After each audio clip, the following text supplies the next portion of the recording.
So welcome everyone, and this is the LCFS workshop. All the rooms are booked in the building today, which is a surprise to some of us. I guess things are returning back to normal somewhat in terms of public engagement here at the agencies at Cal EPA. So I'm Rajinder Sahota, the Deputy Executive Officer for Climate and Research here at CARB. I'm joined at the table with Matt Batil, the Division Chief for the Industrial Strategies Division, and the key team, management team and leads on the LCFS regulation with Jordan, Dylan, and Greg. Many of you will know them. I know many of you have been talking to them all along about questions related to implementation and the development of the regulatory proposal. So this is the first in-person hybrid workshop that we are having on the LCFS. I think it's the first one for many of us since before the pandemic. If you don't recall, or if you're new to the building, bathrooms are out the back with water to the left. And if there is a fire drill, please make your way down the main stairs to the park across the street, and that's where we relocate. Hopefully that doesn't happen. So we felt it was important to have everyone in person since the LCFS is a critical part of our transportation policy for the state. And this allows a face-to-face conversation on some really key provisions and policies that we're trying to implement through this package of amendments. We believe in transparency here at the agency. And what we realized was that there were a lot of one-off meetings happening, and a lot of that conversation was either being mischaracterized or misunderstood when it was conveyed to other parties. And so we want to make sure that everybody gets to ask their questions, everybody gets to hear the answers, and all of this is happening in daylight. So it is a bit of a strange world. The LCFS continues to be attacked by the fossil industry. Ads keep appearing in the LA Times and in other major newspapers.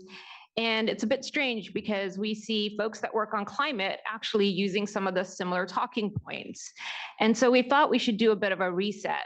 And you'll see that in the slide deck. We go back to the very beginning about the large planning documents here at CARB, our regulations, and how this all fits together. So based on the data that we have, we know LCFS has achieved its outcomes to date. In fact, it's overperformed. And many of you have expressed concerns about it overperforming because that means that the transition to cleaner and alternative fuels has happened faster than we originally thought. The LCFS also delivers on commitments that were made in the ZEV regulations and other regulations at CARB that have already gone to the board. So this package is not done in a vacuum. It actually ties back directly to our large planning documents and to regulations that are critical to that transition away from fossil fuels. Are there tweaks that could be made? Absolutely. And we want to hear your ideas of what those tweaks are. But we also want information and data and other corresponding analyses to support those tweaks and changes. We look forward to the dialogue today, where factual and accurate and substantive details can be discussed in a respectful way. I want to thank you all for making the time to be here in person, and the folks that are joining us online, and I think it's 350 plus, and Kevin Hamilton, who is here remotely and going to present on the EJAC comments for the LCFS.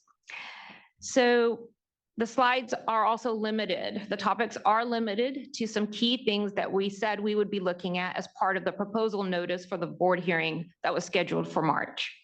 That doesn't mean that other areas aren't open to tweaks. They are, but we want to make sure that we're following up with some key themes that keep coming up in the 45-day package. We will continue to consider changes to other parts of the regulation, even if we don't discuss those topics here. So with that, I want to turn it over to the staff and to Kevin Hamilton. Kevin, thank you for joining us, and we welcome your input.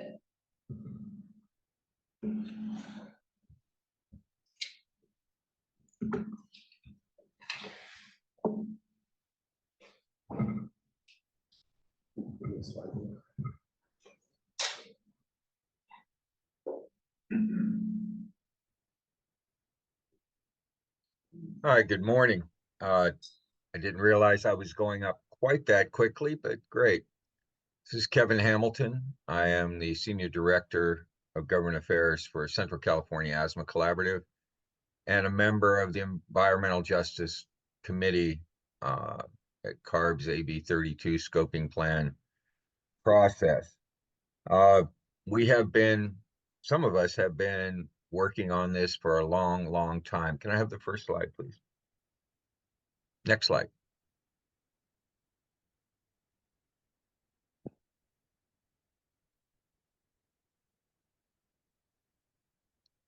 So what does EJAC do with regard to this? Give him a minute here to, there we go.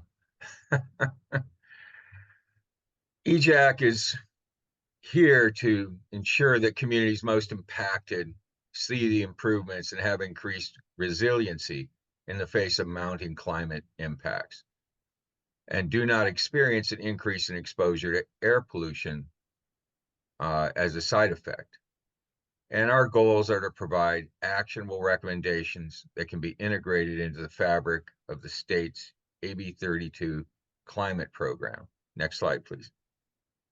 Primarily through the scoping plan.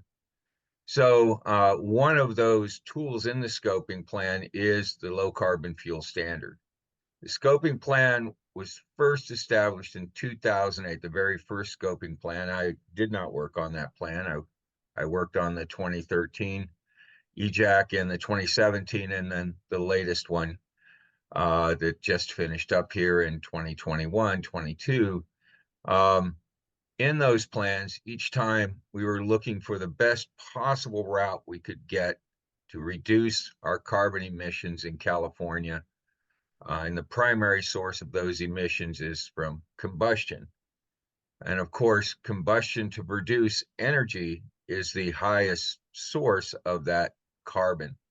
Next slide, please. So it all started down that road where everybody thought to themselves, what can we do to convert these combustion fuels to clean fuels while we're moving toward an electrified future using clean energy that is generated by the sun, by hydro, wind, other types of generation of electricity, and the vehicles and the engines that operate from these fuels, these liquid fuels that have to combust. How do we transition those in a way that is equitable, doesn't destroy our economy, yet still protects the communities where these emissions are going to take place? Next slide, please. So the strategy looked at another program that was already there, and it already was sort of being developed in parallel, but had an earlier generation than this particular program, which is issuing credits. And that, of course, is cap and trade. So is there a way to issue some kind of a credit against our climate emissions reductions that could then be monetized, and we could take that credit and we could pay it to folks who are doing this work to reduce these emissions, and that the money made from that would in turn be provided to those who are trying to make the other side of this transition work of electrifying or otherwise providing clean energy types that are not emitting these same climate gases. And so the idea was, let's first inventory the fuels we're using for combustion.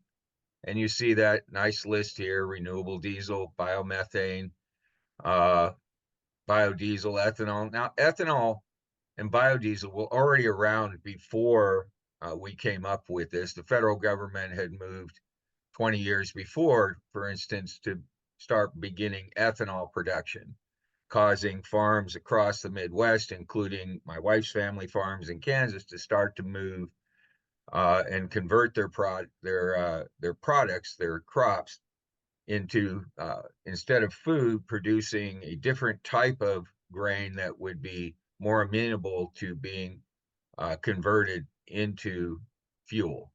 So that transition had already pretty much taken place and continues to move and saturate the Midwest, where we don't grow nearly as much food as we used to, other than food for animals, in order to keep this whole process moving. And as these credits began to be distributed, their sort of winners and losers started to fall out along the way. And so, as you can see from the chart, in the beginning, you basically had ethanol, right? As you moved along, you started to see things like biodiesel pop up, which was not unexpected. And then as you moved a little further along, biomethane in 2013 started to sort of make a resurgence. There had already been biomethane. Digesters were tried as a source of electricity at the turn of the century. It was determined that emissions from those were actually more of a problem than the energy it was creating, and the state's experiment there left quite a number of digesters laying around in the landscape that were either not working or taken over farmers just as a way to manage their waste. And so the digester was brought back. At the same time, renewable diesel came into play, and started becoming a significant part of this project. And it wasn't until 2014, 2015 that we really began to see electricity, which is supposed to be the intended result of this program, begin to show up, and these fuels used to generate actual electricity. So I think the pie chart shows clearly where we are as of 2022, that the majority of these credits are now going to biomethane and biodiesel. Why is that a problem? Well, we'll talk to that a little further on. Next slide, please. So unintended consequences. You know, in medicine, being a registered respiratory therapist, asthma clinical specialist, having worked with researchers at various UCs for my entire career, I'm very familiar with the law of unintended consequences. We go to do good work, we think we've done a great job, we fixed one problem, and oh Lord, you know, we created another one. Unintended, you know, with the best of intentions. So when we look at using organic matter to replace old organic matter that's now turned into oil or coal, we find while we think we're doing a good thing, we're taking those plants, and in fact, the unintended consequence happens somewhere else. So with regard to things like rapeseed or soy or palm, the unintended consequences are they're in the country or in the areas where these things are harvested, deforestation is happening. The crop change is replacing the natural forests or previous crops that were better at sequestering carbon with these new plants, I'll just call them, this new vegetation that can be quickly grown, quickly harvested, and then converted into this fuel. As that happens, it's actually emitting more, the process itself emits more climate gases than just using fossil diesel in this case. This is the story of biodiesel. So we look back at this and we think, we really thought we were doing a great thing here. And at the time, again, with the best of intentions and knowing what we knew then, it seemed like a good idea. But as we look at it now, maybe not quite so smart. Next slide, please. So CARB came up with this idea at the same time of putting a carbon index on these fuels that said, well, against this gasoline or diesel and how much carbon it produces, how much carbon do these other particular fuels produce? The failure of this particular process was, again, unintended, but it chose to only look at the process for converting these and these particular biologics into this new fuel. So when it does that, it looks very good. You know, it looks like, oh, wow, this is the greatest stuff since sliced bread, as my grandmother would say. And we look at it and we think, oh, we're just doing a fantastic job here. But in reference to the previous slide, and this is all very well documented and published in peer-reviewed journals everywhere. No one just made this up. We, in fact, sort of created a cocoon in which we can say to ourselves, well, when we just look at the fuel and where it's just produced at the producing facility, everything is wonderful. In fact, look at that RNG from, in this case, the large animal feeding operations at dairies or food waste. Oh, this is just remarkable. We're amazing people. Look at this, and look at how hard they're working, and we're going to turn this whole thing around. When in fact, next slide, please. There's those unintended consequences again. Darn, they just keep coming back at us, don't they? So what that requires is that we change the way we farm.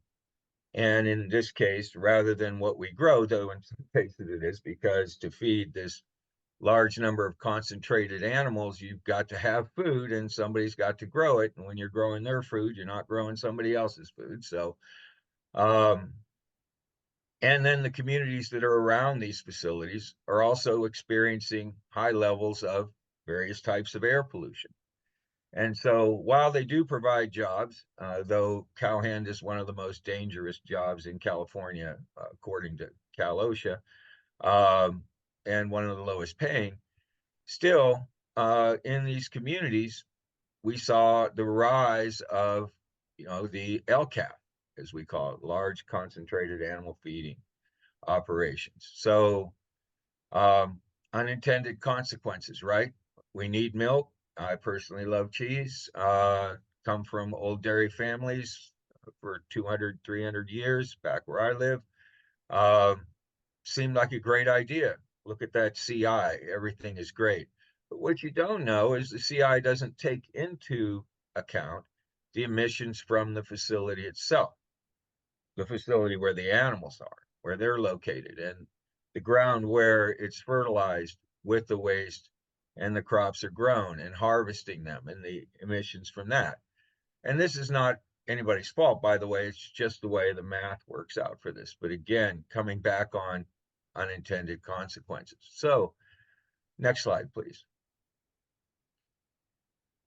So are we really getting the rewards that we thought we were? Are we really, is it really happening? Because the fuel looks so good. And when I burn that fuel, it burns so clean. So it must be great. But in fact, one natural gas trucks, of which there's not very many, but for them that are out there, and 3 diesel trucks get more credits than 4 electric trucks.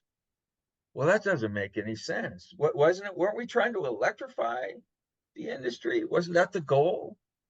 I mean, we can talk about life cycles of electricity and Congo elements. By the way, if you've got a phone or a computer or a TV or this technology we're using right now, by the way, we're all using those same elements. And obviously there are people who are suffering for recovering the minerals for that, but for this as well, and for these batteries. But in the end, it's about these emissions. And again, where are those emissions taking place? And so the emission harvesting is not creating the results that we had hoped for, or at least many of us had hoped for, and the goals of the program, which was to move in that direction.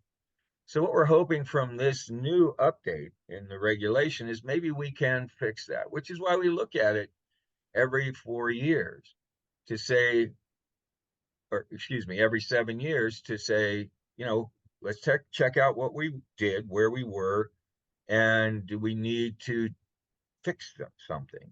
And this program is in desperate need of fixing, which is what we're hoping to see in this next iteration of the regulation.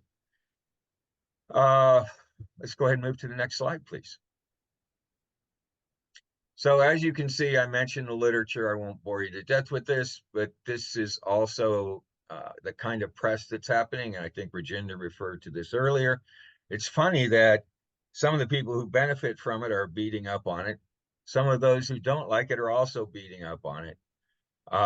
when the people who are supposed to benefit from it and the people who don't like it are end up being in agreement that they all don't like it. I don't know. Some people would say you're doing the right thing. Others were saying, yeah, maybe you better close up shop and go home. But because there's a captive audience in here and in there, and it's for this particular project and its results, and we're kind of stuck with it, it appears, we have to figure out how to fix it. Next slide, please. So we come to the conundrum. So how do we figure out how to build more of these? Well, this program is supposed to do that. That's what it's supposed to do. It's supposed to take the money from these credits, if you will. The money that's generated there is given to the utilities, and then the utilities will in turn give out that money to people who are going to build these truck stops that are going to generate all this electricity. Unfortunately, because of the unbalanced methodology that rewards fuels that are not actually being used for transportation, but instead must be transported somewhere and used for electricity, the cost associated with all that is also not resulting in the kinds of profits that we need in terms of credit prices to actually create enough revenue to build as many of these as we would like to see. In fact, we're way in the hole on that. And that's creating a real problem because we've told this industry, the trucking industry, that by 2045, you got to clean up your act. Well, they very much accurately say in return, I don't see enough of these out there to even begin to do that. So what are you going to do about that? Or are you going to stick to this one-trick pony over here called the LCFS and tell me that it's going to get us there? Because as I look at it right now, there's no way. So how do we fix this problem? Well, that's the problem that staff has been working really hard on. And again, I think, and credit to everybody on the staff over there that's been working on LCFS, this is a really thorny problem. There are no easy fixes. And I'm looking forward to seeing what's next. Unfortunately, with LCFS and this lock on biofuels, it's bad policy. And that other program I mentioned earlier, that cap and trade program, it has rebate possibility. It has flexibility. It's able to be tweaked and fix this kind of pricing issue. In fact, we had a huge problem in that program back in 2017 where credit prices dropped. A few things were done and adjustments were made, and the next auctions came back up again. They've been rising ever since. So we're seeing more and more revenue from that program, which is wonderful. And it also has the flexibility to decide where to put money and who to give credits to. So this program doesn't have that kind of flexibility. It doesn't have those mechanisms. So it's almost rigid in this particular way. So there may need to be a legislative fix. It's hard to say that many of us feel that way, but I always figure that's the last resort next to litigation, which is the worst resort. Next slide, please. So we've seen a lot of discussion here from various experts. Those experts are folks that CARB hired as consultants on this project to make recommendations. From what we've seen, many of those recommendations have not been taken, or those recommendations have been sort of watered down. In fact, we've had some of those contributors tell us that they feel that the application of some of these methodologies that rate these fuels and what they bring into the calculation is too generous. And we can't afford to be too generous. We need to be, the old word, parsimonious in this particular, or stingy in this particular work. So the EJAC has proposed a scenario and has also put forward a resolution that CARB approved that we feel could get us there and still support the goal, which is again to electrify or otherwise provide clean fuel for our industries and our transportation. So we need to meet the goals that were set in 1383, especially for agriculture. Agriculture got a pass for seemed like 6 or 7 years. It was probably closer to 4 or 5.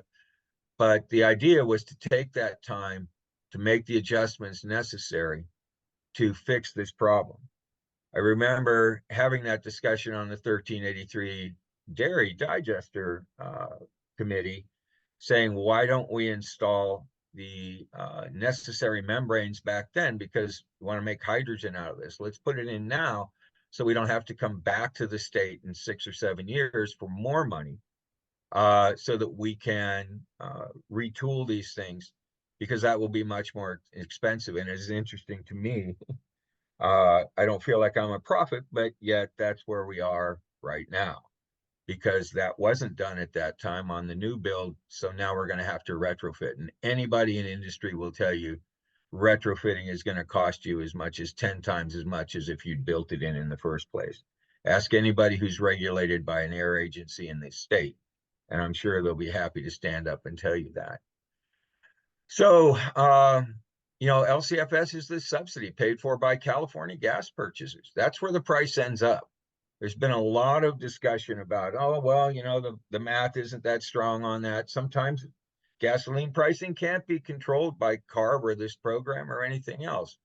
But we do know for sure that over time, oil and gas companies, as they sell their product, will not take a loss. If an expense hits them, they will pass that expense along to their consumers. Now, it may force them to lose a little profit or gain a little profit, but in the end, they will profit. And they will do that at the expense of their customers, of course. That's how the model works. What we do see, and this is just logic, is as we move more and more toward electric vehicles that are mostly new, because we don't have a huge inventory of those in the used car lot, or the secondary market, as we like to call it up here in Never Never Land, then those folks are going to be, who's driving those cars? It's going to be people who can't afford the electric cars. And again, logic tells us that the cost of gas will go up, and those costs will be borne by those people. Now, how high? Hard to say. Is it 10 cents? Is it $1.10? We can't predict that. All that we know is most of those folks are living on the edge as it is, and whether it's 10 cents or $1.10 a gallon, it will impact their local economy and cause them to have to give up something else in their life that's probably important. Next slide, please. So people have brought up lately aviation fuel, and I think fuel for aviation is critical to convert. We have to be the most careful there, of course, because people are up in the air in those vehicles, and the fuel has to be safe for them.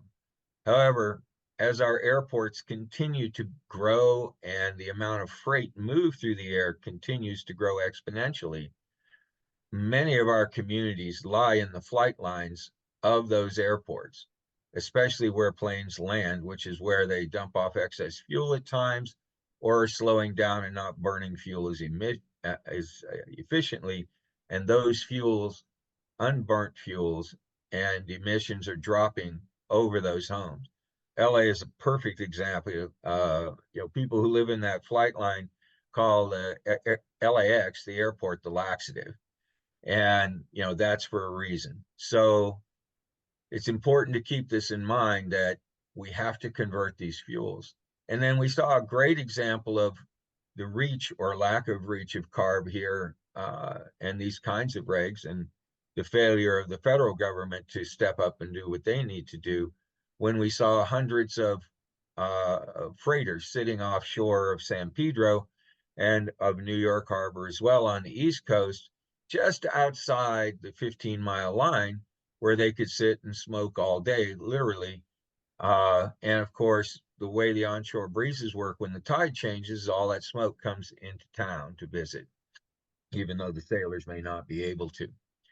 So again, it's really important that we get these vehicles changed over, we get these fuels moving in the right direction.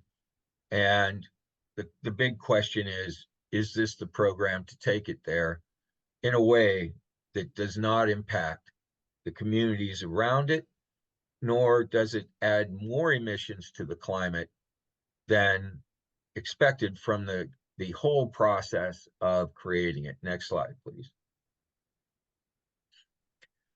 So the resolution, well, the EJAC works very closely with the California Air Resources Board and staff, and we're proud of that. When EJAC makes its recommendations, it's to and with the board. We don't pull them out of thin air. We spend a year or more working on those resolutions, sometimes 2 years, working with staff, working with outside advisors, and then we put this together, we vote on it, and we move it forward. Next slide, please. So, number one, what do we want from LCFS? Well, we want to conduct and incorporate this full life cycle assessment. Everybody's yelling at electric batteries saying full life cycle assessment. It'll show that, you know, this battery is dirtier in somehow, some way than this RNG or this biodiesel or whatever. Okay, well, we want full life cycle assessments on those as well. And that includes the process of creating them. Not just at the site they're created, but where they start from. Life cycle means the full life cycle. And that's not what we're seeing right now. And until that happens, we can't honestly look at all of ourselves and say, hey, we're saving the planet here. Sure, we're capturing that methane at that spot at that time. We're not capturing all the methane from that facility, but we are capturing what came to us from that lagoon. Yeah, absolutely. Is all the waste there? No, of course not. Can't be there. Be physically possible. Are we capturing all the emissions from the crops that are grown around it to feed it? No, of course not. We're not even looking at those because that's already happening anyway, right? No, it's not. Because as you're creating things that you want to create other things from, it requires adjustments there at all. Agriculture isn't magic. I can't suddenly feed an animal something that's going to create a result of one type and get another. You have to be specific. You can't grow a plant, this myth that I can turn a farm over that's growing ethanol corn and the next year grow feed corn. That's not going to work out. In case you didn't know, seed is actually patented by many, many companies that own those patents. You have to convert and get that old stuff out of your fields. Farmers are sued for even accidentally growing somebody else's seed that's already patented. Different fertilizers, different markets. Takes 3, 4, 5 years to make these kinds of conversions. Who's going to pay them to do that, by the way? So, you know, we make up a lot of stories in order to make ourselves feel justified and right. And sometimes we use math to do that, which is what's happened in this case. But we must see that happen. If nothing else, for transparency's sake. So at least we know where all the emissions are. And we don't have that information, or at least we don't feel we do at this point. I'd love to have somebody bring it forward. But that would require independent researchers that we all agreed on to be able to go to these various facilities and do this kind of work. And we just haven't seen that kind of openness either. Next slide, please. And we thought this was reasonable. We wanted to see a full accounting of greenhouse gas and air pollution emissions associated with the pathways relying on the production of fuel from livestock and dairy meat. So those pathways include the ones that I've already named. Now, long before there were dairy digesters for LCFS purposes, as I mentioned, there are already digesters on field. Digesters have been around for a long time. Lagoons have been around even longer. These have all been ways to avoid methane, which no farmer wants big pools of methane on their farms. That's crazy. So these sort of ways to reduce this methane have been around and already being used. So what do we do? We said, oh, that's great. We're going to give you credit for those as well. So our argument is these avoided methane credits need to go away. And if you're already doing it, if you're just avoiding it using standard processes, especially of alternative manure management practices, which are essentially good farming practices, why am I giving somebody credits for that? Eliminate credit generation for pathways relying on production of fuel from livestock and dairy manure for emission reductions that otherwise would have occurred or were legally or contractually required to occur. In other words, no double dipping. And that's happening. Next slide, please. So the other big deal out there, of course, we talked about renewable diesel. We talked about palm oil. We talked about using other waste oil products, food oil products. And these are things like cooking oils, things like that. But biofuels that use these kinds of plants are, as we said, actually providing or emitting or creating a process that emits more climate gas than it saves. Now, again, nobody really understood this going in, but it's understood very well now. Unfortunately, we built a whole economy under this. So, how do we dial that down without destroying entire businesses and families that we told you need to do this? And by the way, you're in the money now, it's going to keep going. So we're very sympathetic. I am very sympathetic to those. And we need to figure out how to create the softest landing possible for those folks who were, again, doing what they felt was the good work they were being told they should be doing and being paid for. So how do we change that? How do we make that transition? Again, unintended consequences that we've created. When I say we, I mean CARB. So we have to take responsibility and be accountable, and we have to make those changes, and we have to get them moving now. It'll take a while for it to happen. It won't happen now, but now's the time to get it started, to create the plan, put it down on paper, set up the timeline, so everybody can be comfortable with where we're going and what we're doing. We can't keep going the way we are. It just, well, we can if we want to keep destroying the environment, but and polluting and watching our planet heat, but that is an option. So next slide, please. This whole idea of enhanced oil recovery as an eligible sequestration method, there's already some rules against that, but we need those strengthened. We need to make sure that as part of the process of oil and gas companies recovering oil that was leaking out of a well or the well process in some way, shape, or form, that can't be used, and it happens while they're sequestering carbon back into that well because there's still a little well oil left inside. That can't count. It can't do that. Speaking of double dipping, I'm not there putting this carbon in that you created so that you can make more money out of what you left in the ground already and should stay there. That doesn't make any sense at all. And we do not feel that LCFS credits for carbon removal projects such as direct air capture should be issued. Next slide, please. And again, we talked about jet fuel, marine fuels. Consider the inclusion of interstate jet fuel, marine fuels as deficit generators, and provide analysis of this option as part of LCFS. And I think that that's happening fine. We're starting to see that happen. Next slide, please. Okay, and this is just a slide that has them all listed. I'm not going to read them all out to you again, but as you can see, This was very well thought out. This was not thought out in a vacuum. This was discussed, reviewed, public meetings were had as was appropriate. This was put forward to CARB and adopted by the board. Next slide, please.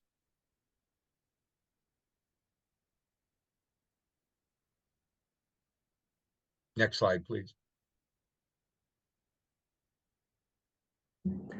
Kevin, that's your last slide. Oh, it is the last. We don't have a the end slide. We do. We don't. Okay, well, we'll leave you with that. I want to thank you for your attention today and the time that was given for EJAC to present its position. And I look forward to the rest of the day.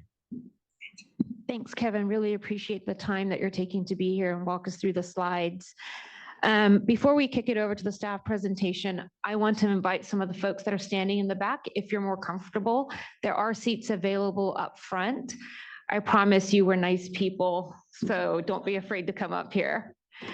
And then there's a couple other points. I do want to make sure that the timing for AB 32 programs is clear. LCFS was an early action measure and predates cap and trade by several years. And there was a resolution that was formally approved by the Environmental Justice Advisory Committee, and it was submitted to the CARB board. The CARB board did not adopt any resolution that is on the screen on the website right now. Sorry about that. That's okay, Kevin. I just want to make sure that we're adding the clarity here on some of these key points, because board resolutions translate into direction to staff. And so I just want to be clear on that point. And then before we hand it over to Jordan and Dylan and the team here, the workshop is being recorded. It will be posted afterwards, so don't be surprised if your words get captured for prosperity. And the slide deck that the staff has is about 60 plus. It is designed to be that long, and I'm sorry that it's that long, but we want to make sure that there's transparency in how staff arrived at the proposal that you see today and the additional work that they've continued to do and the additional data and evaluations that they've done.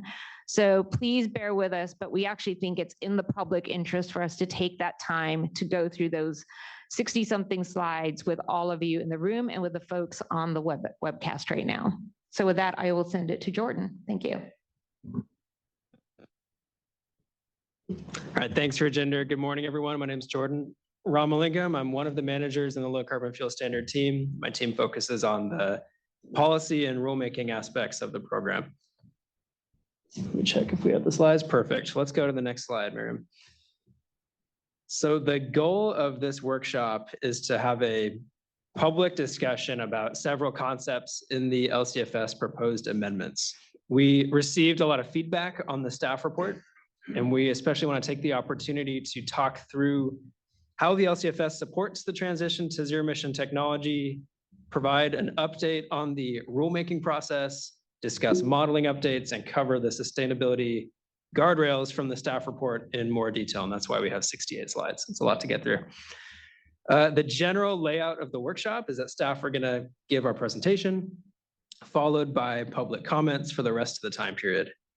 We'll take a break from noon to 1 p.m. and we'll adjourn by 4 p.m. today. And there will be a public comment docket for written comments over the next 30 days. And that link is now on the meetings and workshops page. You can view that. It should open up and be usable at 4 p.m. starting today. Next slide, please.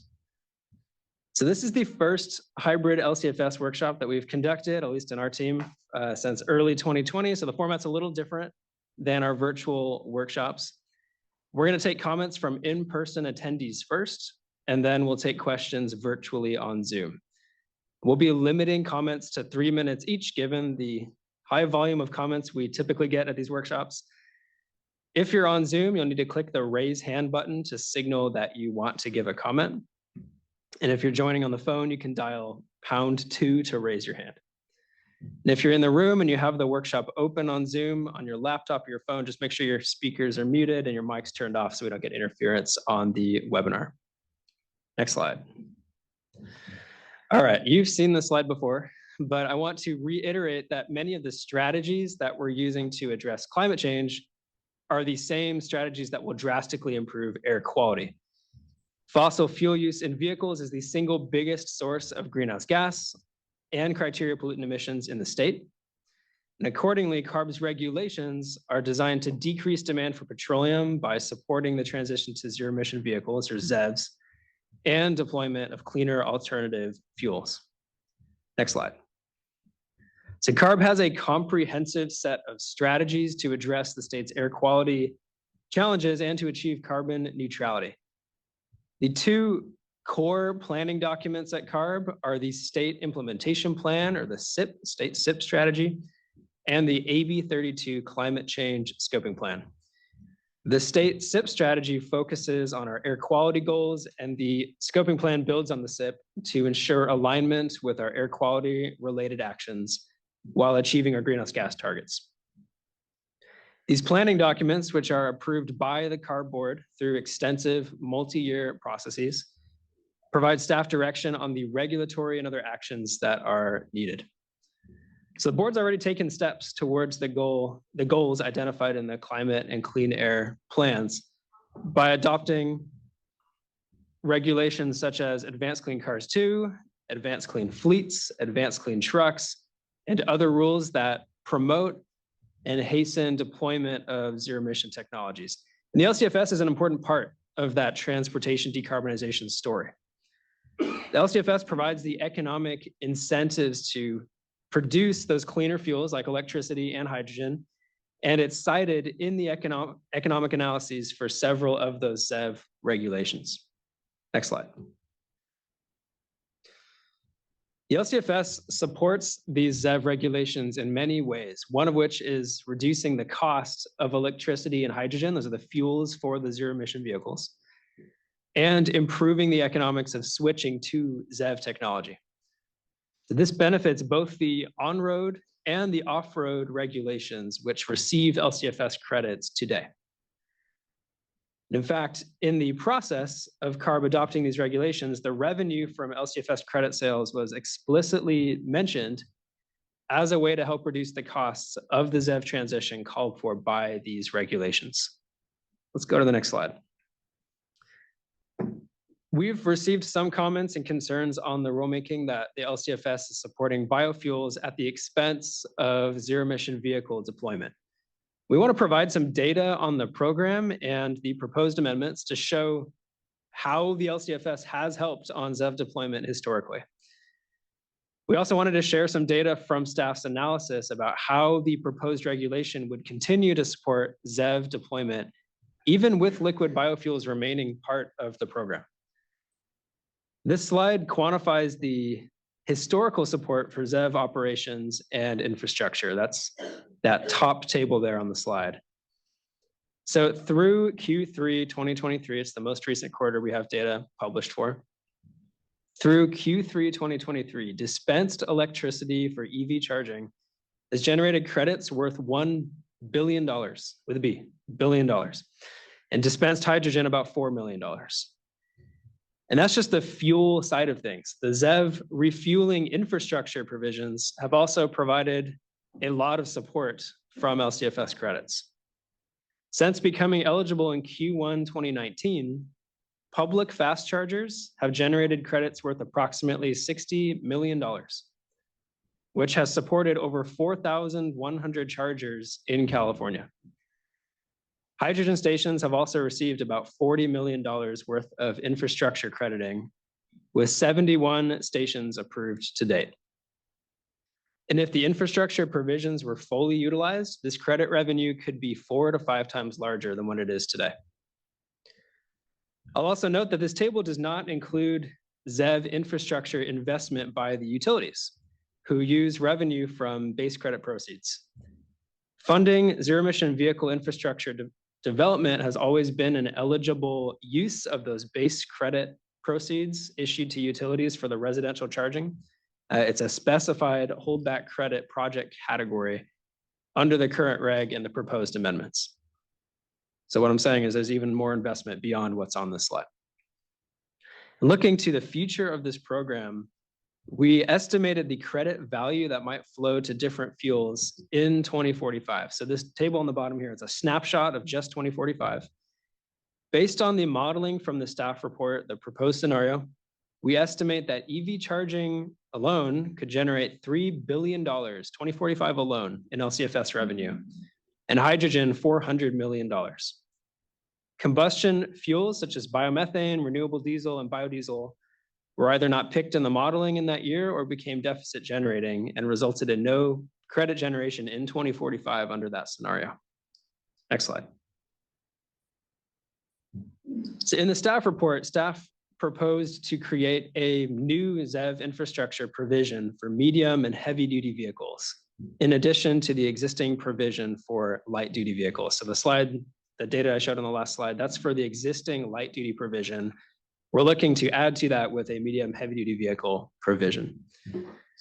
If the full 2.5% of credits that we proposed, 2.5% each for EV charging and hydrogen stations, if that was fully utilized, these new capacity credits could be worth over $350 million in 2030 and over $440 million in 2035.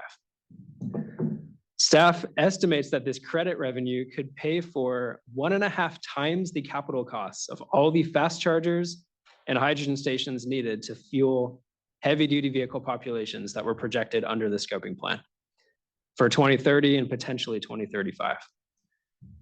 This type of support is critical for transitioning the trucking sector over to ZEV technology and to getting successful implementation of our advanced clean truck and advanced clean fleet regulations. So what I hope to convey here is that the LCFS is aligned with CARB's ZEV regulations, and it provides critical support for their implementation. And that this alignment across the LCFS and the ZEV regulations also fits under that broader climate and air quality strategy that we have for the state. Next slide. Now, some stakeholders have pointed out, and I think Kevin just pointed this out, that the majority of credits in the LCFS have historically gone to combustion fuels, and that is true. That's because to date, ZEV populations, those electric vehicles and the fuel cell vehicles, have not yet taken command of the vehicle fleet. So the opportunities to credit ZEV technology have been limited by the vehicle population so far. However, this trend should reverse itself in the coming years with implementation of those zero emission vehicle regulations in California. Based on the modeling from the staff report, from 2025 to 2045 cumulative value, staff estimates that EV charging credits will be worth over $100 billion. Dispensed hydrogen could be worth close to $6 billion over that 20-year span. These values dwarf biodiesel and renewable diesel, which would receive only about $764 million total in credit revenue over that period. This is where the program is heading under the proposed amendments. In addition, I just want to cement the point. Fossil fuels are deficit generators. They do not receive credits in the LCFS. Next slide. We also want to demonstrate how the LCFS has supported transit and other types of clean equipment. Transit systems and buses received approximately $36 million worth of credits in 2022 alone. Over the program's history, transit has generated approximately $340 million in LCFS credit revenue. That is meaningful support that rewards transit agencies for transporting people with clean technology. And this credit revenue is expected to increase dramatically with implementation of, for example, the innovative Clean Transit Reg, as California's transit systems shift to zero emission technology. And in addition to transit, there's several off-road zero emission crediting opportunities that have benefited from the LCFS so far. Crediting support for these categories is especially impactful when this equipment is used in heavily polluted and overburdened communities, such as shore power for ocean-going vessels docked at berth, cargo handling equipment operating in ports, forklifts, cleaner forklifts in warehouses, and transport refrigeration units at distribution hubs. Those are all eligible for accrediting in the LCFS right now, and you can see the total revenue they've received cumulatively over the life of the program so far. It ranges from tens of millions to even $1 billion. Next slide. We've also heard feedback about the cost of implementing the LCFS program, and we want to address that head on. LCFS credit prices are not a major driver of retail fuel prices in California. As you can see from this chart, LCFS credit prices and the retail price of gasoline in California do not track together in any meaningful way. Every program has a cost, but the LCFS is providing meaningful support to transition away from fossil fuels to ZEVs and alternative low carbon fuels in those existing vehicles. And we'd previously presented this graph on the left up on the slide there, and we've received questions about the source of the analysis, so just quickly want to address that. The data for the graph comes from two public government data sources. The red line, which is the LCFS average monthly credit prices, that's on our website, that's all public based on reporting that comes to LCFS. And the blue line, which is the average monthly California gasoline prices, that's also public, that's from the EIA, Energy Information Agency's published data. We were able to reproduce this graph and update the data set for the presentation today. We had previously used a graph from the Bates and White paper linked on this slide, which only went through calendar year 2022. So we went ahead and recreated that graph to show the trend lines through 2024. And our goal here is simple. It's to show that any claims that LCFS is somehow responsible for high gas prices is misleading at best and not supported by the historical data. Next slide. In fact, the program is helping to diversify the transportation fuel pool and bring in additional supplies of alternative fuels to give consumers choices and provide fossil fuels with more competition in the fuel supply market. Fuels supported by the LCFS have displaced approximately 25 billion gallons of petroleum fuel since 2011, and we are ahead of schedule for our carbon intensity reductions. In 2023, we passed an important milestone where over 60% of the diesel used in the state came from non-fossil sources.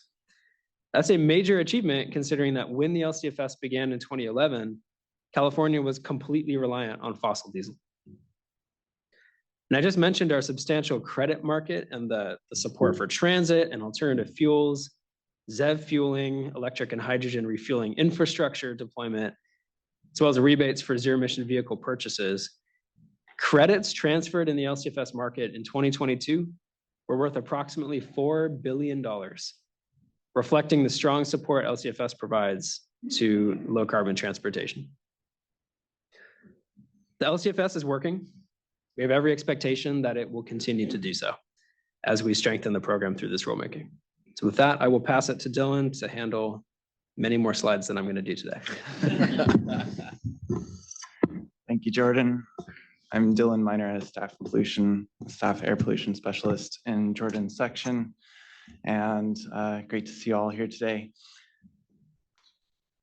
Let me see, I think we're on the right slide. Yep. Changing gears a little, let's pivot to the rulemaking itself.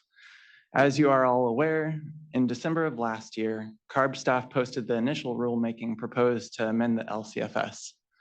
With this rulemaking package, we included hundreds of pages of analysis and rationale for the proposed regulatory changes. We included a 200-page environmental analysis where we assessed the potential compliance response that could result from implementation of the regulatory updates and their potential environmental impacts. We conducted extensive alternative analysis looking at fuels, greenhouse gases, and air quality differences across alternatives to the staff's proposal, and we have published these results alongside the rulemaking proposal. We also published 9 calculator tools and updates to the modeling methodology that we use for life cycle determinations. All of this published material was made available for public review on December 19th, more than 2 weeks before the 45-day public comment period began on January 5th. Next slide, please. But this wasn't the first time that we made information publicly available on the rulemaking updates. In fact, it came after extensive efforts by the staff to share information publicly and transparently. Staff held 9 public workshops beginning in late 2021 on potential LCFS changes. For every workshop, we posted the workshop slides, workshop recordings, and public comment dockets. We had 3 workshops specifically dedicated to the modeling work that supports staff's regulatory analysis. For each modeling focused workshop, we posted the technical support document that details how the model was built, the modeling input sheets used to run the model, and the tool itself that we used for modeling. We did this to provide transparency in our modeling approach and to solicit feedback that we later used to update and improve the model and publicly released updates over time. We also held 2 community workshops on the LCFS in the evening hours and in multiple languages.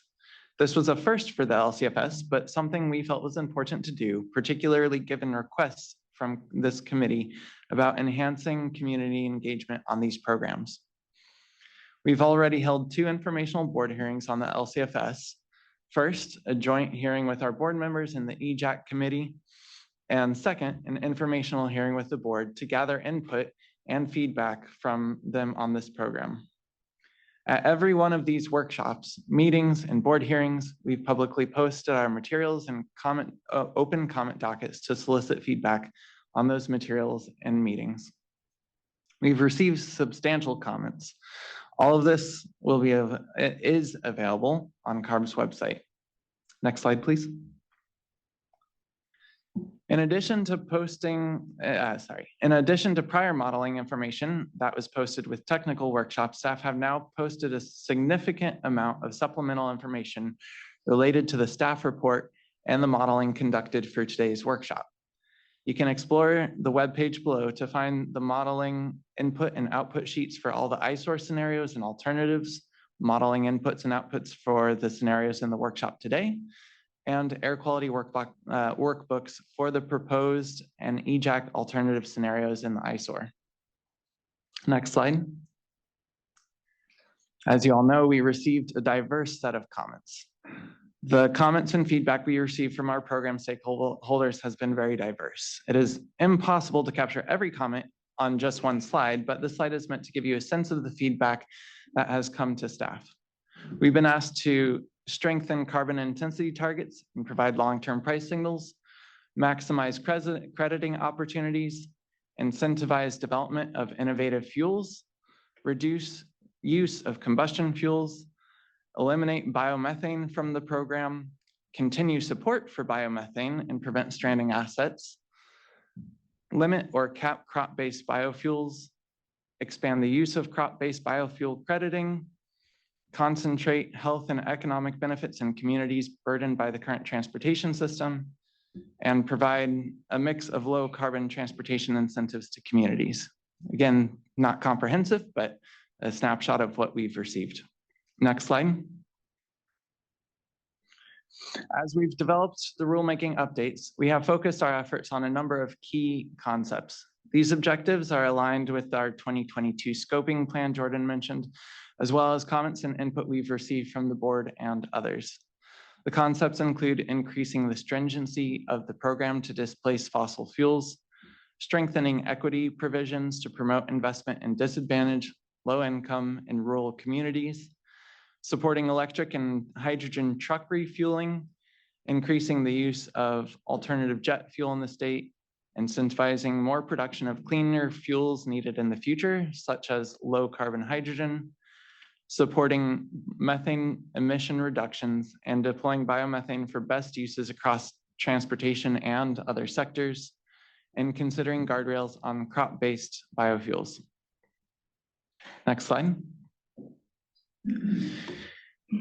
In addition to the key rulemaking concepts, there are other factors that staff have weighed when proposing rulemaking updates. One of the most important ones that I want to flag here is the clear difference between the light duty sector and the medium and heavy duty sector. These segments of transportation have different needs and solutions, one clear example of which is VMT reductions. VMT reductions in the light duty sector can help reduce fuel demand from light duty fuels like gasoline or electricity. For the medium and heavy duty sector, however, the ability to cut energy demand in the sector via VMT reductions isn't an option. We also have to keep in mind federal incentives and opportunities to align with these investment opportunities. Attracting private investment in low carbon fuels is necessary to displace fossil fuels at the scale California is attempting. We also have to take into account near and long-term air quality benefits in support of our air quality planning efforts, as well as considerations as well as cost considerations and program administration and streamlining. Next slide. This slide summarizes staff's 45-day proposal. In line with one of the primary objectives of the rulemaking effort, staff proposed to increase the stringency of the program to further reduce transportation greenhouse gas emissions.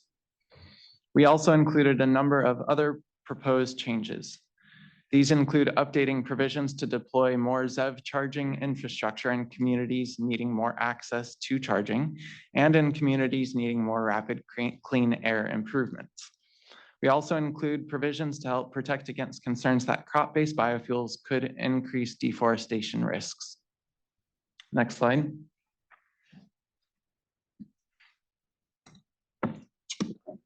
When staff think about the LCFS, we look at the whole transportation fuel system.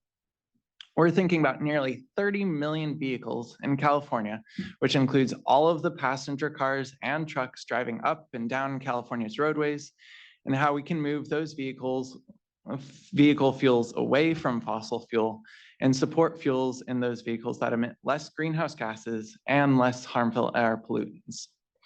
So I want to spend a few minutes talking about staff's analysis for the proposed rulemaking and some key inputs and outputs to the analysis and how we think about the transportation system. One of the most important questions we need to consider is, what does the vehicle population look like in the future? This slide shows the total vehicle stocks, not just new vehicle purchases, that will result from implementation of California's Advanced Clean Cars 2 regulation. California is making significant strides here, where approximately 1 in 4 new light-duty vehicle purchases recently have been electric vehicles. But even with these significant accomplishments, zero-emission vehicles still represent a fraction of the total vehicles driving on the road. If we are successful in implementing our vehicle regs, by 2030, 2 out of 10 of the vehicles on the road will be zero-emission vehicles. It also means that there will still be over 20 million internal combustion engine vehicles still consuming gasoline on the road in 2030. For the next slide. For heavy duty vehicles, we'll see a longer turnover time than the light duty market. These trucks have long vehicle lifetimes, and unlike the light duty market, the zero emission vehicle market for heavy duty vehicles is still developing. If we're successful in implementing our advanced clean fleets and advanced clean trucks regulations, we expect that liquid diesel fuel demand will still be high through the end of this decade and into the early 2030s. As a quick side note here, we've received feedback that we may not be able to accurately predict the future of ZEV deployment and fuel demand. And I want to say, yes, it's true that the future is uncertain and that it is possible that zero emission vehicle deployment in both the light duty and heavy duty sector exceeds the regulatory requirements. If that happens, that would be a great outcome for the state. When we do regulatory analysis, however, like we are doing here for the LCFS, we must conservatively assume that regulations are implemented as they are written, which means relying on the zero emission vehicle deployment and adoption rates for the rulemaking. If, for example, we update the LCFS and then find in a few years' time that we had underestimated future ZEV deployment, we always have the option to reopen the LCFS rulemaking to reflect this new future. Next slide. The previous chart showed the vehicle populations from the 2022 scoping plan with the implementation of our zero emission vehicle regs. Here is the corresponding transportation fuel breakdown. As you can see, fossil fuels declined significantly due to the major transition to electricity and hydrogen, but there is a remaining role for liquid alternative fuels in the future. This is because of the remaining combustion engines that will still be on the road in 2045, even with the implementation of the zero emission vehicle regulations. We can choose to fuel those older combustion vehicles with fossil fuels, or we can use low carbon alternatives like renewable diesel. Next slide. Under all the scenarios we evaluated, we see a future with significant electrification by 2045. We also see ongoing demand for liquid fuels in the next 2 decades. Comparing both the staff proposal with the option we evaluated at the request of the EJAC, we see some clear differences in the 2030s and early 2040s for how liquid fuel demand is met. Notably, with the caps limiting the supply of biomass-based diesel in the EJAC scenario, more fossil diesel is needed to meet fuel demand. This results in a need for almost 900 million more gallons of fossil diesel in the EJAC scenario under our modeling. Over the full years we analyzed, this is close to 10 billion gallons more fossil diesel demand. Next slide. We've been focusing on greenhouse gases so far, but I want to pivot slightly to talk about air quality impacts of alternative fuels in combustion engines. We received some feedback from stakeholders about this topic and would like to address it here. Tailpipe emissions of oxides of nitrogen, or NOx, of particulate matter, or PM, are emitted from combustion engines. Under CARB's diesel truck rules, older, also known as legacy vehicles, without the more stringent vehicle emission controls, are phased out over time and replaced by vehicles with advanced emission controls like particulate filters and selective catalytic reduction. For simplicity, we're referring to the trucks with more advanced emission controls as new technology diesel engines, or NTDEs. NTDEs still emit particulate matter and NOx, but at much lower levels. This matters for our emissions analysis under the LCFS amendments. On this slide, the chart on the left shows the projected fleet makeup of older polluting legacy trucks and cleaner new technology diesel engine vehicles on the on-road sector. NTDEs quickly become the dominant technology type as dirtier trucks are phased out. However, the off-road vehicle sector is transitioning to cleaner NTDE technology at a slower pace than the on-road sector. The emissions profile for the fuel's air quality analysis takes this technology transition into account. To give a sense of scale, an older legacy engine can emit 10 to 20 times the amount of NOx from a new technology diesel engine. This is important because a percent change in a pollutant in a non-NTDE engine is not the same as the same percent change would be in a new technology diesel engine in regards to the total mass of emissions and the resultant health benefits or impacts. Next slide. The analysis in the ISOR includes the emission differences between legacy and new technology diesel engines using biodiesel or renewable diesel as compared to emissions from a fossil diesel baseline as identified by the 2011 research Durbin et al. Cited. This research found that both biodiesel and renewable diesel reduce particulate matter emissions, which are the predominant driver of health impacts. NOx emissions are different in that they decrease with use of renewable diesel and either remain the same or increase with biodiesel. Specifically, biodiesel leads to some increase in NOx emissions when used in legacy engines. Staff have historically assumed that there is no difference in NOx emissions between fossil diesel and biomass-based diesel when used in new technology diesel engines due to the presence of selective catalytic reduction on the engines to control NOx emissions from the fuel use. Next slide. To gather additional data on the performance of NTDEs with biofuels, CARB commissioned the Low Emission Diesel, or LED, emissions testing study at UC Riverside to assess particulate matter and NOx emissions from biodiesel and renewable diesel used in both legacy and new technology diesel engines. With regard to particulate matter emissions, the LED study confirmed the previous finding that use of renewable diesel and biodiesel in legacy engines reduces particulate matter emissions relative to fossil diesel. The LED study also confirmed reductions in particulate matter in the new technology diesel engines, but the results were not statistically significant. Next slide. With regards to NOx, the LED study confirmed our previous understanding that renewable diesel decreases NOx in legacy engines and biodiesel increases NOx in legacy engines.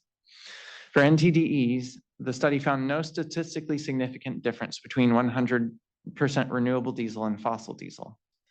For fuel blends that did include biodiesel, the LED study found NOx levels in NTDEs were higher than NOx levels in NTDEs fueled with either fossil diesel, ULSD, or 100% renewable diesel.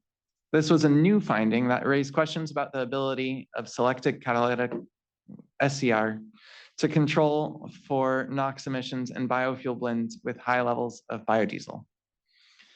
In all cases, the emission results were below the emission limits needed for engine certification, but given the results, staff believe that additional emissions testing on the emissions performance of biodiesel blends in new technology diesel engines was warranted. Next slide. Biodiesel and renewable diesel are distinctly different fuels and have taken markedly different paths over the lifetime of the program. Biodiesel volumes have not significantly grown for many years and actually declined in use in Q1 through Q3 of 2023. Renewable diesel, alternatively, has grown rapidly and made up almost all of the growth in diesel alternative fuels. Given this trend in renewable diesel's larger emission benefits that have been repeatedly demonstrated in emissions testing, staff analysis shows substantial emission reductions associated with displacement of fossil diesel with bio-based diesel fuels. Next slide.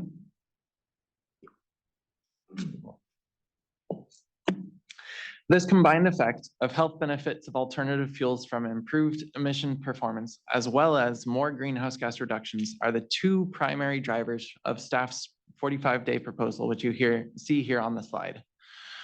The proposal also balanced financial support for low carbon investments with the industry's ability to comply and was responsive to requests to include guardrails on biofeedstock sourcing. Next slide. The emissions from the proposed scenario show substantial PM and NOx benefits, but staff acknowledge stakeholders' continued concerns about renewable diesel and biodiesel. To help address potential concerns about biodiesel NOx emissions, CARB implements the regulation on the commercialization of alternative diesel fuels, also known as the ADF regulation, to ensure NOx equivalency of biofuels as compared to fossil fuels. The ADF regulation is separate from the LCFS. It is important to note that the biodiesel blend levels tested as part of the LED study are not allowed in California because of the ADF regulation. As I mentioned previously, to confirm biodiesel and NTDE emission results and assess whether further action is necessary under the ADF, staff has commissioned further testing on biodiesel and renewable diesel blends at the blend levels sold in California and on additional NTDE engines. Again, biodiesel shows clear PM benefits and renewable diesel shows clear particulate matter and NOx benefits. And renewable diesel is expected to enter the market in much higher volumes than biodiesel, leading to substantial emission reductions. Next slide. And this brings us back to one of the findings of staff's proposal that may have surprised some people, which is that the scenario proposed by the Environmental Justice Advisory Committee had worse health and air quality outcomes than the staff's proposed scenario. These worse health and air quality outcomes are predominantly a result of creating limits on biomass-based diesel fuels like renewable diesel, which thereby results in needing additional, more highly polluting fossil diesel fuel to meet energy demand in California. The boxes on the bottom show the results of staff's analysis on the EJAC scenario. Given the limits placed on crediting options, the EJAC scenario also required more credits than available for compliance, even with the advanced crediting provisions and the regulation. Next slide. The EJAC scenario wasn't the only option staff analyzed. Staff also evaluated less and more aggressive decarbonization schedules. The slower decarbonization scenario included limits on crop-based biofuels and biomethane crediting, which resulted in fewer greenhouse gas benefits since fossil diesel was more highly utilized and costs increased after 2030. The faster decarbonization scenario did not include crediting constraints, but still resulted in the highest costs due to the level of compliance target stringency. Next slide. As part of the rulemaking development, we received comments from a number of stakeholders who conducted their own analysis or who had feedback on the staff's analysis. They highlighted a variety of areas for further consideration, including availability of non-biofuel crediting opportunities, assumptions on future renewable diesel volumes and feedstock types and quantities, the effect of the auto acceleration mechanism on the credit deficit supply, impact of fuel feedstock combo switching from credit to deficit generating as the carbon intensity benchmarks continue to decline and the program becomes more stringent, and potential other alternative fuels to reduce fossil fuel use in legacy combustion vehicles. We really appreciated all the feedback and input received, and it has helped us to refine our analysis that we're presenting here today. Next slide. Regarding our analysis for today, this is a quick snapshot of the revised analysis we conducted for this workshop. First, we evaluated more stringent step downs and carbon intensity targets. In the proposed scenario from the ISOR, staff looked at a 5% increase in stringency in 2025. We're providing updated results of that 5% step down today that also reflects other changes we've made to the modeling. To help in making the decision on LCFS stringency, we are also presenting the modeling outcomes of a near-term step down to 7% or 9% today. We also modeled the impacts of triggering the auto adjustment mechanism under the proposed scenario. There are other updates we've made to the modeling that include biofuel volume projections and updated feedstock supply curves, updates to the tailpipe greenhouse gas emission factors, and PHEV and medium heavy-duty energy demand. I'll get into these in more detail in the coming slides. And as I mentioned earlier, we have posted all the input and output sheets on our website on our supplemental documentation page, which is linked below the staff presentation on the workshops page. We encourage you to dig into the materials and utilize the 30-day public comment period that will open at the end of the workshop. Next slide. We'll start with the topic of biofuel availability. Staff received feedback that the staff proposal underestimated the renewable diesel supply that could come into California. Staff looked into this in detail and refined the supply curves used in the CATS model for renewable diesel from virgin oils and from waste oils. Details of the supply curves are provided in the input sheets for the workshop scenarios that we posted yesterday, and we compare them graphically on slide 37. Next slide. As part of our regular update for our life cycle analysis tools, staff updated the 2010 baseline carbon intensity for fossil diesel based on the California GREET 4.0 model. The change reflected increased tailpipe methane and nitrous oxide emission factors for diesel consumption and functionally increased the carbon intensity of fossil diesel by almost 5 grams per megajoule. Many stakeholders raised concerns about the impact this change would have on the credit deficit balance in the market and suggested that the change could undercut the near-term step down proposed by CARB for the diesel pool.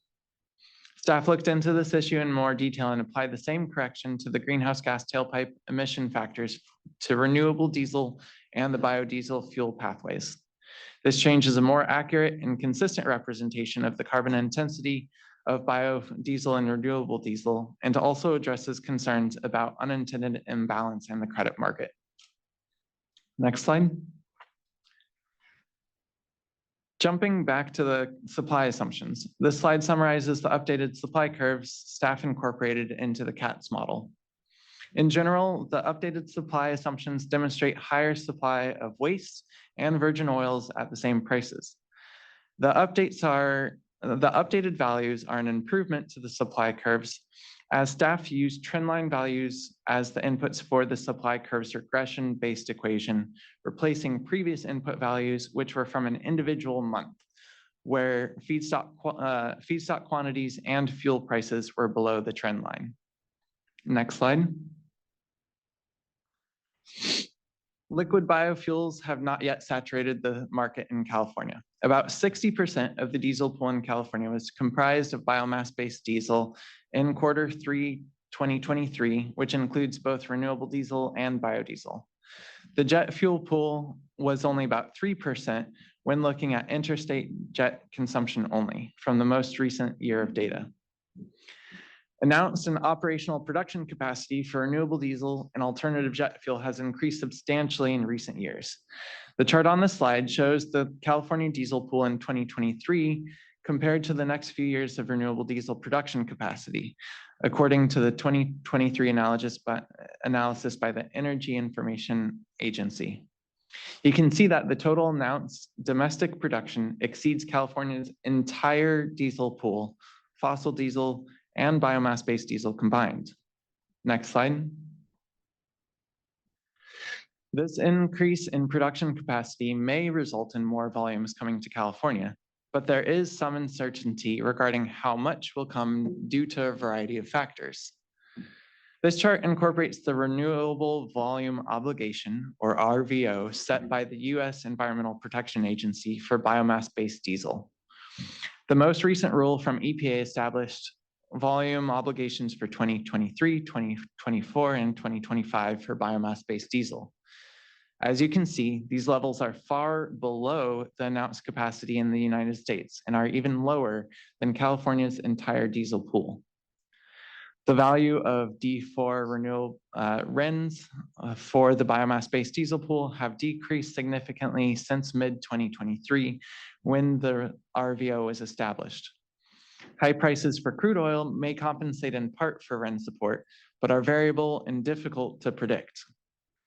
These factors create uncertainty with regard to the industry's response to the RVO and the volumes of renewable diesel that may come to California. Next slide. Another factor to consider is the implication of establishing more stringent carbon intensity targets. Under the ISOR proposal, crediting for biofuels from virgin oil feedstocks will naturally phase out. As an example, biomass-based diesel produced from soybean oil would become deficit generating in 2033 under the ISOR compliance curve, or as early as 2030 if the auto adjustment mechanism were triggered twice. This chart incorporates the updated tailpipe emission factors for renewable diesel. Next slide. I'll now pivot to the scenarios analyzed for this workshop. Based on internal analysis and extensive stakeholder comments and concern about the growth of the credit bank, staff analyzed 3 new scenarios, created an example to show the results of the automatic acceleration mechanism being triggered twice. Next slide. First, we started with a number of modeling adjustments that were common across all the scenarios, including energy demand calibration, feedstock supply curves, and others previously discussed. This slide shows the change in the fuel mix associated with these changes, notably the increase in renewable diesel resulting from the refined supply curve and decreases in biodiesel to reflect current market trends. Next slide. A step down in 2025 is the most impactful means to balance the market and adjust for the faster production of low carbon fuels than we had expected. Given the growth in the credit bank, staff determined that the market could likely support a larger step down than presented in the ISOR. Accordingly, in addition to the 5% step down shown on the previous slide, staff modeled both a 7% and a 9% step down in 2025. In 2030, the 2030 target of 30% carbon intensity reduction is left unchanged across these scenarios. Next slide. In the 7% step down scenario, the modeling showed that 17 million bank credits would be needed. Cumulative electricity and hydrogen totals demand is the same across scenarios because we assume both are driven by the uptake of zero emission vehicle regulations of the agency. The increased short-term demand for the low carbon fuels results in some growth in total cumulative biofuel volumes. By biofuel volumes, I'm referring to the sum of ethanol, alternative jet fuel, biodiesel, renewable diesel, and renewable gasoline. There is a matching decline in fossil fuels. Next slide. In this scenario, 27 million bank credits are needed to support the 9% step down. While total cumulative quantities of electricity and hydrogen remain the same, the cumulative total of all biofuels increases slightly to displace additional fossil fuel. Next slide, please. Lastly, we modeled a hypothetical scenario to illustrate the potential impacts of triggering the automatic acceleration mechanism. While the 5% step down scenario does not result in credit growth exceeding credit demand, staff have received comments suggesting that even with a 5% step down, the credit bank could continue to grow between now and 2030. To illustrate the potential result of the implementation of the auto adjustment mechanism, staff manually implemented 2 auto adjustment mechanisms, one in 2028 and a second in 2030. This results in a 27.7% target in 2028 and a 39% target in 2030, and also pulls the entire benchmark schedule forward 2 years, resulting in a 90% total reduction in greenhouse gas emissions happening in 2043 instead of 2045. To meet this schedule, 171 million bank credits would be needed, and approximately 3 billion additional gasoline gallon equivalents of biofuels would be needed relative to the ISOR proposed scenario. Next slide. That was a lot. So for the ease of comparison, we are presenting the scenarios here. As discussed, larger step downs likely result in a larger drawdown of the credit bank to achieve the carbon intensity target benchmark schedule. Electricity and hydrogen demand remains constant across scenarios, while increasing quantities of biofuel are needed as the schedule speed increases. Next slide. All right, so let's sum up some of the findings. In general, both increasing the size of the step down and triggering the auto adjustment mechanism would be expected to reduce the size of the credit bank. If the auto adjustment mechanism is triggered multiple times, it will increase the risk of credit shortages in later years. Increasing the near-term step downs would increase biofuel availability relative to the 5% step down that staff proposed in the ISOR, albeit at diminishing returns as the step down gets larger. Increasing the step downs also decreases the per gallon credits generated to biofuels, even if more volumes potentially enter the program. Staff's modeling also found that the auto adjustment mechanism could significantly increase the quantity of alternative fuel consumption, but would also move up the date upon which biofuels become deficit generating. Next slide. We're getting there, I promise. We welcome your feedback about this information. In particular, we're interested in feedback on how staff should approach the need for increased stringency. There are near-term and longer-term considerations involved here. Questions are, what approach can provide a smooth or sustained market signal to support deeper decarbonization in the 2030s? And should staff consider any changes to the triggering conditions for the auto adjustment mechanism, given the modeling conducted for this workshop? And we'll now be, go ahead. Yeah, we're going to go ahead and take a 5-minute break before we jump into the sustainability aspects of the presentation. I think everybody needs one. Yeah. So 5-minute stretch break. We're going to come back at 10:40. We're going to call 10:40, 10:41. So keep going on the next portions. Thanks everybody for bearing with us.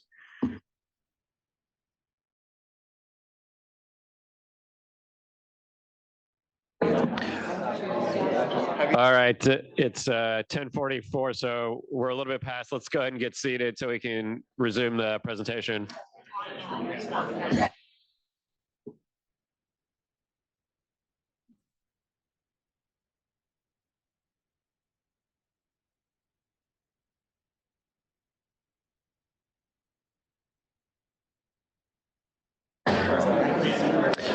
So for folks in the room, if you could take your seats, please.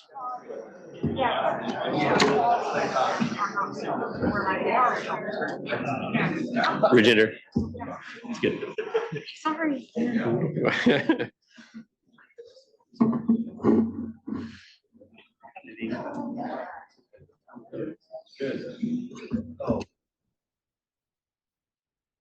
All right, and then if we could get the slides back up, we're gonna pick it back up where we left off.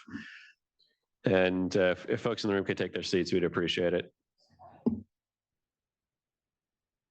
The slides.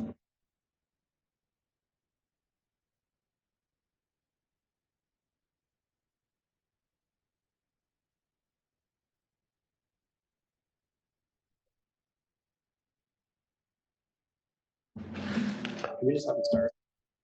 Yep, Dylan, go ahead and start, and then we're going to get the slides back up here in just a second, but go ahead and start. Okay. Welcome everyone for part 2.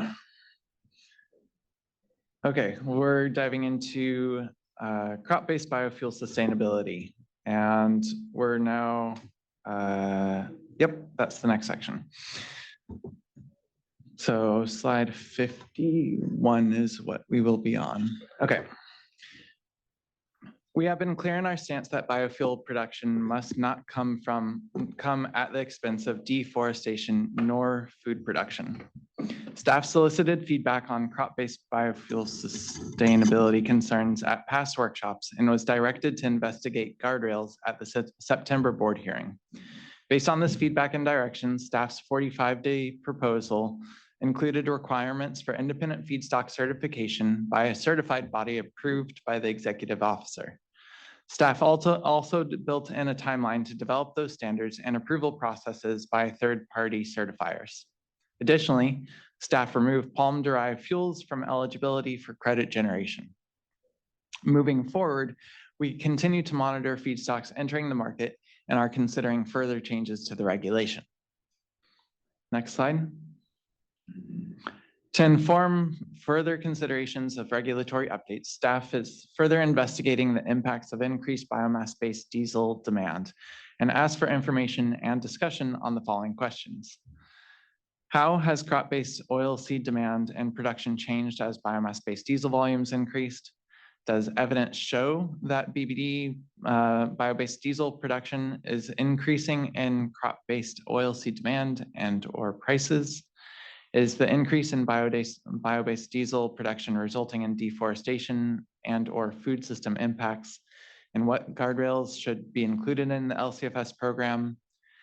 Given existing combustion engines persisting in the transportation sector, what liquid fuel options exist to meet demand and support greenhouse gas and air quality needs?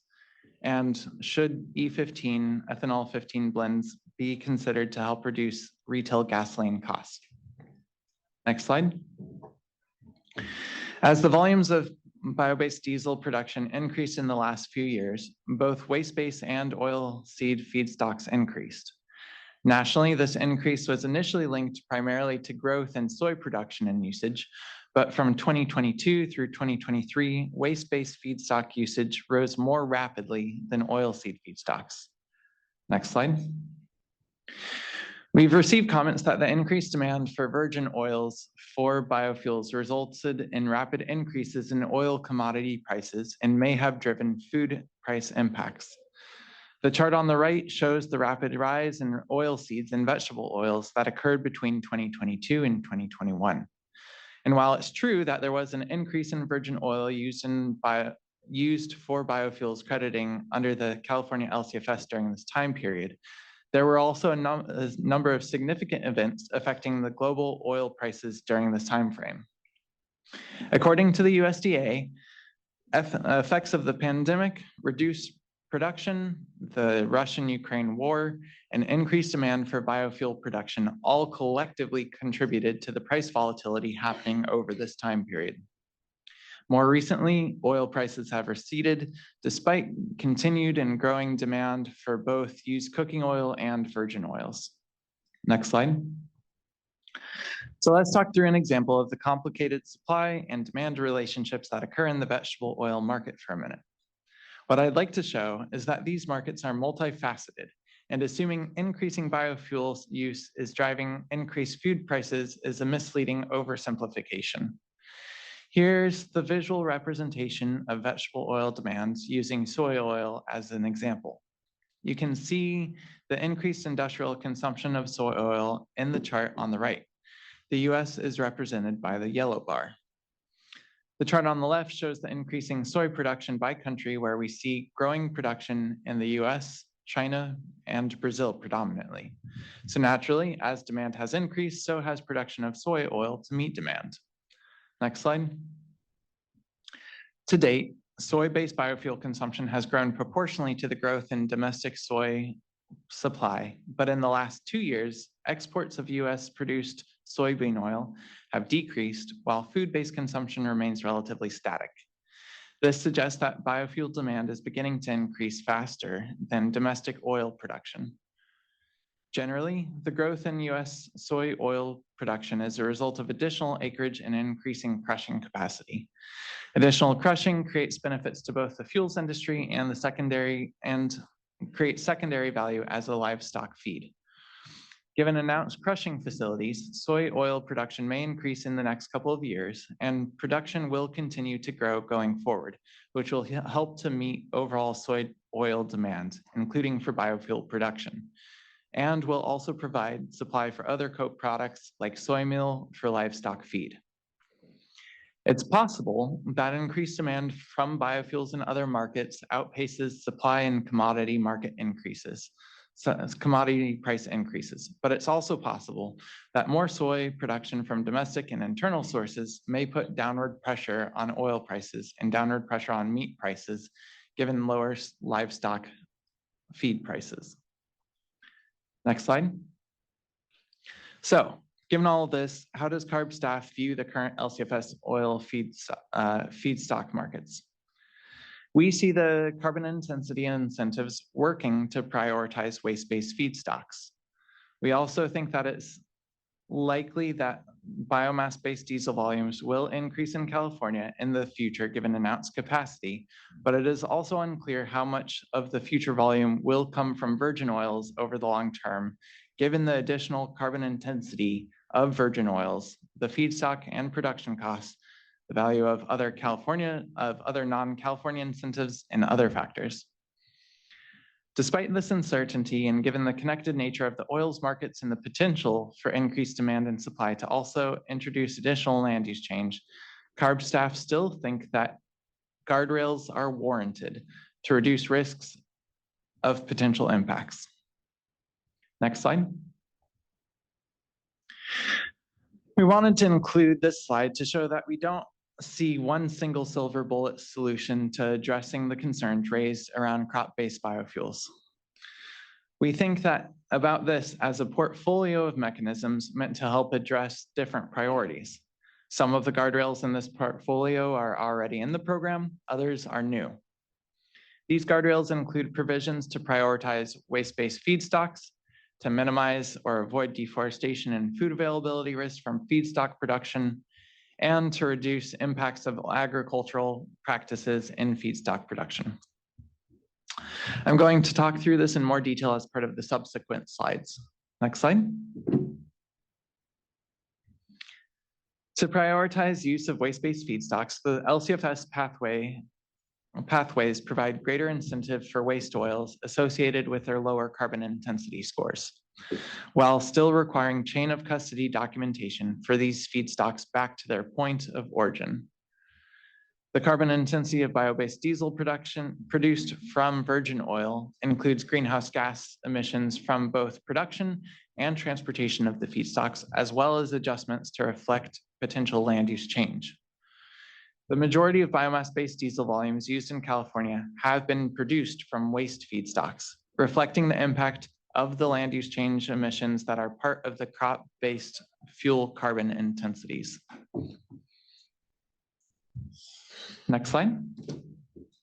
The concept of including sustainability criteria in the LCFS is not necessarily a new one. And from 2010 until present, staff have held multiple workshops and participated in multiple work groups to evaluate sustainability options. In the September 2023 board hearing, staff was again asked to look at this issue. As part of the 45-day proposal, staff proposed to require sustainability certification on feedstocks from crop or forestry resources, regardless of the country of origin, starting on January 1st, 2028. The purpose of sustainability criteria is to prevent further deforestation and protect high carbon stock, high biodiversity lands. The language in the 45-day staff proposal would prohibit feedstocks from coming from crops grown on lands that were deforested after the internationally agreed upon date of January 1st, 2008. CARB is not interested in reinventing the wheel with our sustainability requirements, and so we look to work going on in the European Union's Renewable Energy Directive. CARB also reviewed and discussed existing certification programs with providers and other regulators. Next slide. The proposed regulatory amendments require the executive officer to review and determine if certification systems include environmental, social, and economic criteria. A review of existing certification systems has identified the displayed criteria that are typically included to assure environmental, social, and economic integrity. So beyond deforestation protections, there would likely be additional habitat, habitat, biodiversity, soil, toxics, waste, and other environmental and social benefits for requiring sustainability certifications on both crop and forestry feedstocks. Next slide. We received some general questions on how the certification process would work under the LCFS. Under the proposed amendments, fuel pathway holders would work with their feedstock providers to meet the regulatory requirements. Feedstock providers would select a certification system from the list of systems that applied to and have been determined by the executive officer to meet the criteria identified in the regulation. The feedstock provider would then need to follow the requirements of the certification system, which would include review by a third-party auditor. Publicly available traceable certificates would be issued upon successful certification to the feedstock supplier. And these certificates would be reviewed and confirmed as part of the CARB third-party verification process. Next slide. We recognize that CARB staff cannot be solely responsible for auditing and reviewing all crop and forestry feedstock suppliers. And so the benefit of this approach is that it also includes independent third-party auditing that would come from the private sector and would help to reduce the risk of non-compliance.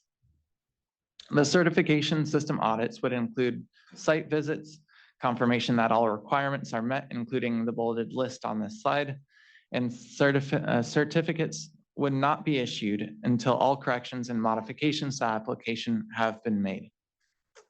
Next slide. I mentioned land use change emissions quantification earlier. Under the current regulation, applicants use the land use change values from Table 6 if their feedstock fuel combination is listed. These land use change carbon intensity estimations were developed using region-specific biofuel supply shocks. The far right column of this table shows the region used for the 2015 land use change analysis. The values listed in Table 6 may not accurately represent the land use change carbon intensity impact associated with sourcing feedstocks from regions outside of the analysis region. This has not been a major concern in the past because the vast majority of fuel pathways have utilized feedstocks from the regions that underpin the land use change evaluation. However, we have seen more interest recently in feedstocks from regions not covered by Table 6 and want to ensure that we are assessing appropriately conservative land use change values as part of the pathway review and approval.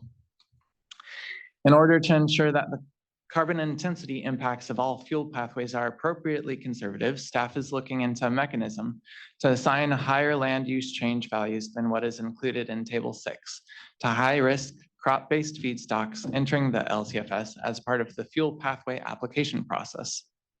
Next slide. This slide covers an initial concept of such a mechanism. As part of an individual fuel pathway, staff would evaluate and provide updated land use change values for a feedstock and fuel combination not covered by a Table 6 value, including feedstocks from regions not included in the current land use change analysis regions. This land use change valuation would be based on empirical subnational production data. This approach draws on the existing GTAP and AEZ-EF modeling approach, but uses empirical and historical data land use change rather than GTAP estimated land conversions.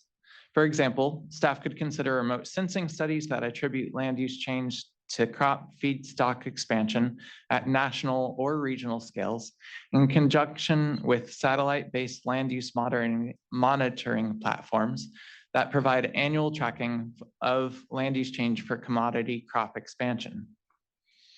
Staff is seeking feedback on this approach and other potential data sources that could be used when evaluating particular fuel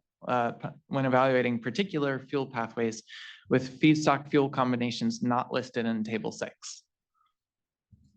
Okay, so wrapping things up. That was a lot of information again, but we really wanted to be responsive to public feedback, especially on the modeling and sustainability topics. I'd like to just make a couple of key points as we wrap up the staff presentation. One of the most important points I'd like to reiterate is that the staff proposal aligns with the implementation needs of our existing zero-emission vehicle regulations. And the LCFS has supported private investment in the zero-emission vehicle infrastructure and fuels without relying on appropriations from the budget. We also spent time laying out how the transition to medium and heavy-duty vehicles to zero-emission vehicle technology will take longer than the transition to light-duty vehicles based on our existing vehicle regulations. And we covered that we should not wait to displace fossil fuels and improve air quality, but should make use of alternative fuels in the near term to transition away from petroleum fuels, particularly in the diesel pool, where we cannot rely on vehicle mile traveled reductions. We also presented some additional modeling work that shows that increasing stringency brings additional greenhouse gas and air quality benefits, but also has trade-offs that we need to consider. And lastly, we discussed how the biofuels market is undergoing rapid changes and there is uncertainty on what the future biofuels volumes and feedstocks may be, but that guardrails to reduce potential future risks are important.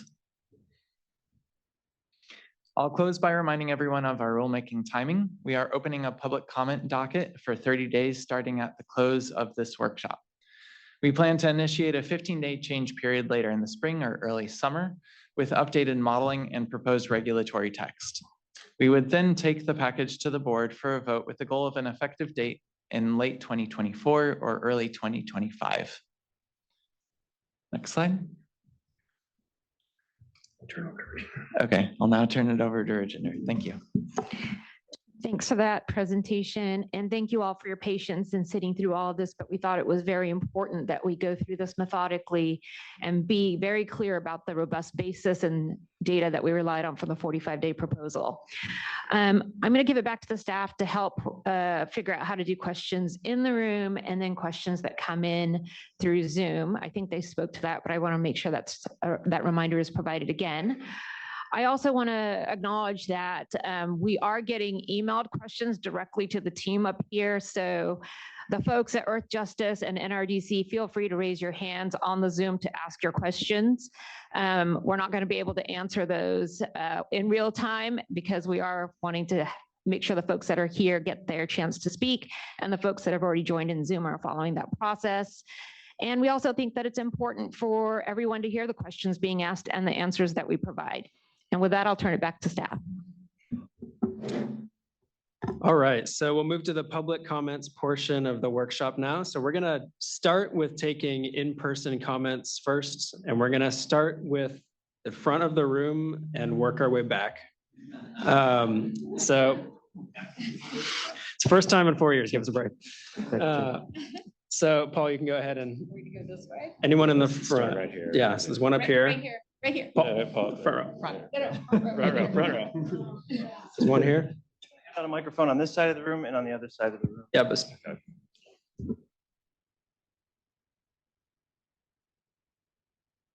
May I begin? Okay. Well, folks, good to be with you again in this room. It's been quite a few years, so happy to be back with folks. I'm Michael Pimentel, Executive Director of the California Transit Association, here today representing 220 member organizations. That includes 85 transit and rail agencies in the state of California.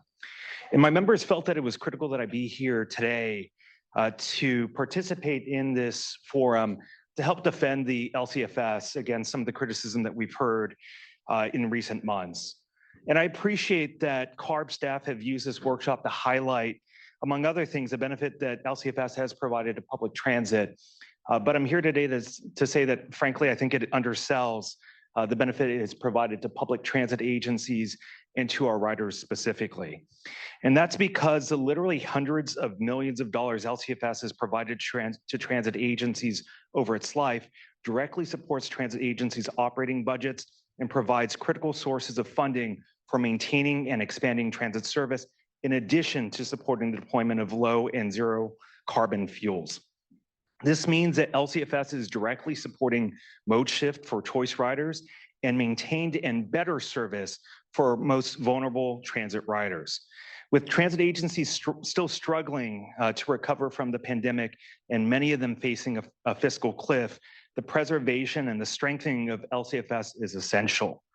Now, as I show my support for LCFS, I would also be remiss if I didn't highlight some of the changes that we are asking for from the program. And the first is that as CARB moves the amendments process forward, that you work to create parity in the credit generation for agencies that have systems post-2011 and pre-2010 to ensure that agencies are able to maximize their credit generation to continue to support better and enhanced service. We'd also be asking that you continue to explore an item that's been advanced by several environmental groups about providing a credit enhancement to transit. That would allow us to generate additional revenues that will be critical for us to incite mode shift to reduce VMT in addition to transitioning to zero emission fuels. And then finally, while I won't go into the specifics, I would encourage you all to continue to work with us to streamline the administration of LCFS, make it easier for agencies to participate and to take advantage of the program's benefits. So with that, I'll hand my time back and just thank you again for the opportunity to provide comment. Thank you for the comment. And I'm just going to guess that next time we have a workshop, everyone's going to want to be in the front row. Good morning.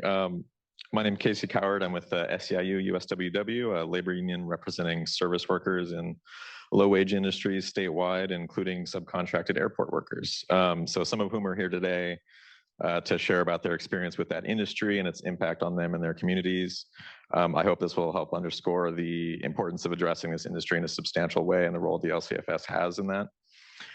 First, I'd like to say we're encouraged to see that CARB has finally taken on conventional jet fuel in the LCFS. We think this is a great first step, but we want to emphasize that the current proposal can't be the end of the issue. The proposal in its current state will only cover fuel used in intrastate flights, which, as you know, is less than 10% of aviation's emissions footprint in California. There was interest in questioning from the board last September about the potential scale of the jet fuel piece here, and despite reassurances at the time, we've since seen the scope of the proposal reduced very substantially. Not only that, but we're now also seeing the addition of a significant delay in the implementation date of the change.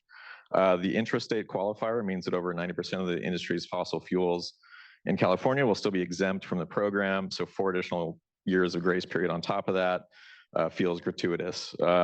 By that time, SAF will have been eligible for LCFS credits for nearly a full decade. At some point, we need our programs in the state to be ahead of where the industry was already planning to be if it's going to have the effect of promoting a transition to cleaner fuels. Keep in mind, while all of this happens, fossil jet fuels are seeing hundreds of millions of dollars in subsidies from California alone, and that's before accounting for the value of the LCFS exemption that they've enjoyed for the life of the program. Thirdly, we'd like to see stronger guardrails on SAF, up to and including a cap on crop-based feedstock. Even now, the industry has been pushing for changes at the federal level that would undermine the ways in which the emissions impact of SAF are assessed. This is an industry that has consistently worked to dilute sustainability standards for SAF, and there's a real possibility the market is flooded with fuels that fail to significantly reduce life cycle emissions beyond what fossil fuels do. SAF is a bridge fuel, so taking it on only makes sense if it's paired with strong guardrails on the feedstock. So this is a really critical issue for our members and their communities. Commercial aviation is a massive source of emissions. It's quickly growing, and it's one of, if not the most challenging part of the transportation sector to decarbonize. The scale of the solutions in the current proposal don't seem to be matching up with the scale of the problem, and we're hoping to see that change in the rulemaking. Finally, I want to end with a quick question based on some information from the modeling outputs released yesterday. Is CARB potentially removing even the concept of intrastate conventional jet fuel being a deficit generator in the LCFS? Is that piece still intact? We're curious about that. So there's a couple of questions in there and a clarification. Fossil jet does not get any subsidy from the LCFS program. So I want to be clear on that point. That's right, not from LCFS. They do not get any subsidy from the LCFS program.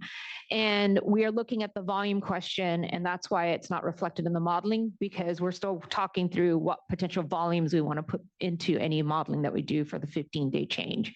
So everything that's posted on the website is staff's interim work on some of the topics that we're looking at from the 45-day. It is not the work that is going into a formal 15-day, because we knew we were going to have this conversation and refinements could occur based on the conversation and comments after this workshop. Thank you. Thank you. For the record, I was sitting up front early. I'm Adam Browning with Forum Mobility. We build large truck charging depots to support the transition to zero emission freight. That's our single-minded focus. A lot of the conversation today has been about biofuels. I really want to talk about the missed opportunity with the amendments to really support a transition to zero emission and electrification.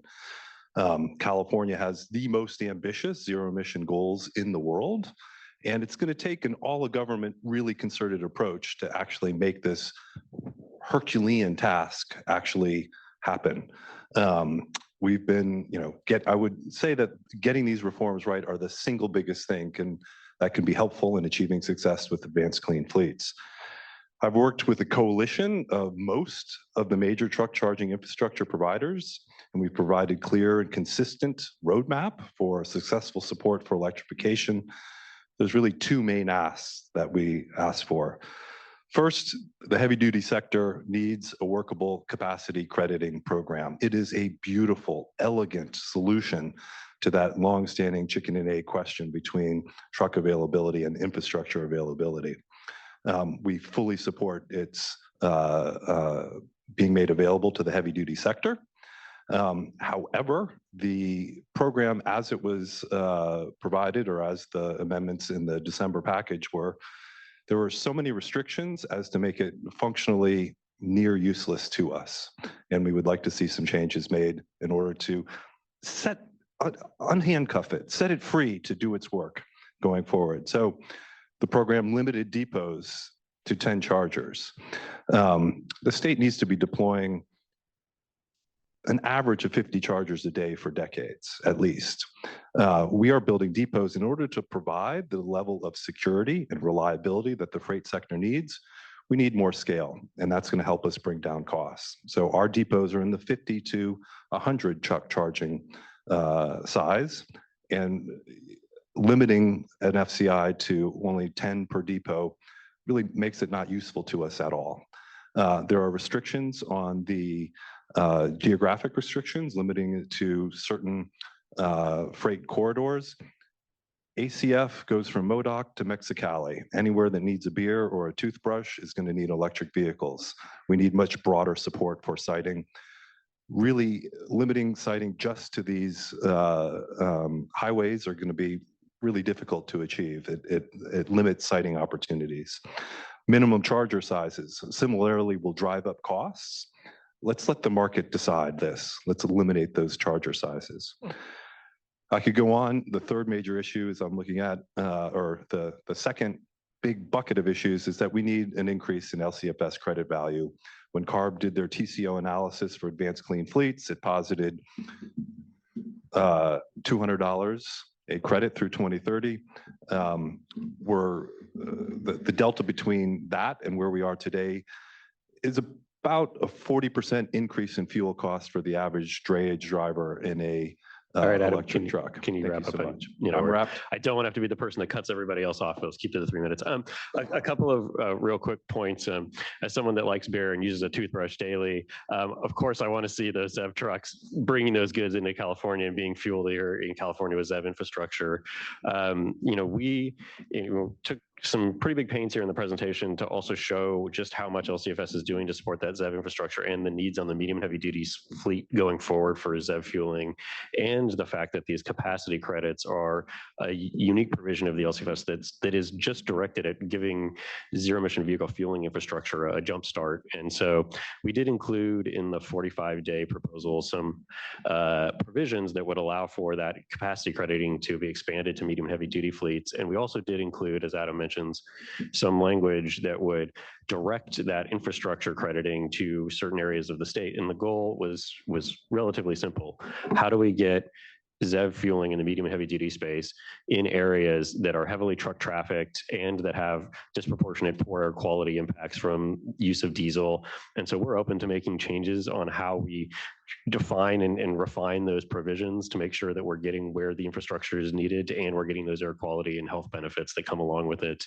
And look forward to being able to make some tweaks on the eligibility side to make it work for the industry so we can get those toothbrushes and beer in California. This is going to be my new tagline, by the way. Toothbrushes and beer.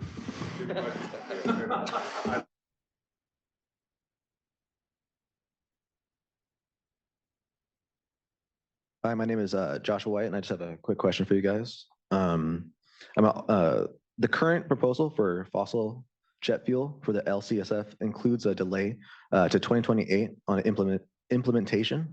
How does CARB justify this? The previous proposal included a much larger share of fuel and didn't include such a delay. Why are we seeing both of those things now? You stunned them. Yeah, I think you're talking about the 45-day package, and we're trying to figure out when volumes will materialize and when some of that SAF could be available, because it's not just about the SAF incentives being in place. It's also about making sure that it's being produced and available for in-state use, because without that in-state use, we won't see the benefits. So we want to make sure the supply is here to make sure we see those benefits. Is there like a shut off to the delay? Like we'll just continue indefinitely? I'm not following that. I think so. We have a time up front to make sure the volumes are here. Once the volumes are here, they will continue to be used. We don't say you have to stop using SAF. Thank you. All right. Good morning. My name is Vanessa Romero. I've been an airport worker for 4 years now as a transportation security officer. I'm also a member of SEIU.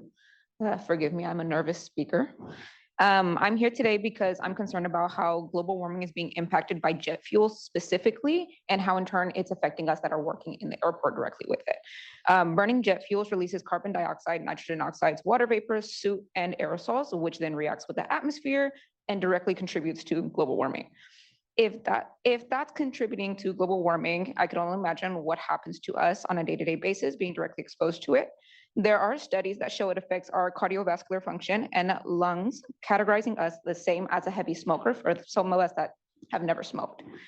There are also newer studies that explain that prolonged exposure can hinder our neurological behavior. I've experienced firsthand when we asked to shut down lanes due to the fumes, the smells, and they say no because they need to get the passengers going and they want everybody on their flights, etc. So as a fairly healthy 25-year-old, I shouldn't feel lightheaded at work, nor should I feel sick and have to go home and lose pay for the hours I didn't work because of those. So I share this with you today because I'm not only concerned for my health, but for my coworkers and the earth I live in ultimately. So I just really urge you guys to please make sure the current proposal sets measures that will in reality regulate jet fuels. So you did great, even though you said you were a nervous speaker, you were great. And we're going to agree with you that the science is there and it's compelling that we need to get out of fossil fuel combustion anywhere and everywhere we can as fast as possible.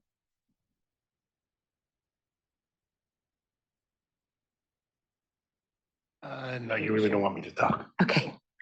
Oh, good morning. Julia Levin with the Bioenergy Association of California. Thank you for holding this workshop and the opportunity to speak. I want to make 3 quick points, 2 of which unfortunately were not covered in the discussion, but are really, really critical to the state's climate change and air quality efforts. The first is on crediting or not crediting of avoided methane. I understand that a life cycle model does not include credit for things that are required by law. But dairies are not required to reduce the methane emissions from dairy manure. And even with diverted organic waste, they're not required to produce biomethane. CalRecycle's regulations allow far higher emitting alternatives like compost production and wood chip production that emit several times greater carbon reductions. And so we do believe, even in a life cycle model, it is appropriate to credit the difference between higher emitting alternatives and lower emitting alternatives under the low carbon fuel standard. Otherwise, projects will go to the cheapest alternative, which is not the best alternative for the climate. My second point has to do with deliverability. We were really supportive of the staff proposals last year over multiple rounds that would have phased out undelivered biomethane, and really disappointed in the 45-day language, which effectively gets rid of that phase out. It's not until 2040, and it's so vaguely termed then. You could put biomethane in a pipeline in Quebec, and if it's headed anywhere south or west, it counts as being delivered to California, which is really nonsense. And the reason this is so important is if you don't require delivery, then we're going to continue to use fossil fuel gas in motor vehicles in California. We won't get the short-lived climate pollutant reduction benefits in California, the waste reduction benefits, the wildfire reduction benefits, or the jobs and economic benefits of developing the projects here in California. And it creates an incredibly unlevel playing field. We have stricter environmental laws, stricter labor laws, stricter pipeline injection requirements in California. It is simply not fair to have such a wide open door for biomethane that never even gets delivered to the state. Finally, on sustainability criteria, we strongly support including environmental and public safety guardrails. With forests, however, I would not look to the European Union, which has virtually no virgin forest left. It has a very different forest situation than California. California has adopted very effective guidelines under the BioMap program, which by law is limited to the byproducts of sustainable forestry. And the PUC adopted 23-page guidelines that multiple state and federal agencies, local air districts, and environmental groups all participated in, that effectively limit forest waste, eligible forest waste, to forest waste that's removed for forest restoration projects or wildfire mitigation, period.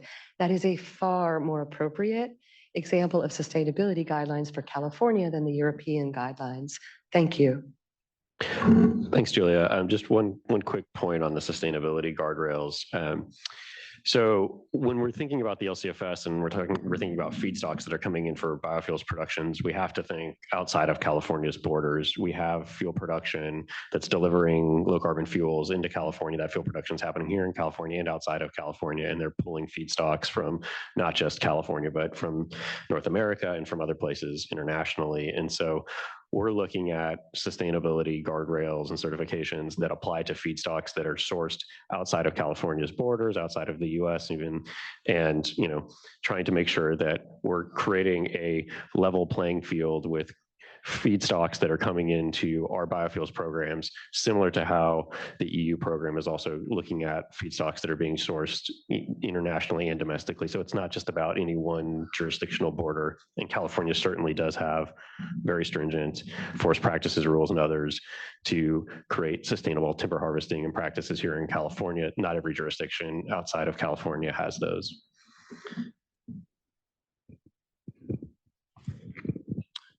Good Good morning, Graham Noyes, providing general comments on behalf of Noise Law Corporation clients who are fuel producers and technology providers really across the spectrum within the low carbon fuel standard program. So electricity, hydrogen, power to liquids, renewable natural gas, biodiesel, renewable diesel, sustainable aviation fuel, power generation.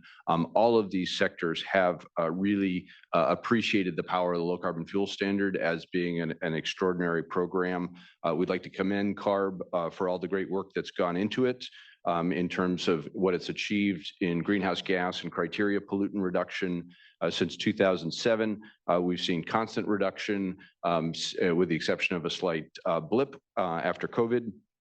And this success is really driven by CARB's dedication to its mission, its clear-eyed review of data and science, its really robust public process, even when that is difficult, and its dedication to the health and welfare of its citizens and to environmental justice. I think 2024 is really a turning point here in climate policy. We see more opportunity in terms of federal funding, in particular in federal climate action, than we've ever seen before.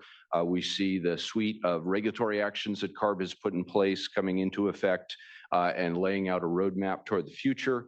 The creation of California's Priority Climate Action Plan, which CARB really led up and did a fabulous job on, and this LCFS rulemaking being a key part of sort of building out the overall structure. One thing we certainly support and know CARB is working toward is wrapping this up and getting us to the board, and we are very supportive of that happening. This final workshop and refinements to the regulatory proposal. Overall, I would say the industry strongly supports the maximum feasible carbon intensity reduction.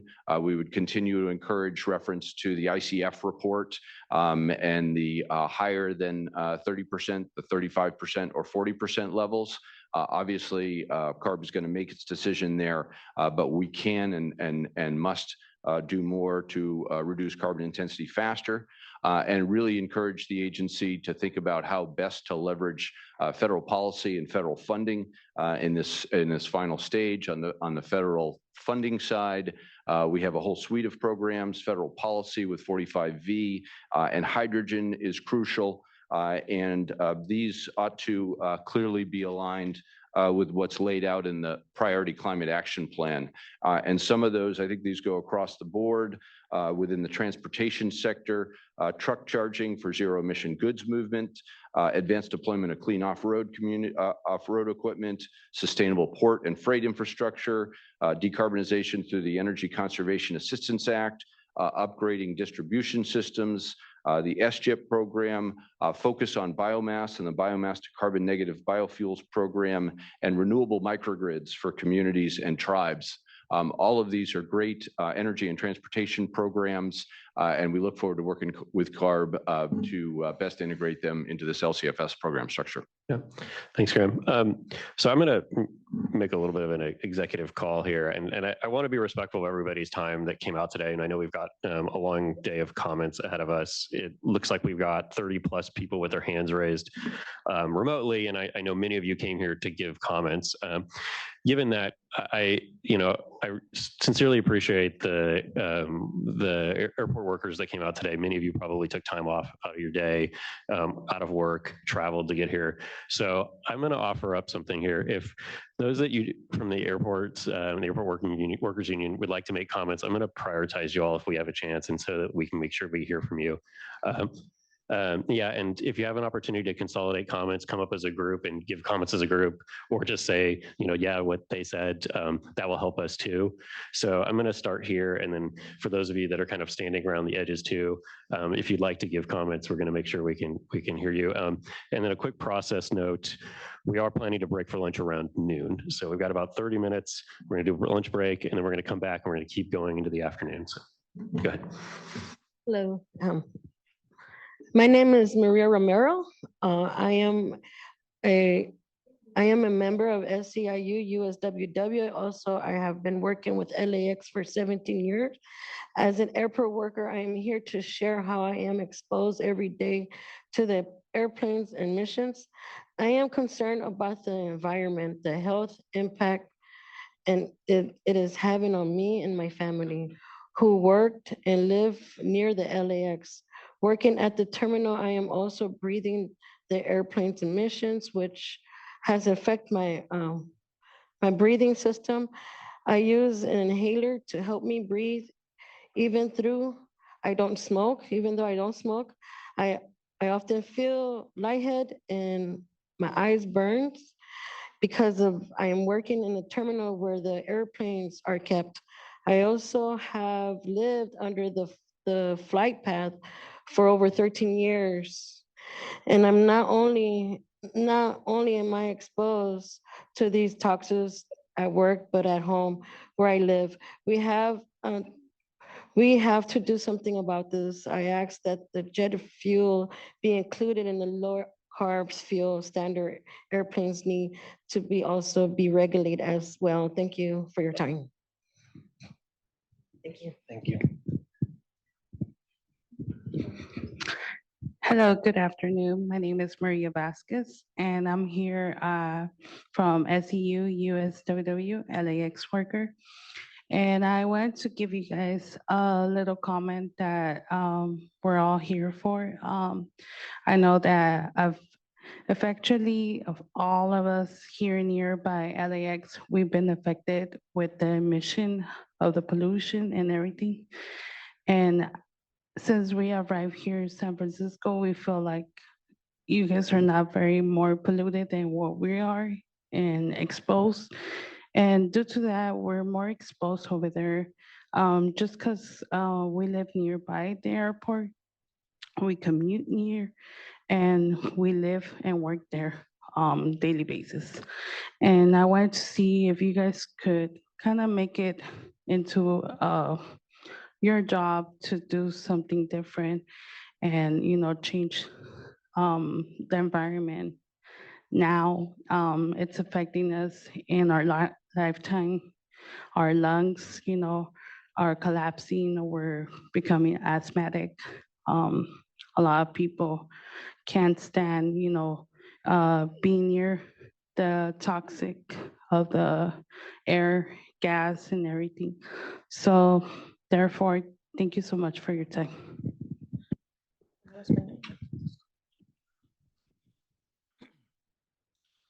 Hola, mi nombre es Héctor Alfaro.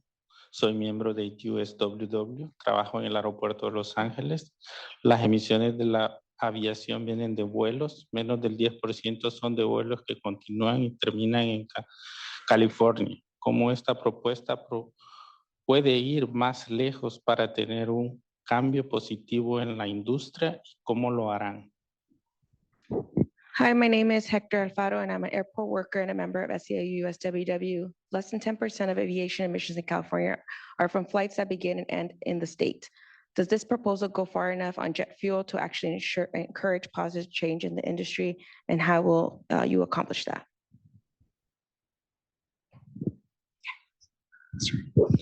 Hi, I would like to thank you for acknowledging we all came from Los Angeles, San Francisco, Oakland, because this is very important for us.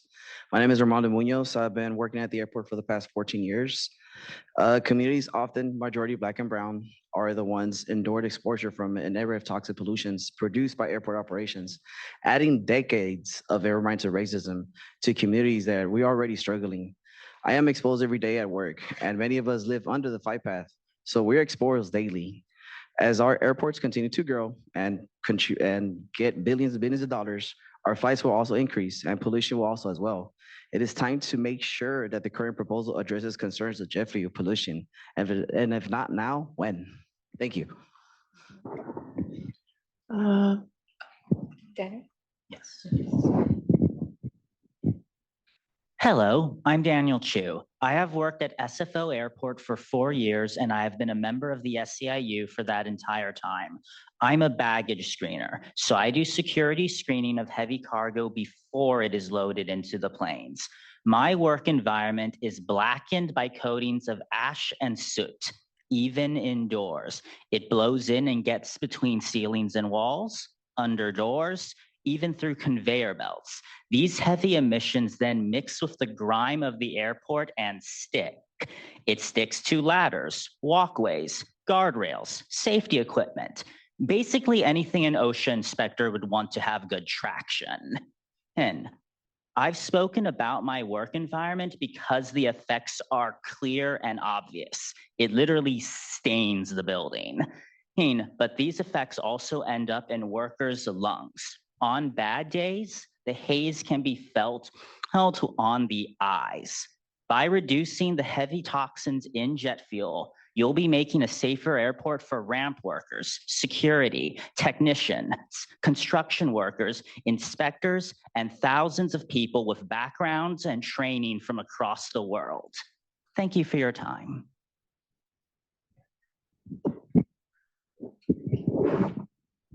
Morning, everyone. My name is Derek Brown. I've been at SFO for 1 year and 3 months, part of USWW as well. I came here to talk about what life is like as an airplane fueler. So through this experience, it's become second nature to handle jet fuel and deal with the exhaust from airplanes. My biggest concern is that I would always want to be protected while I'm on the field. So working with many of the particulates that comes from the exhaust of the airplane and just all of the debris that's in the air, that's when health became a biggest priority for me. So I often cover my face with some kind of bandage or something to make sure that I don't get any of these things in my eyes or mouth, just to ensure my safety. It really became an issue for me when I went in for a routine eye exam and the optometrist noticed a metal shard within my eye. Luckily, I wear contacts, so that caught it and I was able to replace them. So I know that my health and sight were put in danger because of jet fuel. So these are some of the reasons why we really need to hold the airline industry accountable to its impact. And we need regulations and the tax incentive to ensure a reduction of pollution and also a better life quality for the workers of those impacted as well, just like you've been hearing. So thank you again for your time.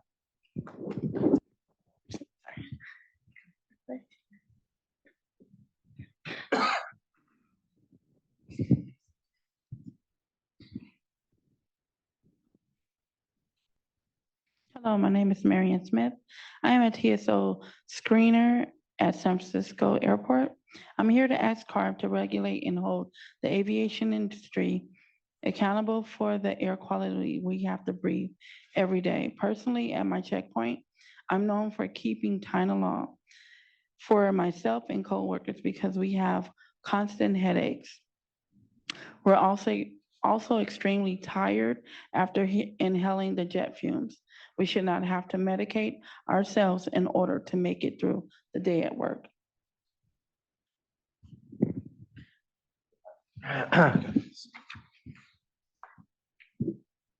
Good morning. Hi, my name is Michael. I'm a security screener at SFO and a member of SEIU.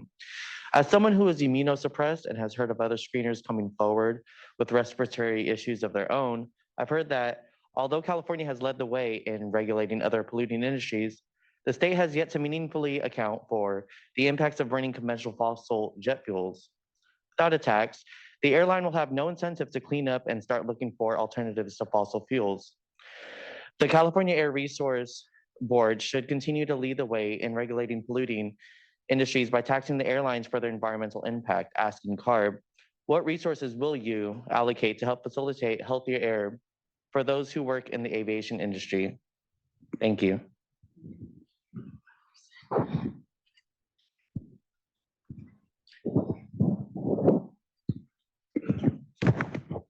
Hello, first and foremost, I want to thank the board. Good morning to everybody. Good morning to folks of attendance today. My name is David. I'm here with SEIU. Hopefully I could make it within the 3-minute mark if we add one Mississippi to what I'm about to say.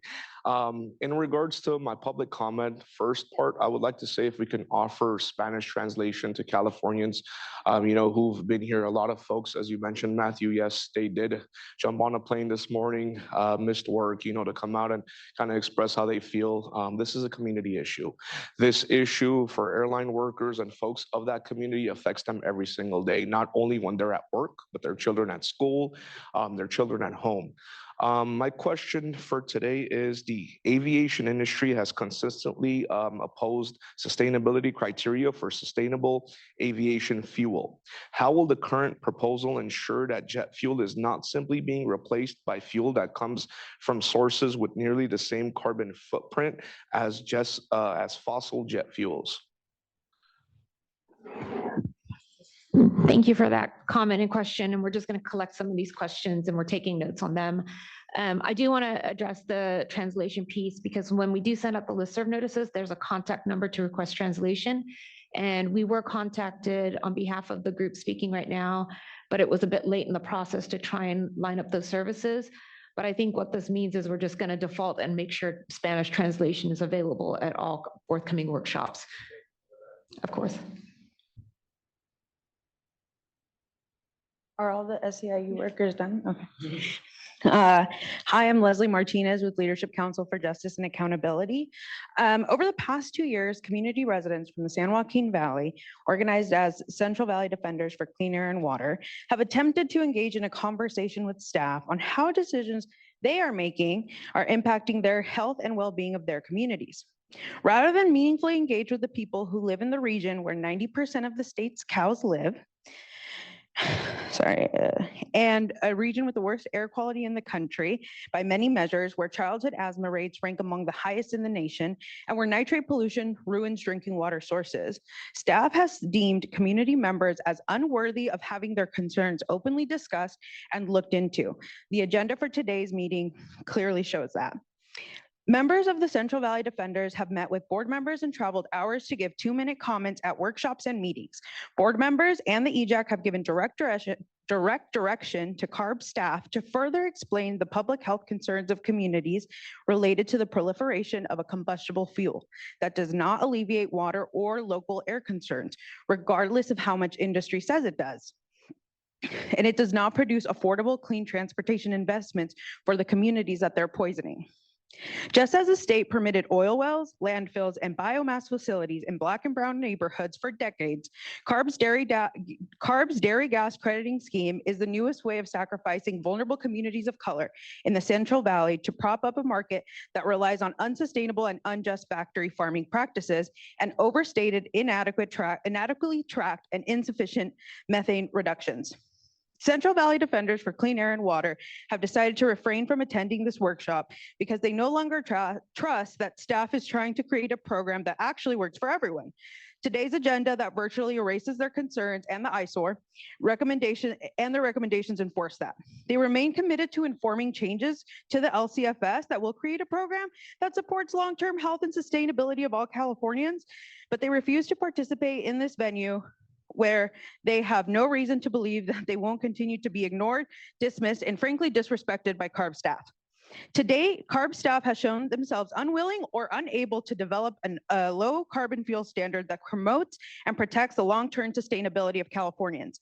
The board must rein in staff who continue to support polluting projects at the expense of communities already experiencing severe environmental and public health impacts. I also would like to note that I tried to get the agenda ahead of time and I was met with nothing. We've tried to engage. And so I think this is the last way that we don't know how else to engage with you. So thank you for those comments. On the piece about the agenda, when we sent out the original notice postponing the board workshop, we identified the topics that we would have in a mid-April workshop. When we sent out the listserv, again, we noticed the topics that we would have at this workshop. Because of the time it takes to develop 60-something slides, the full slide deck went up yesterday morning. So going back to even mid-March, we had been signaling what the mid-April workshop would cover. I'm sorry that you're frustrated and you feel like you're not being heard. That's certainly not the intention, and that's certainly not where we want to be. And we're going to follow up with you directly, and we'll make sure that some appropriate other deputies are included in that conversation.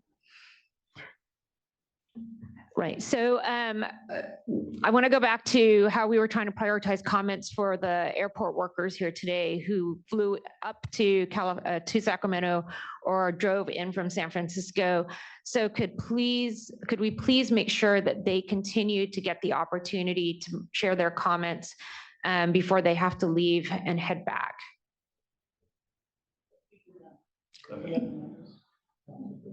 You're done. Okay. All right. Let's start with the process. Oh, one more. Hi, good morning, everyone. Actually, I'm very nervous to speak right now. I'm sorry about my voice, but I work in SFO as an aircraft guard for prime flight. I'm a member of SEU. I experienced firsthand about the fuel. I've been diagnosed for tuberculosis for last 2022. And it's very hard for me because I've been suffering for 3 months and 3 weeks. And I hope you guys can find a solution for this problem because a lot of us is having this problem right now, especially with the weather. It affects us also. So thank you so much.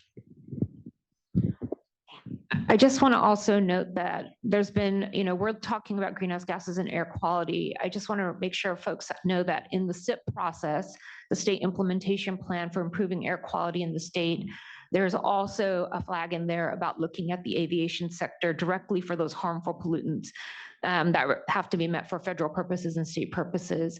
So this conversation about aviation is not just happening in the context of greenhouse gases, it is also happening in the context of harmful air pollution, the air that folks breathe in close proximity to those sources. Thank you for indulging us and taking the time out of your day to give comments. We really do appreciate it. I'm going to restart with the process here, which is, I think we were going through the front row. I thought we were done, but it looks like Eric's going to give some comments. Yeah, go ahead. And then we'll come back here to Eric, and then we're going to move to the second row, making progress. Thank you for holding the workshop, and thank you for all the union members for being here and offering their testimony. I appreciate hearing that as well. I'm Michelle Avery. I'm the Vice President of External Affairs at INRIDE.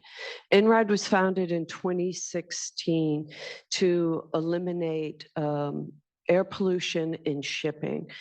Our ecosystem comprises of heavy-duty connected electric trucks as well as charging infrastructure. We have the largest fleet of electric trucks in the US and in Europe, and we've reduced over 6 million kilograms of CO2. We're operating in 8 states. We're actively planning deployment in 14 others, and we've already driven well over 1 million miles in the US alone. Now, INRIDE is unique in this market in that not only are we supplying the charging infrastructure, but we're also operating the trucks. We know that freight electrification is immediately obtainable. Half the goods transported by trucks today travel within the functional range of electric trucks. Now at INRIDE, we target high-density truck lanes, focusing on predictable short and middle mile hauling. We do haul a lot of beer as well, hauling for Heineken as well as Carlsberg.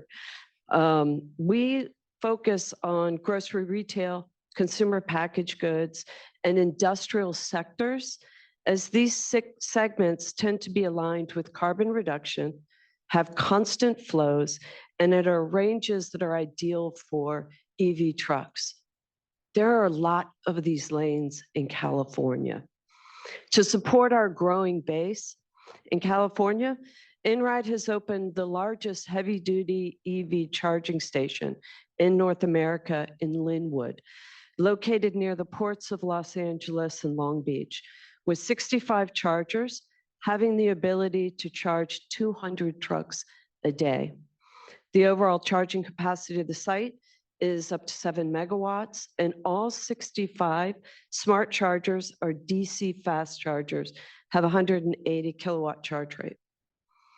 LCFS credits are vital to the success of our charging business in Linwood. And as you look to strengthen and update the overall LCFS program by implementing changes that support credit prices at higher values than the current $60 rate, I ask you to consider a few things. Eliminate the geographic limitations. Corridor charging does not address all the operational needs for INRIDE's many high priority market segments. We need flexibility on where we are building our charging infrastructure. eliminate the 10 fuel supply equipment per site caps to enable scale and cost reductions that come with larger projects. Thank you. Can you wrap up? Absolutely. Thank you all very much. Thank you, everybody. You guys are in a very difficult environment. I want to thank you for coming out here in person and hearing the concerns of the constituents that we're all facing. It takes a lot of courage, and you've put a lot of effort into this, and I want to express appreciation for it. I'm the chairman, CEO, and founder of Ametis. We're the largest bioethanol producer in California. We were just permitted for a $600 million sustainable aviation fuel plant just north of Modesto. We've signed contracts with 10 airlines for about $4 billion to send that product to the San Francisco airport, specifically to improve the working environment of the people you've heard from today. Our second and third plant will be supplying LAX as well as other airports. And essentially, we're here today to regulate a market in which you control the inputs and you mandate the outputs. So I'd like to make sure that that slide that shows the 2025 LCFS credit balance has the right number at the beginning of the year. So various stock analysts have proposed that over 30 million credits will be in place at the end of 2024. So if your beginning credit analysis in January 2025 is south of 30 million credits, then all the other assumptions are probably going to be impacted. So I'd encourage you to look at that credit balance very closely. Secondly, is we currently mandate 90% petroleum liquid fuels in the gasoline market in California. And I don't see any change of that in the next 20 years in the current proposal. It was remarked on your last slide that it's something to look at, is reducing that 90% petroleum gasoline mandate. The way you would do that, of course, is increase ethanol. In many other states, you have up to 30% ethanol, which is renewable fuel.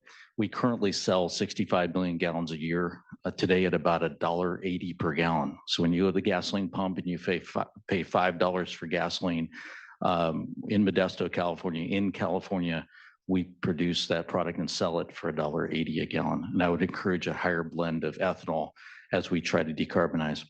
Last point I'd like to make is I didn't see carbon sequestration on the list. I know it's a focus. It's in the governor's letter to CARB of August 2022 is 100 million tons of sequestration by 2045. And I would like to keep that on the radar screen. I know it's in the plan, but it's not in the commentary. Carbon sequestration has been cited as the only way we can truly achieve many of these goals.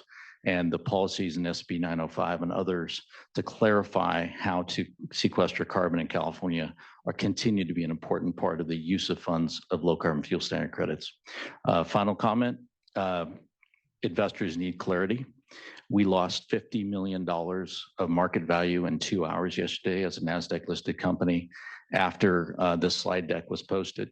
And it wasn't because the policies were wrong.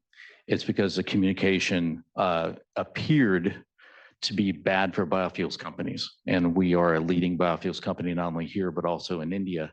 And so the appearance and the clarity of what credit prices will be is really the goal of the entire process. Because if we can't get lenders and investors to believe that these processes will decarbonize and create new markets, for example, for SAF, then a lot of this effort is largely unsuccessful in the short term.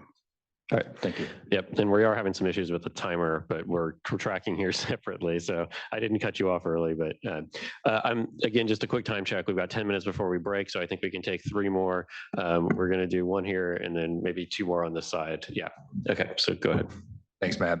Brian Beering with Ellison Schneider, Harris, and Donlin. I'm here on behalf of a number of different clients, most of which are in the electricity sector. And first off, just want to express our appreciation for the amount of detail you went through in the slide deck. It was really helpful to see such a big record distilled down into the presentation. So that was very helpful. The specific comment I wanted to raise was with respect to power sourcing under the LCFS regulation. We've seen this work really well in the past, driving additional incremental emission reductions. I'll point, for example, to the incremental crediting for EV charging. Right now, the regulation really only allows power sourcing for a certain small class of fuels. Everybody else has to go through direct connection of renewables to the fuel source. That's leaving a lot of emission reductions on the table. When you look at the slides showing just how much alternative fuel growth we're going to see under the program, there really is a lot of opportunity to further reduce the emissions associated with the program by enabling low CI power sourcing at wholesale. We don't see that as disrupting the available renewable energy sources that are needed for other purposes, for example, load serving entities that have to comply with CPUC orders. It can be constructed in a way that really does drive additional emission reductions and is not, a one for, a zero-sum game with other priority sources like EVs. So hope you'll reconsider that in the next regulation. Would love any feedback you may have on in terms of how we can inform the record on that point.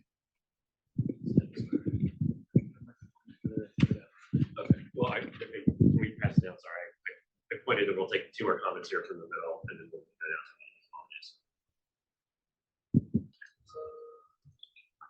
Right here, Paul, right here. Yeah, thank you. Yes. Good morning. My name is Dawn Honorscourt, and I represent Southern California Edison. SCE supports the low carbon fuel standard and the proposed amendments with some modifications. We believe that LCFS has been and will continue to be instrumental in helping California move towards a decarbonized economy. As a recipient of utility-based credits that staff mentioned earlier today, SCE has utilized LCFS credit proceeds to help incentivize EV adoption and fund programs and services that help accelerate the transition to transportation electrification. We are expecting to spend approximately $350 million in holdback revenues through 2027. 80% of this funding is for programs and services that benefit equity communities.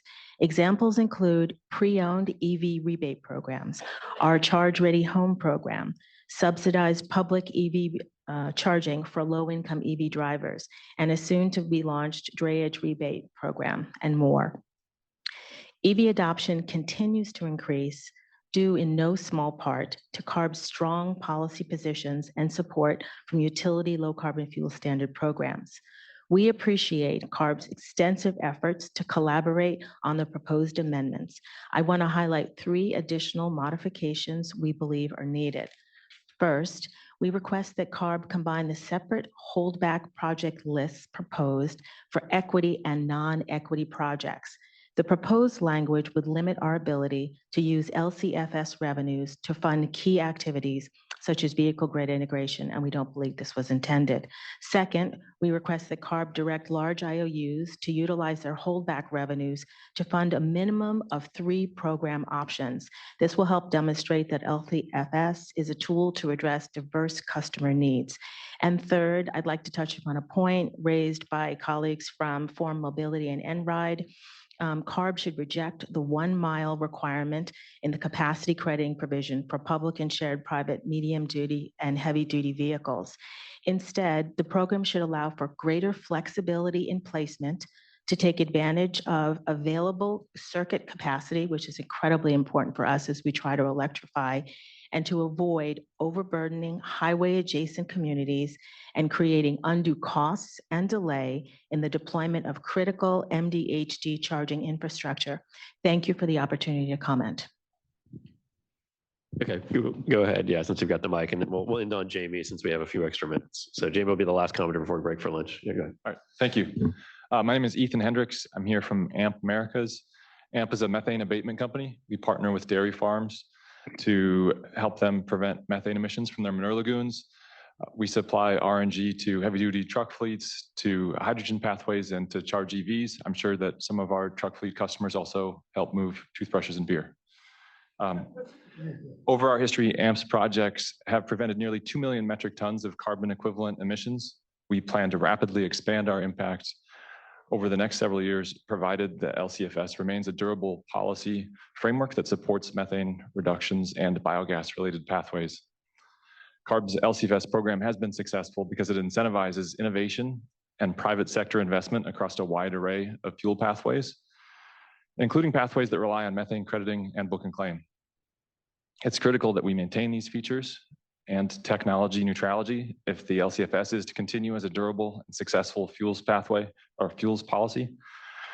We appreciate CARB's consideration of a more stringent step down, which we think is necessary to correct the oversupply of LCFS credits in the market and return to conditions that are supportive for additional investment in low carbon fuels projects for the state of California. Based on our analysis, we believe that this requires a step down to at least 23% if the changes are to take effect in 2024 and 25% if the changes take effect in 25. This aligns with the 9% scenario that you all shared in your slides earlier, and potentially even exceeds that if the change doesn't take effect until 2025. We also believe that the program needs a 2030 target of at least 35% to create a market condition that supports additional investment.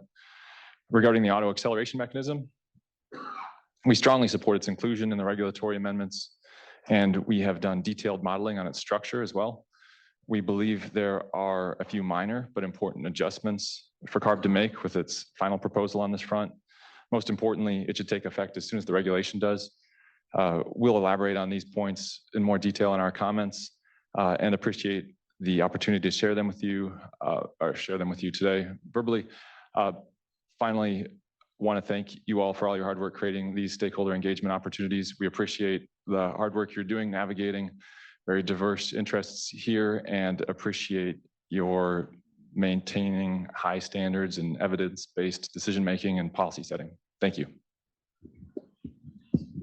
All right, thank you all for this workshop and for the opportunity to comment today. My name is Jamie Hall. I'm Director of Policy for EV Realty. We are another of the companies building shared multi-fleet truck charging hubs.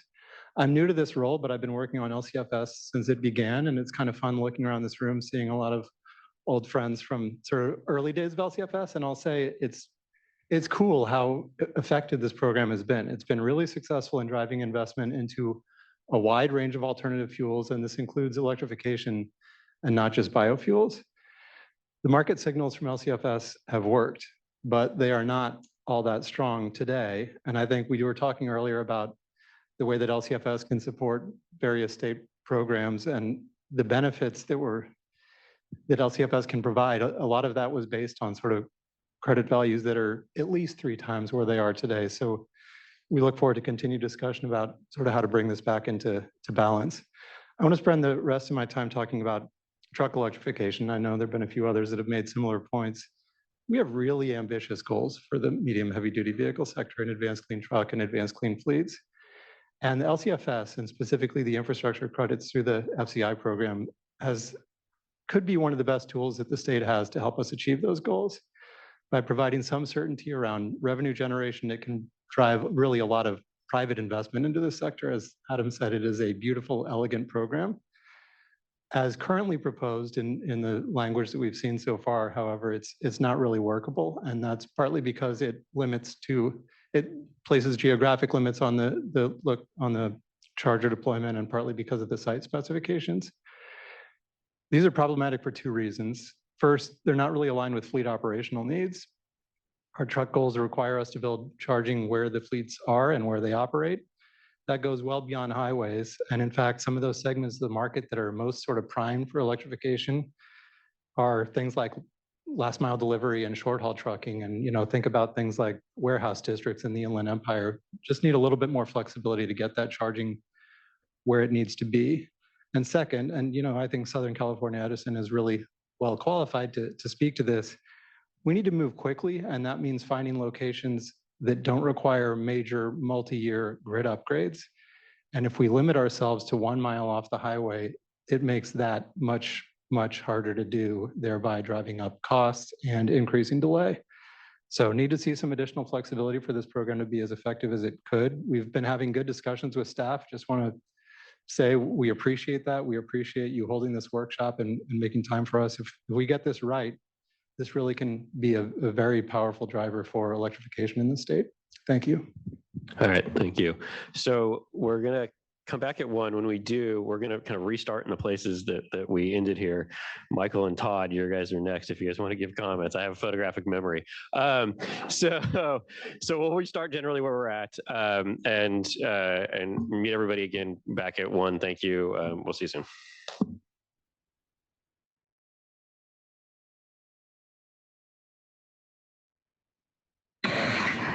Okay, welcome back, everyone. We're going to pick up on public comment in the room. The crowd is a lot smaller in the room. I suspect folks will fill in after they're finishing up with their lunch. And I believe Todd and Michael were first up. Well, first of all, thank you for the opportunity to share input, and thank you for working with all of us throughout this important process. Clean Energy is a strong supporter of the low carbon fuel standard. And rather than spend a lot of time, refuting some of the attacks today on dairy and RNG, I wanted to focus on a more positive by stating that renewable natural gas is fuel agnostic. RNG is capable of powering the cleanest internal combustion engines in the world, thanks to CARB's omnibus rule, or a battery electric and fuel cell electric platform. So when we observe carbon negative numbers for RNG, those reflect the capture of methane emissions, a harmful short-lived climate pollutant, and these fuels are increasingly being used to support a zero-emission future. For example, Clean Energy's recent investment in hydrogen fueling reflects this. So more importantly, the LCFS is working, and it has since overperformed when it comes to decarbonizing transportation, because its fuel neutral policy drives competition and technology innovation. In our race toward a cleaner California, it will be critical that CARB set aggressive targets for the program's carbon intensity curve, as those targets will determine whether we meet our ambitious climate goals or fall short using more expensive fossil fuels that could have been avoided. In truth, the LCFS is a proven tool that can successfully wean California off foreign oil dependence and provide energy security with the domestic production of low carbon renewable domestic fuels. Roughly 70% of the pump price is directly correlated with foreign crude. When we reduce our dependence on foreign crude with cleaner alternatives, we have a better chance to stabilize our pump price and reap significant health benefits that are often overlooked in the debate. We therefore applaud CARB for considering steeper step downs that can draw down the credit bank and improve the economics for present and future production of much needed low carbon fuels. We hope you adopt a 9% step down, of course, at a minimum, because we think that would be very helpful. We also hope that CARB will continue to evaluate its 2030 target of 30% and set a target that is in the final rule that is closer to 35%. And then finally, we also recommend that CARB's staff simplify the certification pathway process so that the process can come online sooner, or production can come online sooner. Applying a comprehensive true-up that includes a temporary pathway or the application of a tier 1 approach will improve both project economics and investments at the scale CARB estimates are necessary to meet our SB 1383 goals. And I agreed with the speaker representing the ethanol industry here that certainty matters. And the more certainty, the stronger investment, and the stronger the investment, the better off we will be with the low carbon fuel standard. Thank you for the comment. Michael. Thank you and good afternoon. I'm Michael Bocadoro with Dairy Cares and the Ag Energy Consumers Association. Very much appreciate the opportunity and very much appreciate staff's presentation today, which was appropriately focused on the facts and science behind the LCFS. If our climate programs are to remain effective and achieve the state's ambitious goals, that commitment to facts and science will remain critical. As the staff presentation shows, and contrary to popular myth, the LCFS program is not broken. Quite the contrary, it has been highly effective. It can and should be improved and evolve, and staff have done a good job of separating fact from fiction in that pursuit. I would, however, be remiss if I didn't address at least some of the unfortunate myths repeated by Mr. Hamilton today as part of the environmental justice presentation. I've known Kevin for a number of years, had the opportunity to work with him, ironically, on the Dairy Digester Working Group, which was convened by CARB shortly after passage of 1383. That group was created to work through the technical and financial roadblocks to clearing the path for more dairy digester development in California, which every major environmental organization and regulatory agency recognizes the important role played by digesters. While Mr. Hamilton is certainly entitled to his opinions and his conspiracy theories, he's not entitled to his own set of facts. So let me highlight a few of the facts. I think all climate scientists agree that reducing methane is a critical, if not the most important short-term action we can take toward our climate objectives. The LCFS program, contrary to Mr. Hamilton's comments, was never intended to only focus on electric vehicles. And Mr. Hamilton should know that, given the role he has played in the development of scoping plans previously. Anyone who's read those plans understands the important role LCFS is and will need to continue playing in methane reduction. Dairy digesters are a critical piece of the state's efforts going forward and will remain so. The dairy sector is well on its way to achieving the full 40% reduction sought by CARB. We're very close on the manure side, in large part because of digesters and alternative manure management programs, and in large part because we've structured programs to work with all dairies, irrespective of how they currently operate or the size of the dairy here in California. It's also a fact that growing feed to feed dairy cattle is not part of the LCA for producing biomethane. It is appropriately part of the LCA for milk production. The perverse impact of including it in the LCA for fuel production would be zero carbon milk. And while my farmers would probably like that, it's not associated with reality.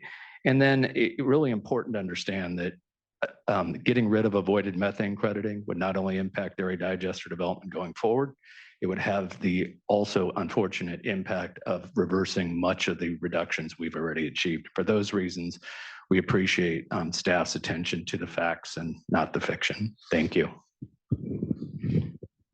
Thank you for the comment. All right. Hi, everybody. Sam Way with the Coalition for Renewable Natural Gas. We're the National Trade Association for the RNG industry, headquartered here in California. We're going to continue with the theme that the LCFS is working for RNG. And that's appropriate as it's called out as an important strategy in both the scoping plan and by state law. But incentivizing RNG development under LCFS is only likely to continue unless we can get the total stringency of the program corrected in this rulemaking. Our members want to continue to invest in methane capture projects, but can't do so if the program remains oversupplied. Therefore, we support at least a 9% step down in 2025 and allowing the acceleration mechanism to trigger as early as possible. Ideally, even by the 2025 data year, if the triggers are hit. And we'd like sort of a response from staff if possible on that today. Is it feasible to allow that in the adjustments you're making in the 15-day package? We also believe that directly changing the near-term targets through the step down is a more important and impactful signal to RNG investors than the uncertainty associated with the AAM. We support the AAM, but we don't think it's very easy to write an investment thesis around. Outside of California, other states are creating their own policies following California's LCFS example. Those states need to continue to see a positive example from California. But there's also competition for clean fuels that is increasing as a result of other states moving forward. And as a Californian, I'd like to see the state lock up lower cost clean fuel supply for all the clean air benefits mentioned by the staff presentation and the airport workers today. But in order to do that, we have to, of course, reinstate the incentives under the program. The global competition for clean fuels is actually a positive for those investing in these solutions. And California has really kickstarted the industry, but don't be surprised if we get left behind if we don't continue to emphasize how critical all clean fuels are. We should try to be the first to benefit from these fuels, both for clean air reasons and to be a global leader on climate. And we shouldn't erect any arbitrary or artificial barriers to delay the use of clean fuels, including RNG. It's great to see that CARB's modeling finds that multiple clean fuels can achieve deeper greenhouse gas reductions at lower costs. And that's always been a key advantage of the LCFS. It builds on top of the ZEV requirements and benefits both ZEVs and non-ZEV fuels in a technology neutral fashion. So we're happy to have RNG be used in natural gas vehicles, hydrogen vehicles, or electric vehicles. And we therefore disagree with Mr. Hamilton's framing today that crediting RNG somehow requires a trade-off with ZEV strategies. We'd like CARB to finalize a stronger rule as soon as possible and to not permit further delays, even though we recognize there's still complex issues in front of you. And we encourage the robust stakeholder conversations like the one today. Essentially, the climate problem is impacting California and the rest of the world faster than expected when the LCFS was first created. But luckily, the solutions are here and can be deployed faster as well. So a strong LCFS will help make that happen. Thank you. And you had a request and we were checking. Can you reframe it? We just want to make sure we understand what that request was. Just why, can we make the acceleration mechanism trigger off, be able to trigger off the 2025 data year if needed, right? Okay. We hope that that's not needed because the step down will be appropriate, but if we get that wrong, could we still trigger off of 2025? Okay, and that would be different than what is currently in the 45-day staff proposal, which has the auto acceleration mechanism triggering off of, I believe, the 2026 data year. As soon, and the earliest it could come in is 2027. So your ask is, could we move it up sooner? Okay. Hi, Mikhail Scavarla here on behalf of the California Hydrogen Coalition, California Hydrogen Business Council. Appreciate the workshop and staff presentation. CHC and CHBC, appreciate all the work that's gone in. I feel like we've been at this for 3 or 4 years now. And we want to urge the staff and board to urgently proceed towards adoption of the low carbon fuel standard. Well, we understand that there's some diligent work that's necessary to improve the operability of the proposed rulemaking. We believe that staff is committed to getting those changes done in the 15-day package. However, right now, further delays are postponing final investment decisions on hydrogen refueling stations necessary to achieve our advanced clean fleets goals. And to that end, we believe that we need to proceed with some urgency here to implement this rulemaking and get the changes in place to send the appropriate financial and economic signals to folks who want to invest in the state of California, want to invest in compliance of the decarbonization of our transportation sector. So keeping it quick and short, that's the ask. Let's adopt as soon as possible so that we can get this done.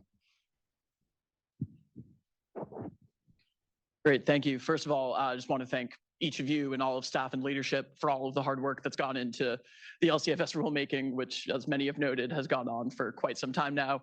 We really do appreciate all of your attention and openness to iteration on this. I'm Asher Goldman. I'm a vice president at Generate Capital on the investment team there.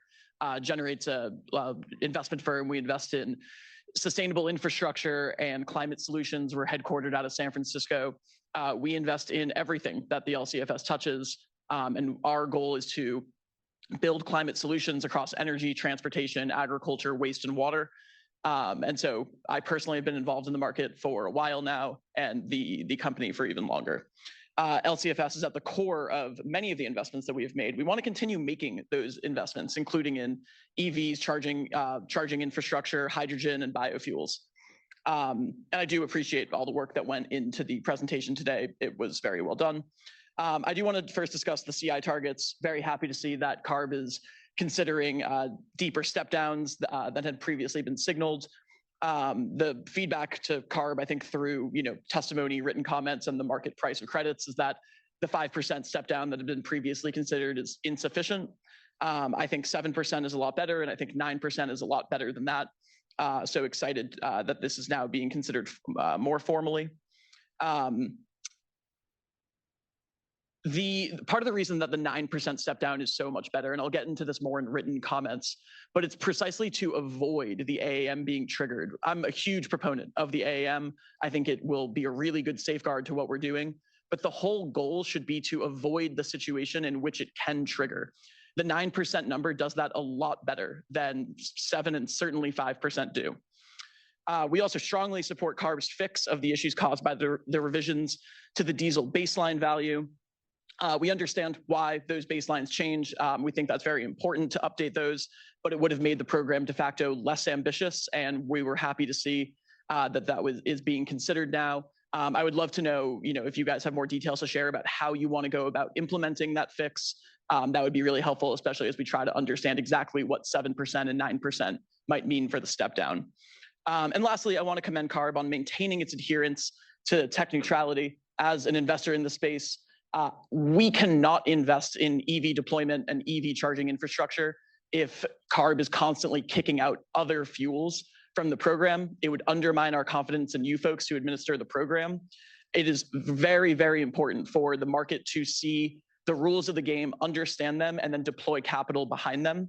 That's impossible to do if we're constantly picking the fuel that's favored today and not favored tomorrow. Thank you guys very much.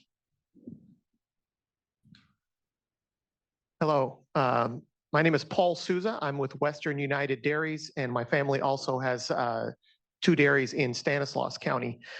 Since the passage of 1383, dairy families have really stepped up to the plate to meet the state's goals. I've really been amazed by the progress that we've made in such a short time. I urge CARB to continue support for the successful GHG programs that also benefit air quality in rural communities and disadvantaged communities that are so cost effective for the state and for our dairy farm families. It's important to stick to the facts. I grew up on a dairy. I've spent a large part of my life living on a dairy, including raising two of my children on a dairy farm. It's a good place to live and raise a family with good air quality. And I invite staff and the board to come out to a dairy, visit a dairy, and see firsthand for yourselves, talking to the folks that actually live and work on dairies that are closest to the dairy, what life is like on a dairy, and what issues we do have and what issues we're working on. So I appreciate the opportunity to comment today. Thank you. Thank you. Are we on to the third row? Let's start with John and then we'll work our way outward. Yeah, go ahead right here.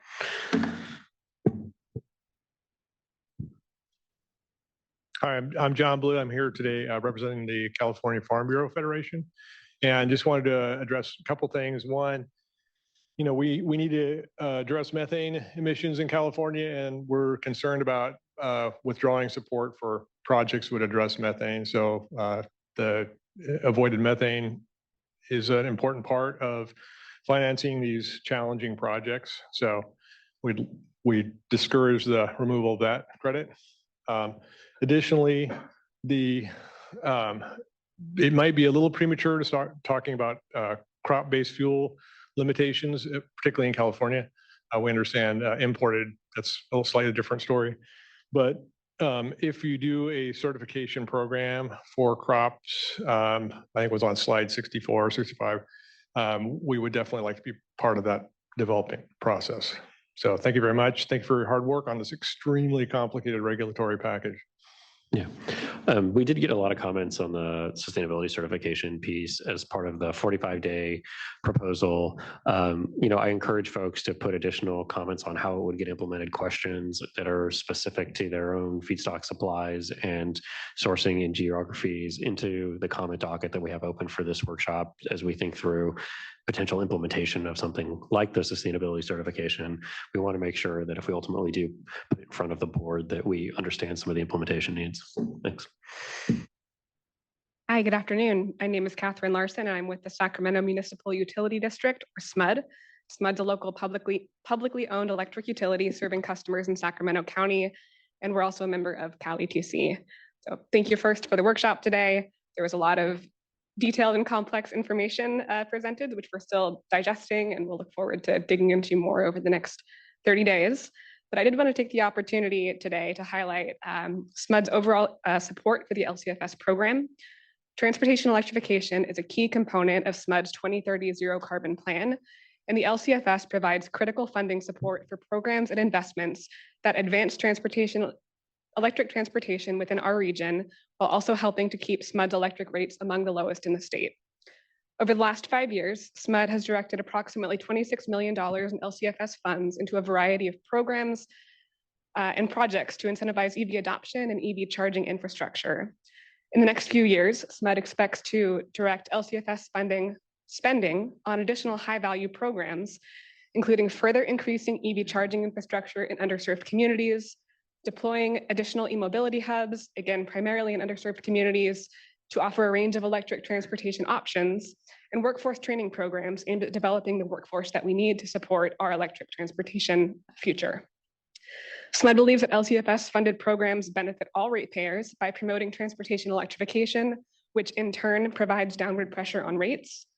And in addition, under the proposed regulations, LCFS funds have the potential to directly reduce grid infrastructure costs that again would otherwise be borne in rates. And so looking further ahead, we are looking to use LCFS funds to help offset the significant grid distribution grid upgrades needed to support the long-term growth in light, medium, and heavy-duty EVs. I will say that we have submitted detailed recommendations on some clarifications and technical revisions to ensure these benefits can be effectively realized in the final regulations. We understand that's not the focus of the workshop today, but we really look forward to continuing to work on this with the CARB team and other stakeholders. So thank you for the time. Hi. Oh. All right. Hi, Sarah Delorier with the California Association of Sanitation Agencies, serving as the Director of Air, Climate, and Energy. And just wanted to echo everybody else in thanking you for the opportunity back today. And the CASA membership does strongly support the LCFS program and the proposed reductions in the carbon intensity through 2040. However, the membership still continues to disagree with the proposed phase out of avoided methane crediting for both biomethane and hydrogen pathways, as well as the eventual phase out of credit for biomethane as transportation fuel, which supports and will continue to support wastewater sector fleets in maintaining essential public services of wastewater collection and treatment to protect both public health and the environment in the absence of ZEV options, at least for now, and to meet the need for immediate reductions to meet the state implementation requirements in non-attainment zones for ozone, which is a priority right now, as you know, for the South Coast. Also, as you know, biogas, of course, is generated by the treatment of wastewater, which will continue as long as we all flush our toilets, and the solids through which are treated in the existing anaerobic digestion facilities across the state. The same facilities have capacity, meaning no new anaerobic digestion capacity is needed as suggested in the ISOR to receive all divertible and digestible food waste from landfills to achieve the statewide methane reductions required by SB 1383. The biogas generated not only provides that reliable low carbon fuel, but its use safeguards our communities by fueling vehicles that service infrastructure that's critical to protecting public and environmental health in all geographical dispositions, as well as in response to major events, including planned power outages. So without considering the full life cycle of biogas to renewable biomethane and hydrogen fuels and the support, or without the support from the low carbon fuel standard program, these projects become financially infeasible. Members will be forced to flare a renewable resource. We will not meet near-term SIP requirements in the South Coast, for example. And members will no longer be able to accept that diverted food waste in support of achieving Senate Bill 1383 for methane reductions. So we just asked staff for consideration of these comments, but as well to convene with the multi-state agency work group that CARB's board directed be formed in its resolution 2013 or 23-13 to the ACF regulations that was approved April 28th of last year in effort to ensure long-term sustainable uses of wastewater facility-based biomethane. And we will be providing comments, written comments for your consideration as well. Thank you. Hi, good afternoon. Jen Taylor, Policy and Strategy Manager for Clean Transportation at San Diego Gas and Electric. Appreciate your time from staff today in the workshop and the ability to provide comments. SDG&E is a key stakeholder at Cali TC LCFS working group, along with SMUD and some of the other utilities you'll hear from today. And we echo many of the points made by others. So therefore, my comments are going to focus on a couple of priorities that are central to SDG&E. LCFS is critical to enabling California to electrify the transportation sector, especially with the proposed shift in the CCFR program to focusing on medium duty, heavy duty segment following the advanced clean fleets. SDG&E supports this change and many of the other updates to the regulation. There are two specific components of the reg that are central priorities to SDG&E and support our customers in their transportation electrification journey. First, we urge that SDG&E be redefined as a medium-sized utility under the regulation. We understand that CARB staff intends to categorize SDG&E as the same size as Los Angeles Department of Water and Power based on our similar total electricity sales. This would result in both of the utilities having the same contribution to the CCFR and the final LCFS, as their size is very similar, and SDG&E is substantially smaller than the other two large IOUs in the state. This change will allow SDG&E to have more meaningful holdback programs to further transportation electrification in our service territory.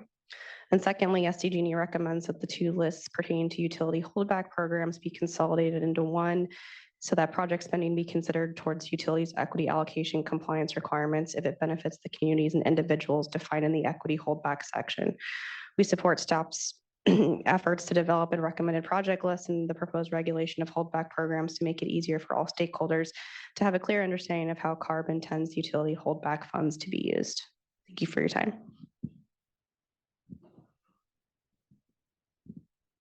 Hi, my name is Robin Vercruz. I'm the Executive Director of the Low Carbon Fuels Coalition, and I'm here in support of the LCFS program and to acknowledge CARB's and your all ongoing commitment to a science-based approach reflected throughout the rulemaking process and in the most recent analysis presented here today. By all measures, the LCFS program has been a resounding success thanks to its technology-neutral approach. It has exceeded GHG reduction goals, inspired billions a year in private investments. It has driven air quality improvements and associated reductions in health effects and costs. It has implemented an incremental approach, which has minimized the consumer disruption and cost. It has decreased dependence on petroleum in transportation in California. And perhaps the most underappreciated benefit, it has created fuel market diversity, increasing use of electric vehicles and light duty in particular. It has created price competition for liquid fuels on the light duty side in E85, which reflects the cost advantage relative to conventional gasoline, and a signature success, which is the 60% replacement of petroleum-based diesel on the roads in California, is no accident. Renewable diesel is often cheaper at the pump, and that's a direct result of the market competition inspired by the LCFS program. The LCFC appreciates CARB's ongoing engagement with us and other entities on the ICF modeling project, which shows that a target higher than 30% for 2030 is needed to rebalance the credit market. The LCFC continues to urge CARB to finalize the rule sooner rather than later and to maintain the tech neutrality that has been instrumental in the LCFS program success to create long-term certainty and promote reinvigorate private investments. The LCFC will also be submitting substantive comments for the record. Thank you. Hi, I'm Emily LeMay with the Northern California Power Agency, or NCPA. We're a joint powers agency representing 16 members in Central and Northern California. They are all public power utilities, mostly municipal utilities. And we support the LCFS program as an essential strategy for reducing emissions in the transportation sector. And LCFS credit revenue is a critical funding source for utility transportation electrification programs for my members. It supports the build out of EV infrastructure and provides various EV assistance programs directly run by the utilities. And these are all primarily benefiting low-income, disadvantaged, and rural communities. Public utilities are directing the LCFS revenue back to our communities, and they are tailored to local needs. It is important that the LCFS allow utilities to design our programs based on the territory and the population that we serve. Small utilities in particular play an important role in supporting EV deployment in underserved areas. They are often doing this with few resources, and we need to make sure to avoid unnecessary barriers in the LCFS. We submitted additional detailed comments in the 45-day period focused on electricity credits, and we really appreciate your consideration of those comments. And we appreciate your continuing efforts to collect public feedback and make sure the LCFS program is successful moving forward. Thank you. Hello, John Costantino on behalf of the Renewable Products Marketing Group, RPMG, an ethanol importer into the state of California. First of all, support for the program. The incentives to reduce carbon intensity have allowed corn kernel fiber gallons to come, CCS projects to be built, renewable projects to be financed, all with ethanol. The CI scores are going down on ethanol, so really support that. I personally want to support the fact that we're here in person because I think that's a key parameter to interaction. Want to make a quick support for E85. I'm sorry, E15. E85 is great too, but the comment was E15. Want to support that. Matt, I appreciate your comment about needing extra input on the implementation and sustainability. That's basically my comment is that the first time we really saw this program outline was in the 45-day. And the first time I heard CARB speak about it was today. And the idea that each feedstock provider has to be certified.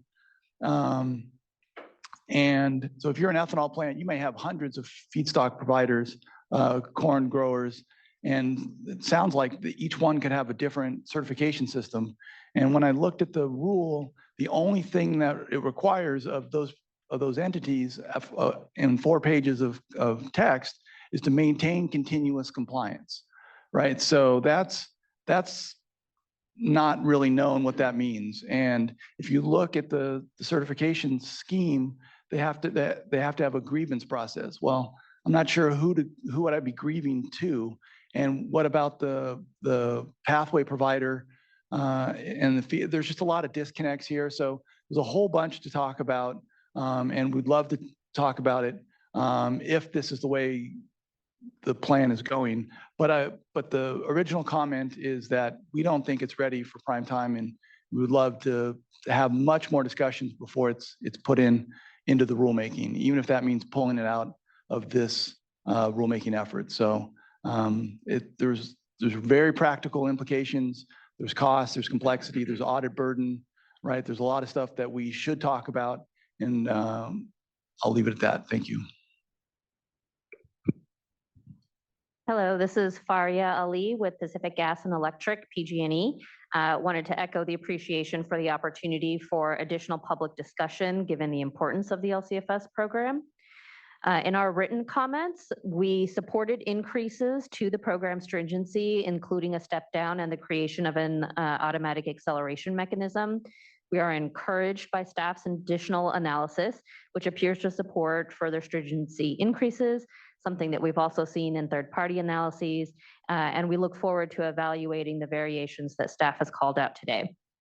PG&E will continue to support measures that will increase the effectiveness and stability of the program, and we also support adoption of a final rule as quickly as feasible. As noted by others earlier, the utilities receive credits from the program on behalf of residential EV charging in our territories. We are required to use the revenue from these credits to benefit EV customers, and we also have specific requirements to support disadvantaged and priority communities. To date, more than $250 million in incentives have been paid to PG&E customers through LCFS funded programs, and over half of all the EVs registered in PG&E's territory have benefited from LCFS. More than 21,000 income qualified customers in our service territory have benefited from LCFS funded incentives to purchase new or used EVs. In our used EV rebate program, more than a third of all the rebates have gone to income qualified customers, which includes a $4,000 rebate for a used EV. And forthcoming programs funded by LCFS will also provide additional resources to help our customers transition to EVs. The LCFS program, the amount of the future LCFS revenue available for our programs will depend on the credit price and the rate of adoption of ZEVs. In our written comments, we've identified some additional modifications to staff's amendments that will be critical to our ability to continue to provide these benefits to our customers. And we look forward to continuing to partner with CARB on supporting the LCFS program and maximizing its benefits for Californians. Thank you.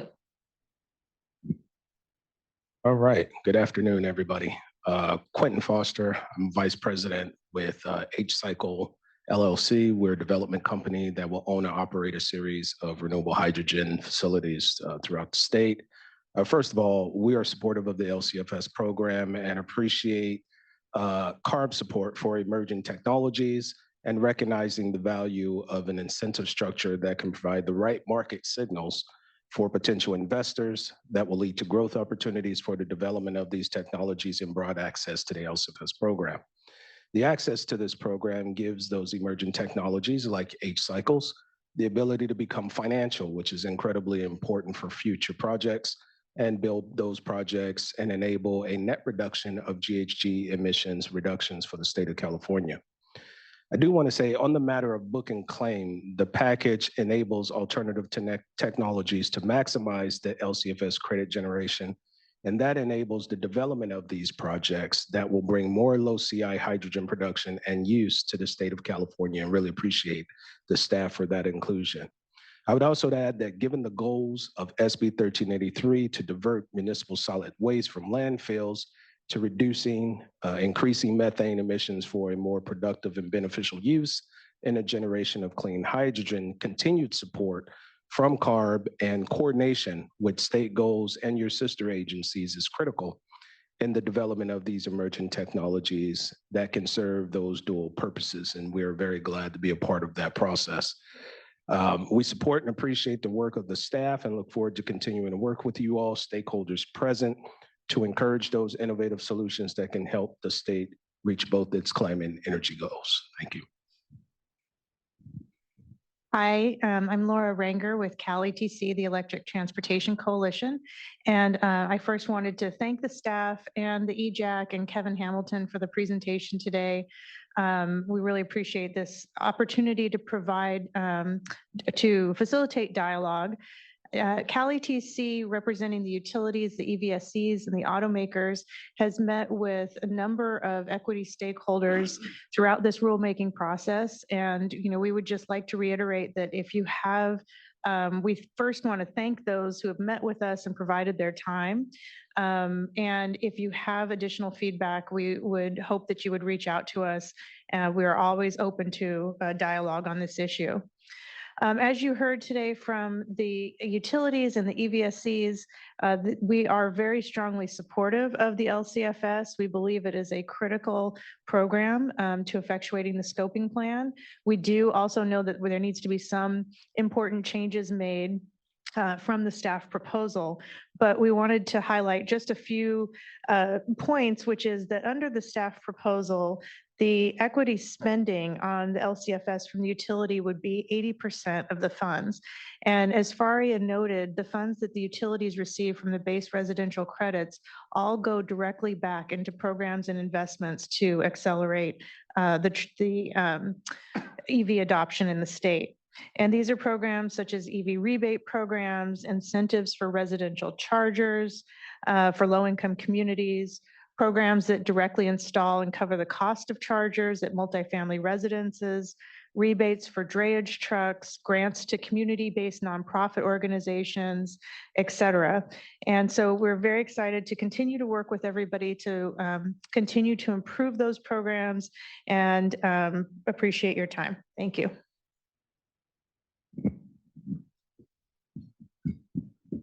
Hi, I'm Emily Carlton from LanzaJet. We produce sustainable aviation fuel from any kind of low carbon sustainable ethanol. We're just starting up our first of a kind production facility down in Georgia, and we have a pipeline of several other projects in the US. First, I want to say thank you to CARB for hosting this workshop and for your leadership in addressing emissions from the aviation sector. As you know, achieving the state's net zero by 2045 goal will require decarbonizing aviation along with road transportation. And CARB's scoping plan is clear that SAF will need to do most of the work, replacing 80% of the state's aviation energy demand by 2045. The current exemption for fossil jet fuel under the LCFS is simply not aligned with that vision. So LanzaJet, along with the 15 companies and organizations that have signed our group comments in the docket and since, strongly support CARB's proposal to eliminate the exemption for intrastate jet fuel. We urge CARB to take this essential first step as soon as possible, rather than waiting to 2028. Intrastate jet fuel, as you know, makes up less than 10% of the state's total, and we as SAF producers are confident that enough capacity exists now to meet any new SAF demand arising from this modest obligation. We also urge CARB to go further and consider obligating all fossil jet fuel uplifted in the state. The key need for meaningfully increasing SAF supply in the state is a stronger market signal. Obligating intrastate jet fuel, while a good start and directionally helpful, is ultimately unlikely to be a strong enough signal to get the volumes needed. Lastly, we urge CARB to allow for flexible indirect accounting of low CI process energy for SAF production, as it does for hydrogen.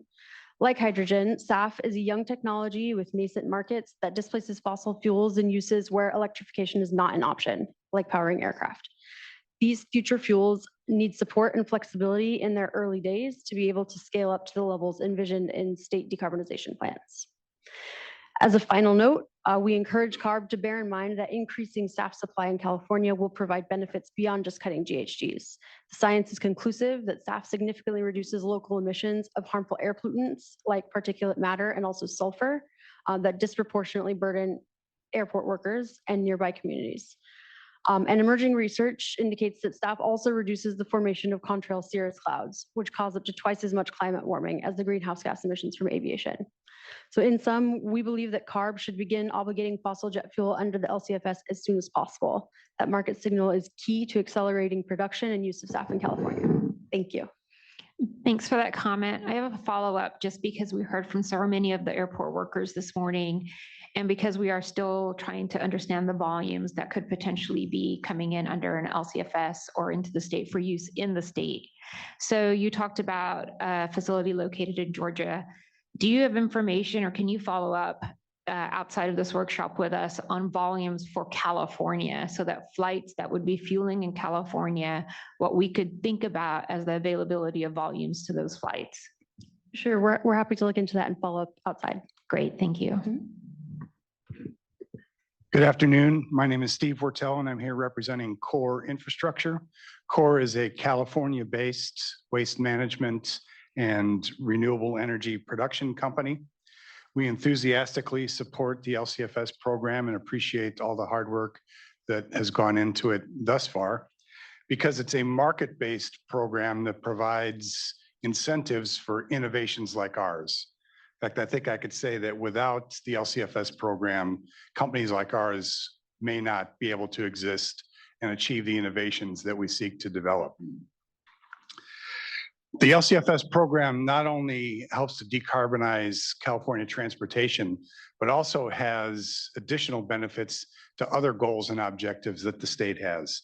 Specifically, things like the SB 1383 landfill diversion requirement or short-term climate pollutant mitigation, as well as initiatives that reduce wildfire risk. And that's because these biomass materials can become feedstock for processes like ours. Things like non-merchantable dead, dying, and diseased trees can be extracted from the forest to improve forest health and used as feedstock. Construction demolition wood and green waste that might otherwise go to a landfill could become a carbon source for our process. And agricultural residuals like tree removals, nutshells, fruit pits, et cetera, that today might be open burned could also become a valuable feedstock for our process. And what we do is convert those waste materials into carbon negative gaseous fuels, typically, like hydrogen for fuel cell electric vehicles, which we know is in short supply today. Also RNG and even electricity under the right circumstances. And the interesting thing about our technology is it also produces a elemental carbon residual that is almost, it's over 90% carbon, which is entirely recalcitrant, meaning it won't revert to carbon dioxide or methane in the environment. So when we use that as a soil amendment to provide agricultural benefits, we are also sequestering carbon. We're currently doing a project with the Tule River Tribe of California east of Porterville, where we will be utilizing their capabilities to remove dead, dying, and diseased trees, using it as feedstock to make renewable hydrogen that could very well go to the ports of Los Angeles and Long Beach. So again, we thank CARB for all of your efforts. And one request would be that in order to create financial certainty for investors, we request that you set the carbon intensity table all the way out to 2045 to create that reliability and that certainty. Thank you. Can I ask a quick question too? So we heard earlier that there may be some concerns that the sustainability certification that we proposed may harm the ability to utilize woody biomass in state that's produced in state for energy purposes under the LCFS. I mean, not now, but maybe as part of the common process. Be interested in your perspective on that. Certainly, that was not the intention of including those sustainability certification requirements. Looking to find avenues to help advance utilization of waste biomass on the ag and forestry side. And so just getting some input on that piece and how we could structure those requirements as part of the LCFS regulation and help to support the utilization of waste biomass would be appreciated. Thanks. Hello, I'm David Zaziski. I'm Vice President of Policy and Government Affairs at Infinium. First off, I want to commend CARB's leadership, and we stand in strong support of the LCFS program. for driving new innovative fuels into the marketplace. Infinium is a Sacramento headquartered company focused on the production of electrofuels or e-fuels. Electrofuels are ultra low carbon intensity fuels made from renewable electricity, water, and waste carbon dioxide. Infinium produces a slate of e-fuels, including eSAF, e-diesel, and e-naphtha, which are drop-in replacements to their petroleum counterparts. Recently, in March, we announced operations at our Corpus Christi, Texas plant, which is the world's first commercial scale electrofuels facility. E-fuels from the plant will be supplying Amazon's middle mile trucking fleet and represent over 5 million miles of petroleum diesel removed off of use in the roads. Infinium is working hard at bringing more e-fuels to the market. We've announced our second commercial facility that we're standing up in West Texas with partners including Bill Gates's Breakthrough Catalyst and American Airlines as an off-taker. Electrofuels are unique in that all the usable energy of the fuel are provided from renewable energy input during fuel production. With this outside role electricity plays, flexibility to recognize low carbon intensity electricity in the most cost efficient way in the marketplace is imperative. The 45-day proposal to limit low CI electricity book and claim mechanism to hydrogen for transportation fuel is too restrictive. We strongly urge CARB to make book and claim available to hydrogen used in the production of transportation fuels and e-fuels. In this way, CARB can continue to foster new innovative fuel technologies and attract use of those fuels, including e-fuels, as an example, to the state of California. Thank you for your time. Hi, my name is Jane Sadler. I'm here from the Rocky Mountain Institute, and I want to thank you guys for the opportunity to comment today. RMI is a global nonprofit organization that focuses on deep decarbonization of the world's most polluting sectors. And as an institute, we're very in favor of LCFS and the results that it's already brought to California. As I work on the industries team, I often work with other states that are looking at LCFS-like programs, and we often point to your guys' work as best practices. That's partially why it's so important that we get these rules right, is we're setting an example to many other states that are following in footsteps. I would like to raise one concern, and I'm glad I followed you, is that right now the rules do not allow for hydrogen that's used as a feedstock to use the book and claim method of accounting for the CI of its electricity. This essentially is going to limit all feedstock hydrogen to be produced behind the meter, which we don't expect most hydrogen to be at the moment. And we're very concerned that this is going to significantly limit hydrogen and the amount of e-fuels that can be brought to the market in California. We worry about what this means for the SAF market and eventually, likely, the maritime market as well. For the same reasons, I think if we're going to be serious about bringing SAF to market, we need to be tech expansive and to not penalize hydrogen as a feedstock. We believe that the guardrails that the federal 45V tax credit put around book and claim electricity will be strong enough to ensure that electricity going into the grid connected electrolytic hydrogen is additional, temporally matched, and deliverable. Thanks so much for the opportunity. I'd like to follow up with a question on that, and maybe it's something for the broader group to think through. In the scoping plan, we showed that we need to have an increase of about 1,700 times of the current hydrogen that's available today by 2045. And that's as a primary fuel. And we're talking about hydrogen as a process step in the production of other fuels. And so we've been prioritizing how to get clean hydrogen as a primary fuel into the market. But what I think I'm hearing is that there's also an interest to actually have a way to have greener, cleaner, renewable hydrogen, even if it's a process step to some other fuel that's coming into the market. And so those are two different competing interests. So if you could expand on, and maybe this is in written comments, on the concerns related to why it could end up being more behind the meter and not on the grid, that would be really helpful. Yeah, our written comments also address this. So I'm probably just going to rehash those points. That's there. Fine. But we see the uses of hydrogen to be ideally in the areas where you can't electrify. So in these heavy transportations like maritime shipping, some rail, and less used on road transport. We don't see that many trucks and drayage actually needing hydrogen if they can be electrified. And so we see opening the market for process fuels as more important for hydrogen. So has there been a comparison done between the kind of vehicle fleet mix we expect to see under our vehicle regulations for ACT and ACF, the split between hydrogen and electric, and how there's some limited electric availability for the long haul trips that those medium heavy duty trips those trucks need to take, and what that split of hydrogen could look like? Because what we don't want to see is that we're putting some of this effort into a process step for something that ends up being a combustion fuel, where we really want to actually work towards no combustion because of that dual air quality and GHG benefit.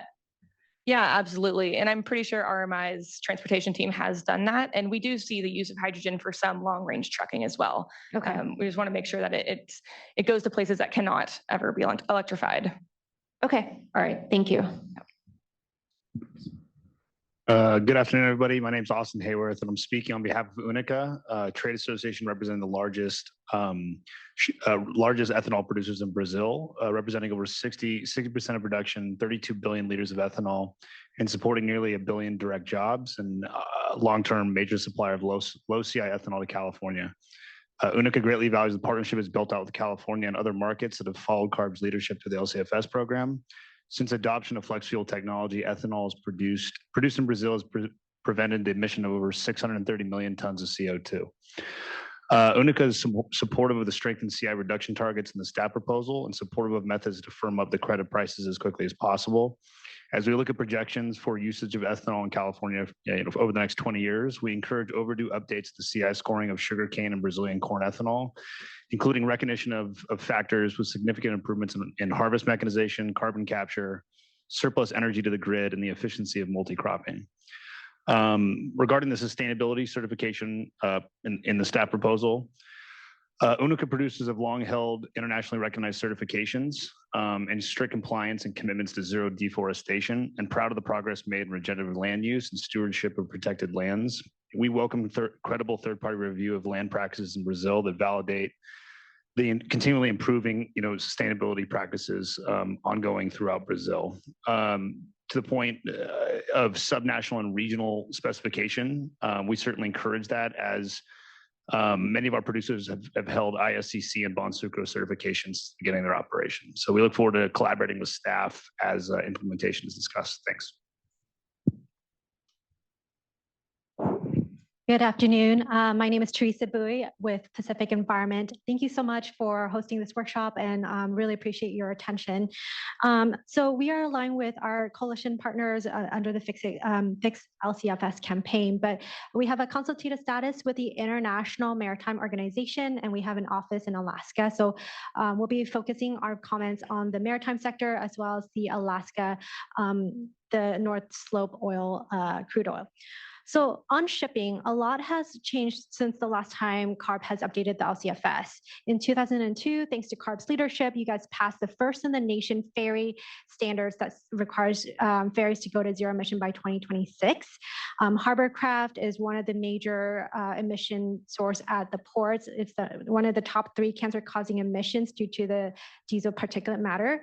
And so we are asking our CARB to update the language under the LCFS to make it more clear and explicit that hovercraft is eligible for the hydrogen and shore power. Right now, the exception to the exception in the language does not make it clear that the CHC infrastructure qualifies for the credits.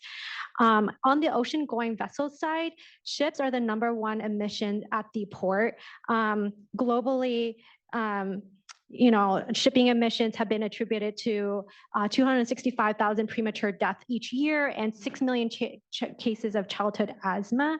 And so in communities like West Long Beach, which sits adjacent to San Pedro Port, the average life expectancy falls 8 years shorter than the LA County average. And so similar to the airport workers that we've heard this morning, port workers are also facing immense pollution every day. And so what we're asking CARB to do is, if there's eligibility for marine vessel for zero emission fueling, this helps send a market signal for shippers and shipping the fuel infrastructure to go zero emission. And under the EJAC committee, they included in the resolution a consideration of marine fuels as a deficit generator. Oregon, Washington, and British Columbia already have adopted clean fuel standards. So what happens in California has a ripple effect in other states as well as the world. And so we're asking CARB for your commitment to send the market signal now to clean up a shipping emission at the ports. And then under the Alaska crude oil, just wanted to ask that you accurately update the upstream greenhouse gas and methane impacts of the ANS oil, which would discourage the dirtiest oil, the most carbon intensive from coming into California. The revised oil production greenhouse gas emission, or OPG model, should be further revised to reflect the intense climate impacts occurring in the Arctic that have caused in part by production of the Alaska North Slope crude oil, a major source used in California refineries. CARB has the responsibility to use timely and accurate data, and what's needed is a rapid review of the process. Can you wrap up your comment? Yes. So with that, we're asking you to level the playing field among oil producers and accelerate the reporting of field-specific clean energy resources and use independent auditing and verified data. Thank you. Thanks. And sorry, folks, on the timer thing up there. There's been some technical difficulties with the Wi-Fi, so we're switching presenters here back and forth. I did want to address the commercial hovercraft comment. So do you want to reiterate commercial hovercraft, electric or hydrogen commercial hovercraft is eligible in the LCFS right now? What we need is for project developers or manufacturers or people that are using the equipment to come and work with us to develop an energy economy ratio. We have a route to do that for fleet specific information through the Tier 2 EER process. And you can also submit information to us to develop an EER for Table 5 in the reg. And I'll pass it over to Rajinder on that. Just real quickly, Teresa, on the OPG comments and the carbon intensity of oil sourced from Alaska. Just a question, did you participate in the workshop we had when we solicited feedback on OPG updates? And if not, maybe we can just get your comments as part of this comment docket, even though it's not part of the scope, just would be helpful. Thanks. I believe I'll have to check with our Alaska policy director, but we did submit comments in through writing, yeah. And then just on the broader piece about marine fuels, absolutely agree. Like California wants to be out there. We want to be putting down markers of where maybe others could go as well. That's one of the things that we're proud of that we've done historically and what we're trying to do here with the LCFS and other programs as well. I think the challenge right now for us is we're in a 45-day process. And so the scope of the rulemaking is already set as part of that 45-day. So actually including marine fuels to the extent that I think you want is a bit outside that scope.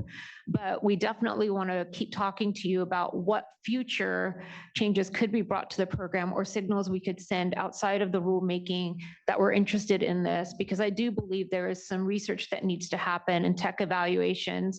You and I talked about those, and I talked with the team during lunch that we think are warranted and would be really helpful to set us up to be successful in trying to cover marine fuels in the future.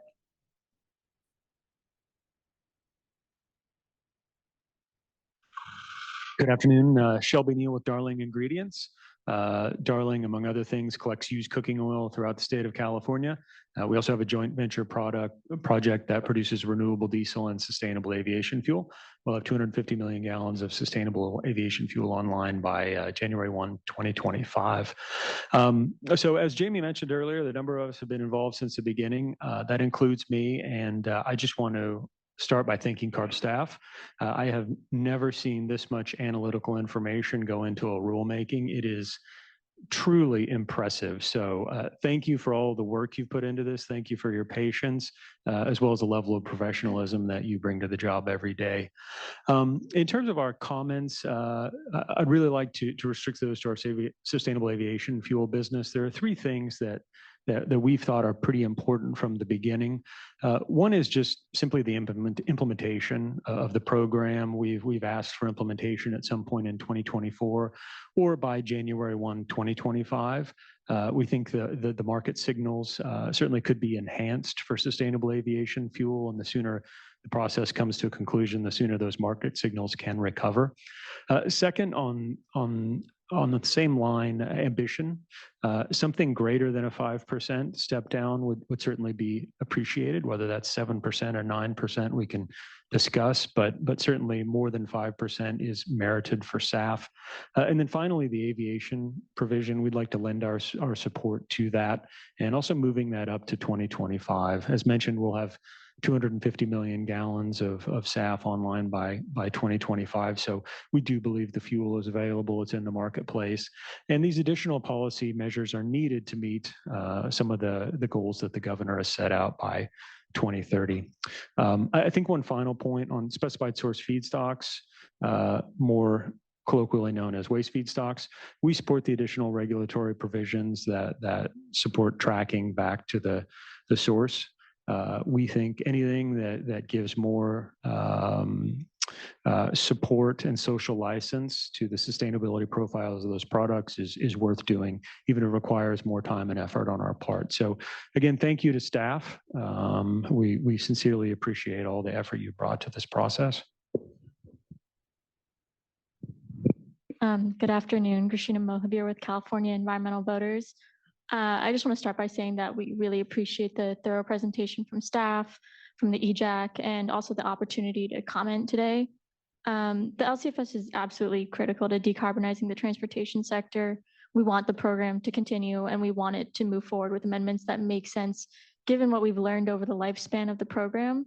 And I think it's imperative that we harness the full potential of the LCFS to usher us towards a zero emission future. I just want to make a few points.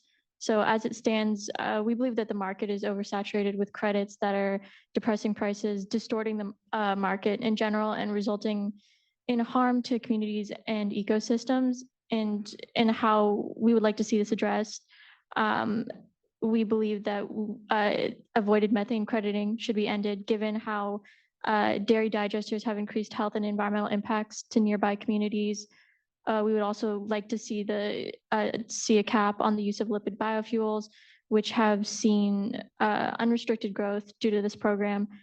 And we have concerns about the associated potential environmental harms, deforestation being among them. We also have the opportunity to further decarbonize certain areas within the transportation sector.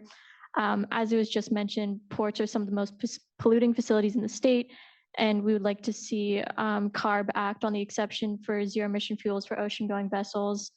And we also would like to see follow through with the inclusion of interstate jet fuel in the program.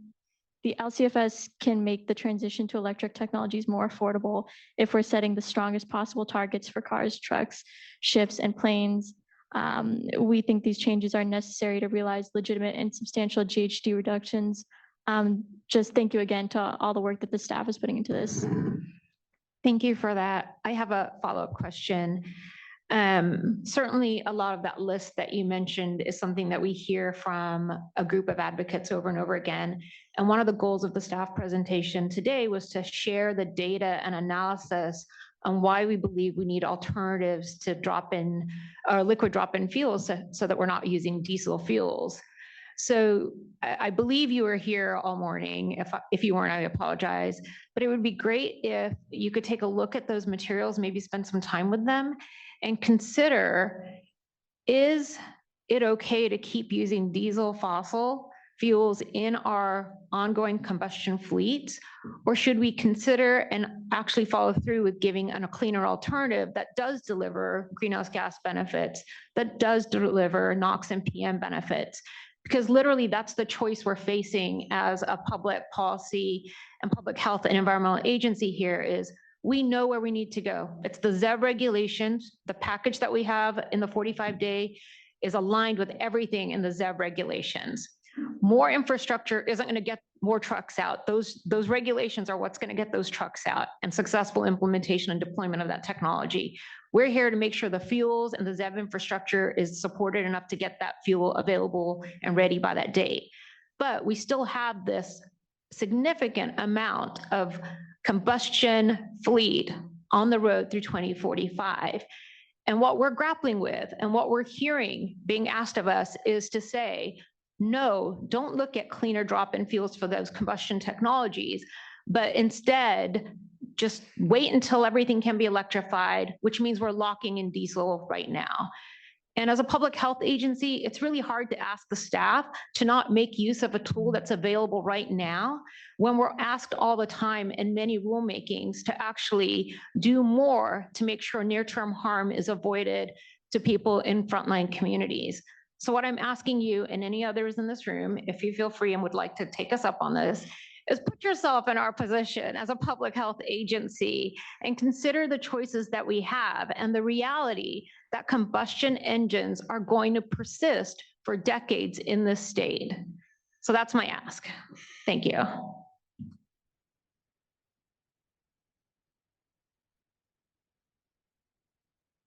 Good afternoon, Carlos Gutierrez, Executive Director for the California Advanced Biofuels Alliance. Also here on behalf of Clean Fuels Alliance, representing the biodiesel, renewable diesel, and sustainable aviation fuel industry.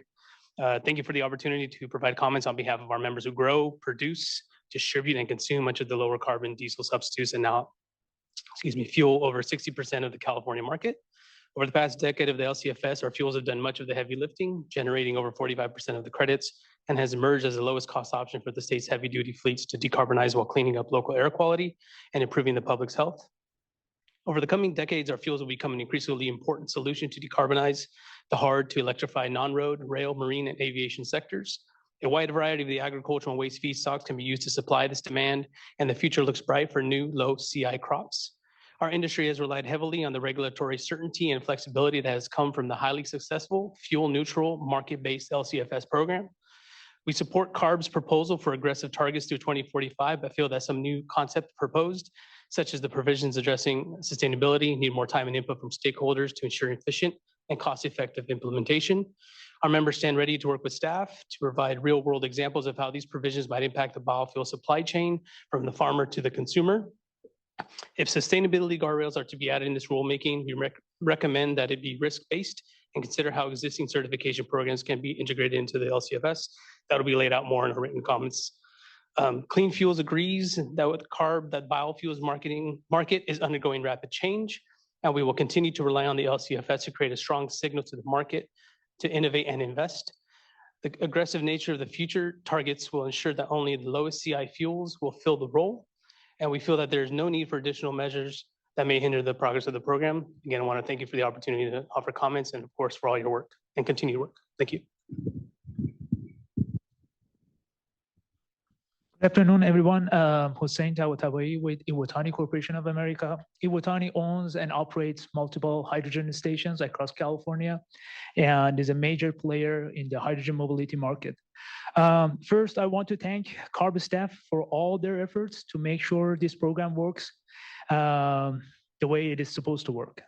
My comment is focused on the ZEV mandate as a big picture for the future of the transportation. As we all know, the future of transportation will be ZEV, and in order to achieve the ZEV mandate goals, we need to act now, since we all know that achieving 100% ZEV sales by 2035 or 2045 is not possible without infrastructure development and expansion. And as one of the companies that is heavily involved in hydrogen infrastructure expansion and development, it is almost impossible to make an investment case right now with the current LCFS credit prices. Investment should happen now to have them ready in the future, have those infrastructure ready for the future. As station development has slowed down, and as we all know, some of these projects has stopped progressing because of the current LCFS price. And ironically, both electricity and hydrogen do not generate RIN, which is a federal incentive, unlike other biofuels like renewable diesel, biodiesel, ethanol. And so both hydrogen and electricity are relying heavily on the LCFS prices. So I want to warn this committee that with the current LCFS credit market and stability in the credit prices, without any kind of immediate action, we cannot see the development of the infrastructure for the future development. I think you already mentioned that keeping these midterm kind of solution, near-term solution to make sure that we still keep using the clean fuels. But I just want to warn you that sometimes keeping these fuels can never actually help us to reach to the ZEV mandate that we all actually want to reach. So I guess with just being involved in the LCFS basically for a long time, I think the market is smart. So it's been almost 2 years that CARB actually holding these workshops and sending all sorts of signals that these changes are coming, but the market for the LCFS credit hasn't reacted. And matter of fact, the price has gone down. I think the market knows that with the current situation and the current step down, it's not going to go anywhere. So the market is going to be oversupplied still. And this is not just enough. So I just wanted to urge CARB to take a bigger step, hopefully a 9% step down and a 40% CI reduction target to make sure that this time works and we are not in the future and all of these investment hasn't happened and we are not ready for the ZEV mandate goals. Thank you. Thank you. I'm going to slightly disagree with one part of that, which was that somehow LCFS is going to be responsible for us not meeting the ZEV mandates. I just want to be clear that the ZEV mandates are being implemented directly through the ZEV regulations like ACC2, ACT, and ACF. In those regulations, the total cost of ownership incorporates the existence of a more stringent LCFS program to help support infrastructure and long-term ownership and fueling of those vehicles. So they all work together, but the amount of deployment of vehicles on the road is going to be driven directly by those regulations that the board has already adopted. Thank you. Hi, good afternoon. Mary Sulecki with AJW. Happy Eid for those of you that celebrate and observe Ramadan. I guess just one follow-on question to what you were just saying, Rajender, even though the LCFS may not affect the ability to meet the ZEV mandate, the LCFS does affect the cost of how we meet that ZEV mandate, and it can reduce that total cost. And I actually had more of a question than anything. On slide 47, and I apologize if I missed this during Dylan's presentation, that slide 47 was the table that compared the different step downs. If I'm interpreting that correctly, that is showing that in all scenarios, the hydrogen and electricity is maximized. Is that true? And the variable there is how much biofuels deployed to offset fossil fuel. And I just want to understand if that's why electricity and hydrogen are static there. You know, there's so many slides in the slide deck. We all had to go back and make sure we understood which one was 47. So 47 is the slide that shows the different step down options as well as the alternative acceleration or the auto acceleration mechanism, and then the fuel outputs that come along with it, as well as the credit bank changes that could come. And you're right, the electricity volumes and the hydrogen volumes across those different scenarios are the same. And that is a result of the ZEV regulations that Rajender's been speaking to, driving the demand for those two fuel categories, hydrogen and electricity. And so with the increased step down and increased stringency, the demand still stays the same with respect to those vehicle regulations because of the vehicle population turnover. And that's also why we showed those charts with the projected vehicle technology stocks into the future.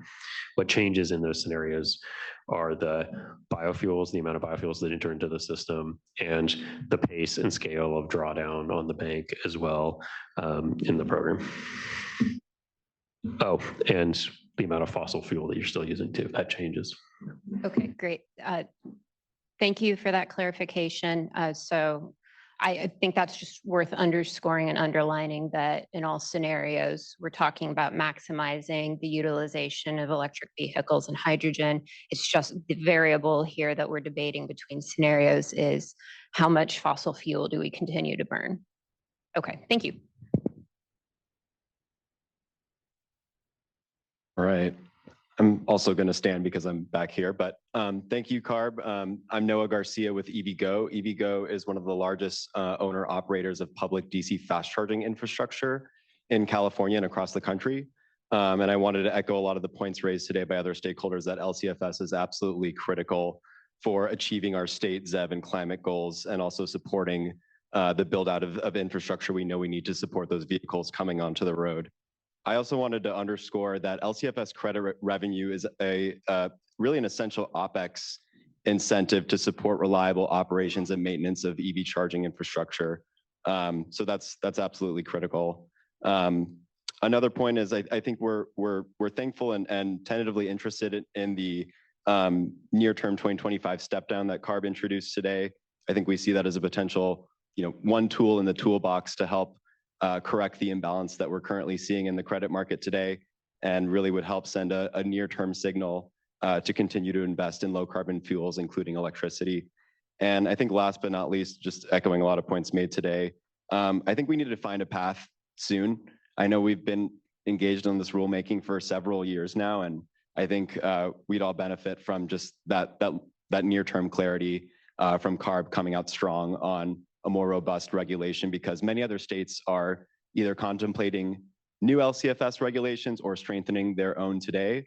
So it's really incumbent upon the state as the sort of birthplace of the LCFS to move this process forward so we can continue to make good on the state's goals and commitments. Thank you.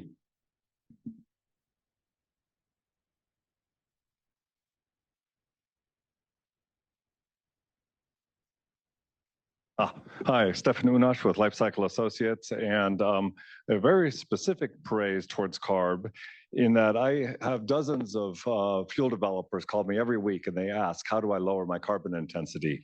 Can I do it with renewable power? How do I do it with renewable power? And there's a couple of points I wanted to bring up. One having to do with the book and claim provision. The old book and claim provision I have memorized, book and claim to charge EVs, to make hydrogen, or to make hydrogen to make fuel. Now, one thing that hasn't been talked about is the Inflation Reduction Act.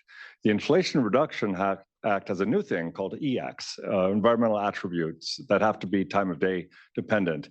And their strategies to make e-fuels would obviously involve that you're going to get the Inflation Reduction Act, and that's going to be some of it's going to be on-site, some of it's going to be off-site, and those will require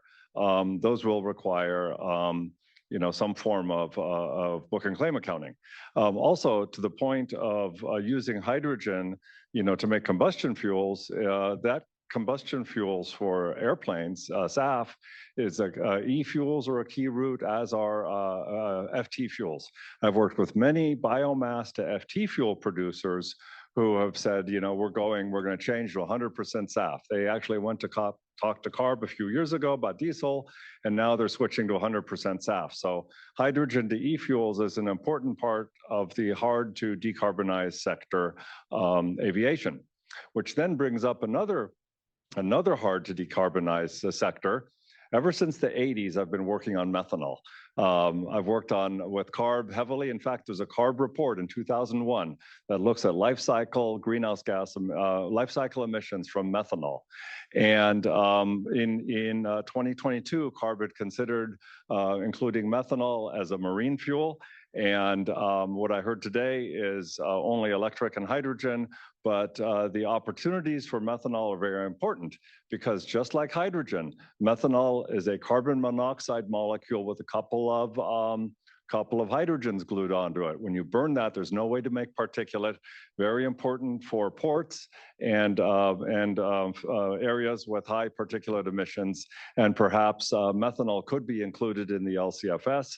And of course, there are many low carbon routes to methanol, including e-fuels and biomass gasification, which brings up the next comment that was brought up, in that the rulemaking has many requirements on the sustainability of feedstocks, and we look forward forward to providing you with some insights on potential verification options. Thank you.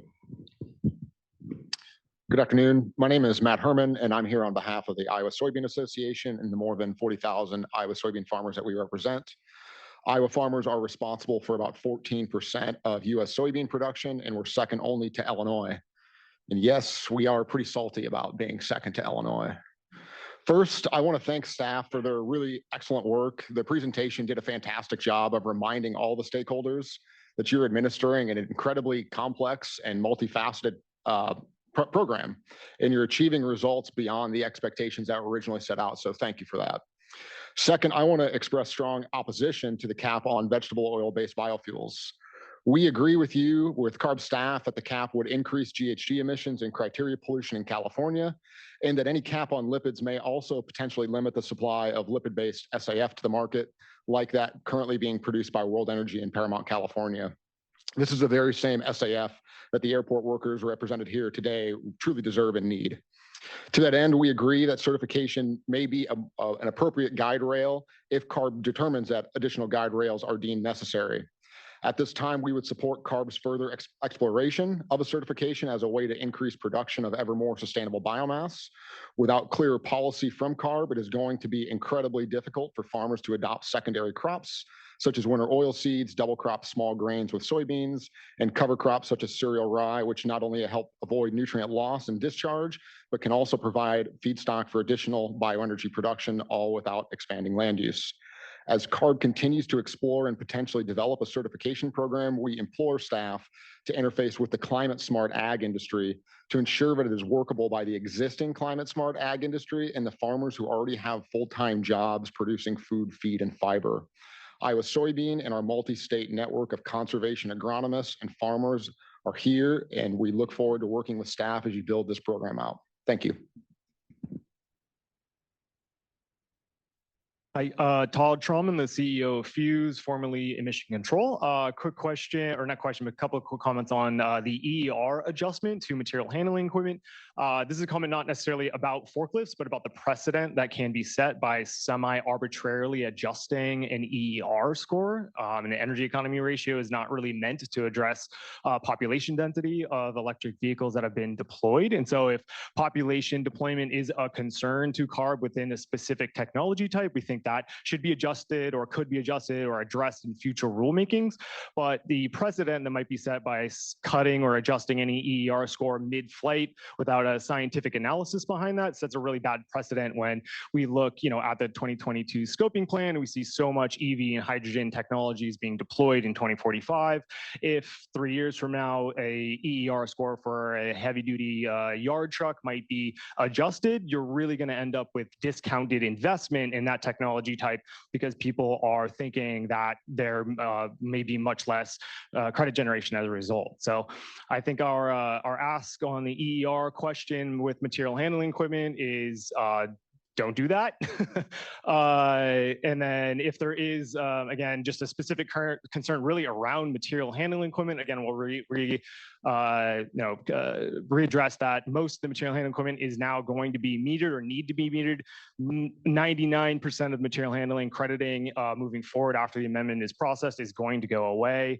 The ROI on material handling is for installing sub-metering for material handling facilities is not going to be there.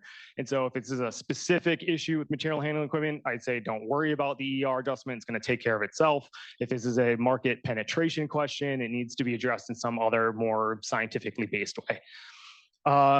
Second comment is about third-party verification in the EV procedures or provisions. Again, so EV electrification generally is a whole different animal than your run-of-the-mill tier 2 process for liquid and gaseous fuels. We're talking about listed equipment, your charge point systems, and connecting to enterprise cloud software and pulling data from that for entry into the LRT. And that is an entirely different thing to look at and verify. And we're experiencing this third-party verification process in the Canadian CFR right now, and it is all over the zoo as far as how third-party verifiers are treating this process, and the expense is quite immense. And so if, we'd like some extra attention paid, I think, to the third-party verification procedures specifically for electrification. British Columbia has a verification process internally that actually makes this a much more simple process and doesn't require entities to spend gross amounts on third-party verification for submission. So thank you.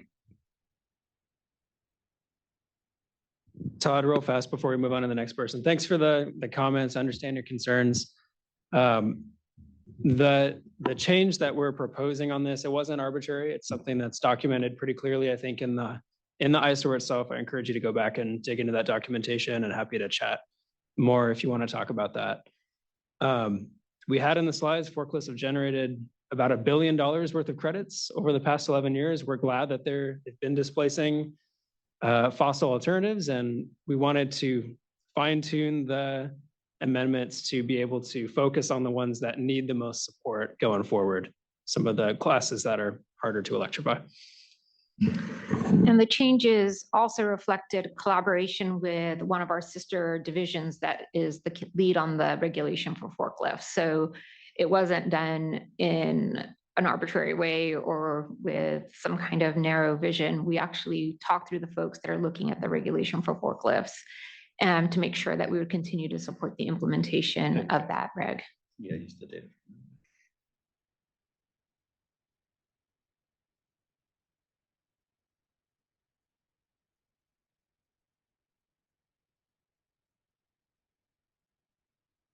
There we go. Okay. Green means go, right?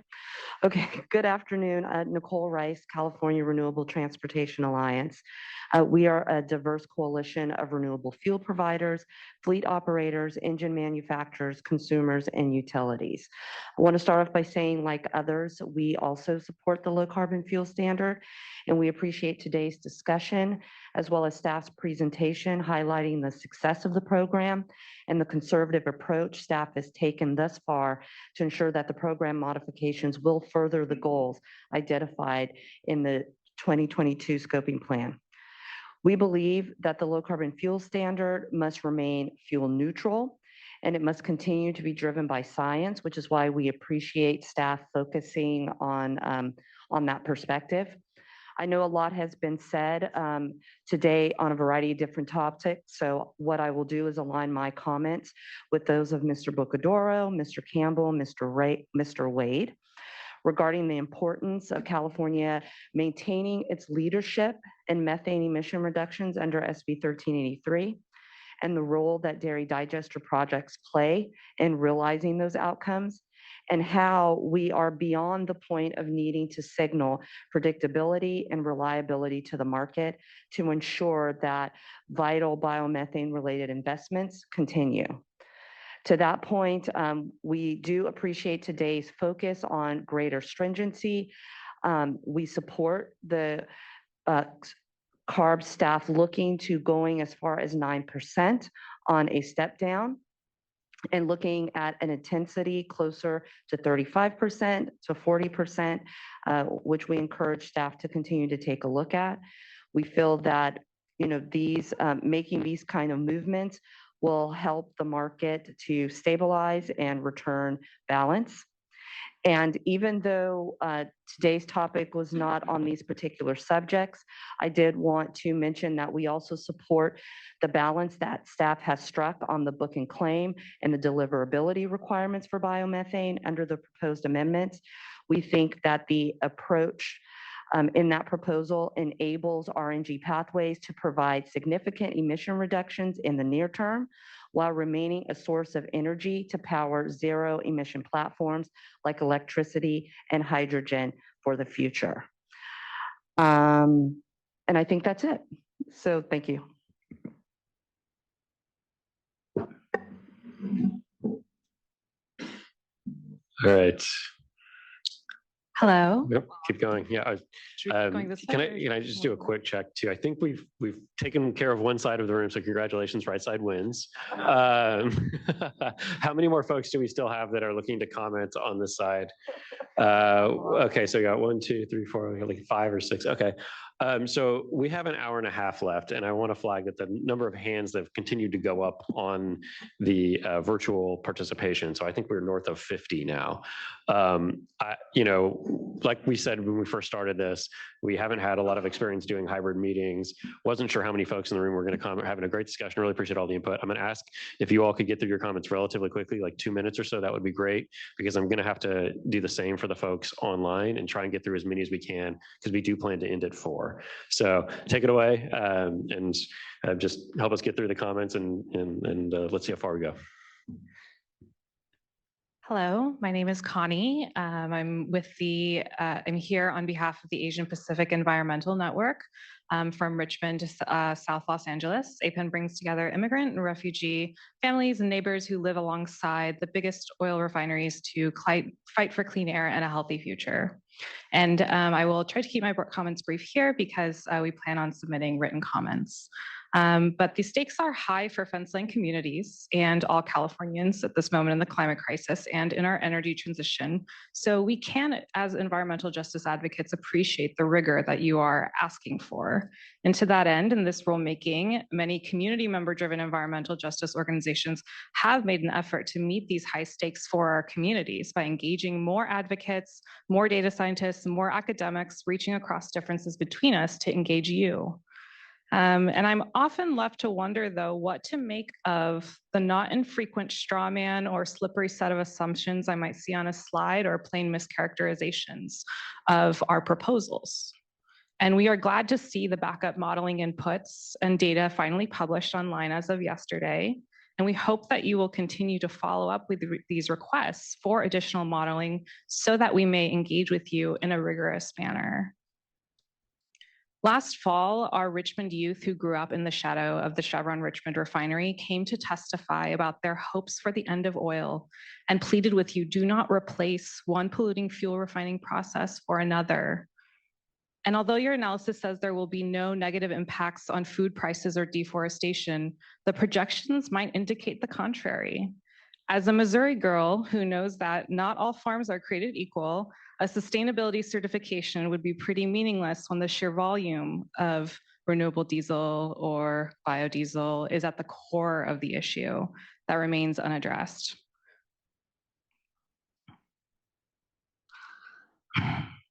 So the proposal today that you are asking us to review and look at, I want to celebrate, I want to support the efforts towards investing in equitable electrification, but ultimately, the so-called technology neutral approach does not actually seem technology neutral when the distortions in the market are not being addressed. Our low-income communities are going to be hit twice as hard in this proposal. We're going to see everyday California drivers see rising gas prices from pass-through costs. So they're going to be hit first with their health at the fence line, and second with their pocketbooks at the pump, as they are being left behind in this energy transition.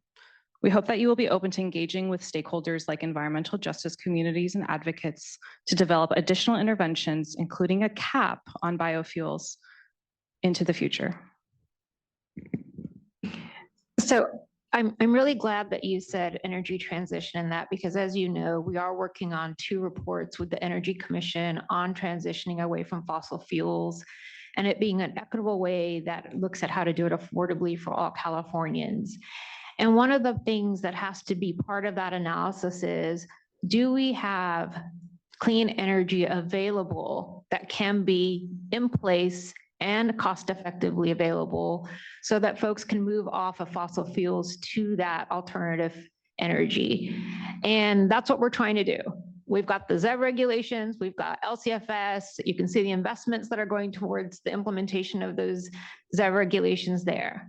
But if we don't have alternatives to those liquid fuels that are going to be needed in those combustion fleets, then we remain on diesel fuel longer. That means that our oil refineries remain online longer, producing those fossil fuels for combustion to meet demand in the state. It also means that we continue to extract crude in the state.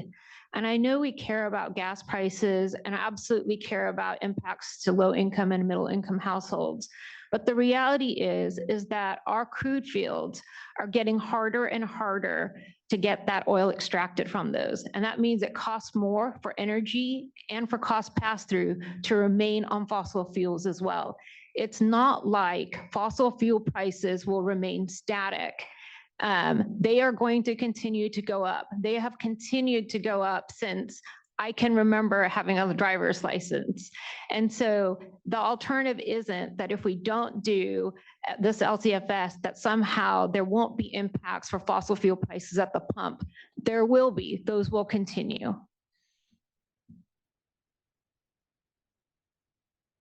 Before, Neil, before you jump in, I just want to clarify one other piece too. In no way were we trying to imply that increasing volumes of crop-based biofuels doesn't impact forestry resources or oilseed prices. What we were saying and we were acknowledging is that there is certainly a risk that those negative outcomes could come to pass. And it's very difficult to actually assess whether they're happening now or if they're going to happen in the future. And given the complexity of these interrelated markets, we do think it's warranted to approach this problem with some guardrails like we've proposed to help potentially reduce those risks that could happen in the future as biofuel volumes increase. So I want to be on the record about that and want to make sure that we're clear. Go ahead, Neil. Neil Curler with the Renewable Fuels Association. Thank you, staff, for an outstanding presentation. We're a big supporter of the program. As many others have commented, it has been incredibly successful in reducing carbon emissions from transportation, which comprise about 50% of all carbon emissions in California. So let's continue. It's been so successful, as Rajendra mentioned at the beginning, that we have this overcompliance, and that's created this crisis of a very low credit pricing, stifling innovation. And we need to do more. And we need all the tools in the toolbox. So that's why I want to really applaud the inclusion of E15 in the presentation. We're very supportive of that and would like to see an accelerated inclusion of a certification of E15. It's not a new idea. It was approved by the EPA in 2011. And as of today, California is the only state in the United States that does not currently certify E15. So in a state that prides itself on the best carbon policies, the time is now. You mentioned that it lowers the price of the pump. It does. Today, ethanol on a wholesale basis is $1.70 per gallon less than gasoline. So you can do the math. It's reducing prices today or holding costs down. It can do more at E15. You can buy E85 at $2 a gallon less today in California. But it does more than that. It reduces GHG emissions 40% today, headed to zero with new technologies like carbon capture and sequestration, which I know CARB appreciates and recognizes. And it lowers criteria pollution with a study that was co-sponsored and funded by CARB, 18% statistically significant reductions in PM emissions. So I don't know if you can point to one other single measure that can simultaneously do all three of those things at once: reduce costs, reduce GHG emissions, and reduce criteria pollutants. So love to work with you to see this included. And I would actually ask a question: is at least directing the rulemaking something that for E15, something that could be included in the 15-day package? So the fuel spec regulation is where anything on E15 would have to be developed and updated. And that regulation is separate and distinct from the low carbon fuel standard regulation. So that's a very different process under a different notice. I think what we're trying to do is show that we're hearing the concerns about prices at the pump and energy costs. And E15 has been brought up over and over again by stakeholders as one way to relieve that pressure if people remain on fossil fuels. which the hope is to not keep people on fossil fuels longer. If you don't want to care about prices at the pump, don't buy that energy and buy something else. Like that's ultimately the goal, and that should be where we're headed. So E15 is one of those things that has come up multiple times in the context of what to do about increasing gas prices, retail prices at the pump. So that's why we wanted to make sure that we flagged it here as well, because that cost conversation came up. You heard it in a previous commenter. And I would be remiss if I didn't channel some of the talking points from Chair Randolph at a recent legislative oversight hearing, that there is a huge cost to inaction as well.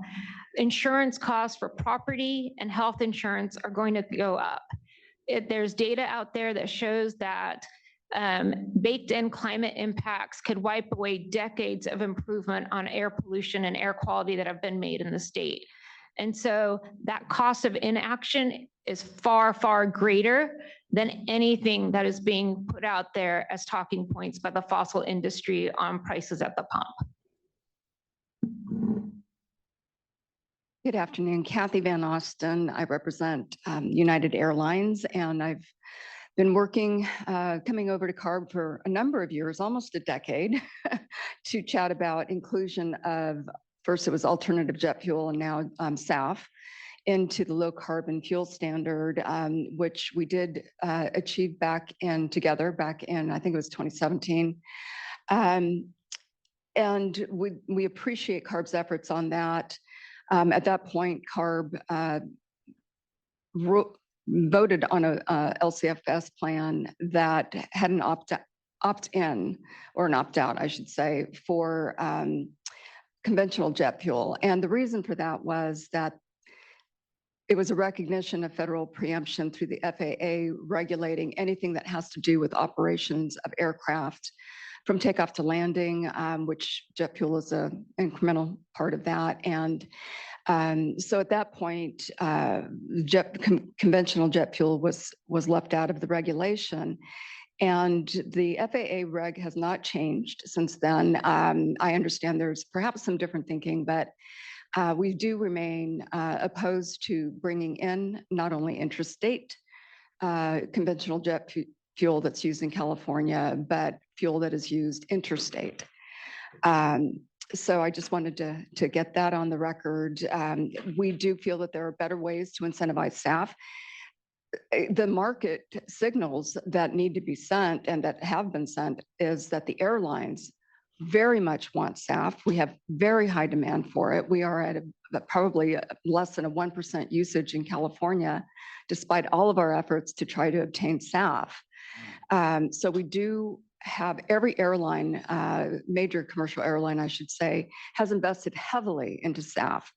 I recall talking to my client back in 2005 and 2006, and they were beginning testing on engines with Honeywell on SAF. So this has been a very long, very high investment phase for us, and we continue with our commitment and dedication to uptaking as much SAF as we can possibly get our hands on. So if you could wrap up your comments, please. Sure. I do want to,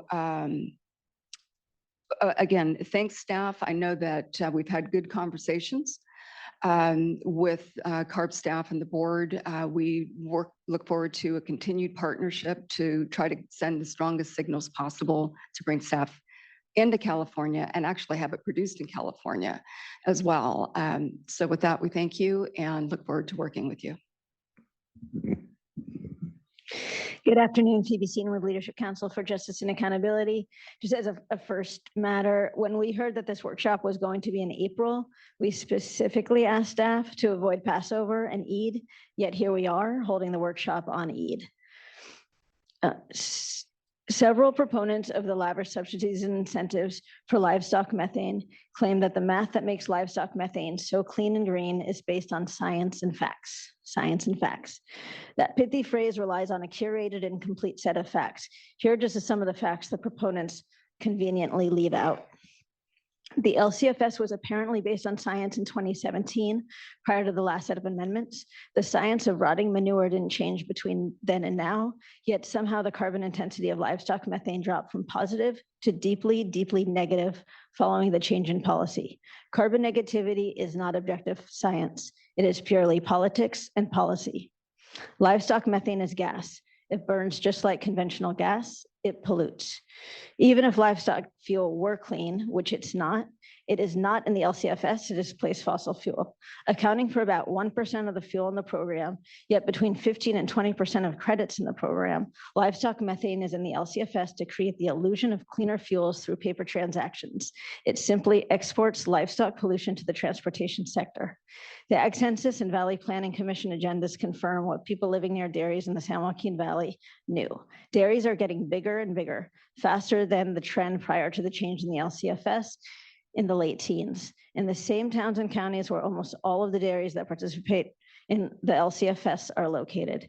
This entrenches and intensifies air and water pollution in San Joaquin Valley communities. Liquefied manure management is not necessary to dairying. Despite its responsibility to do so, CARB has failed to even initiate rulemaking for livestock methane emissions, which would allow a broad set of stakeholders to inform an effective and equitable regulatory framework to directly address methane emissions from livestock. Finally, I do have 2 questions for staff. Given that livestock methane is absent from this workshop, does that mean there will be no change to the 45-day package's proposed policy for livestock methane in the 15-day changes? And the second question is, will the 15-day changes reflect the pass-through costs to consumers associated with proposed changes to stringency? So we're taking all comments here and that have been submitted in the 45-day process to help inform a 15-day. Just because the topic isn't discussed in this workshop doesn't mean that we're not looking at any potential revisions to it. And so I want to be clear because we didn't talk about quite a bit that was included in the 45-day. The topics for today were things that we specifically called out based on the notice that was sent out in mid-March. In terms of costs and economic analyses, as part of the 15-day, we will definitely have to put out any revisions to the regulation. To be transparent, we will be putting out as much of the data as we can as part of that for the record. And then we do have to do a final statement of reasons as well at the end when everything concludes. Hi, good afternoon. I'm Ryan Kenny with Clean Energy. Thank you for your time and patience. It's been a long day. We want to join many other industry stakeholders in support of the LCFS and continued incentives for dairy digesters. I want to start off by acknowledging the staff process. We're at the end of a multi-year process that has been very deliberate, inclusive, transparent, scientific, and taken into account a lot of different views to inform the 45-day language and, of course, what might come out of the 15-day. So we appreciate this long road where a lot of the conclusions have been science-based. There's 2 main points I'd like to make. One is the importance of book and claim and the flexibility for it. There is strong industry support for book and claim. Unlike NOx emissions, which are more regional in nature, greenhouse gas emissions and avoided methane emissions don't have any borders, and most other states don't have emission reduction requirements. So these projects are very important for meeting climate goals and affecting climate change. These projects will also continue to incentivize investment, prevent stranded assets, provide investment certainty, and of course, the flexibility needed to meet those climate goals. My last point is, of course, the importance of avoided methane crediting. If the LCFS does not incentivize avoided methane crediting, then the state will need to come up with funding to meet those same emission reductions as required in SB 1383. And of course, we're getting closer to meeting those reduction requirements. But there was a committee analysis in the legislature last year that estimated that if we don't have the LCFS incentives, it would cost the state between $3.2 and $4 billion to come up with those same emission reductions. So those, the avoided methane crediting is very, very important.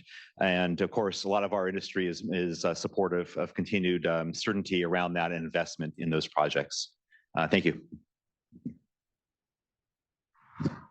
All right, yeah, happy to be going last, I think.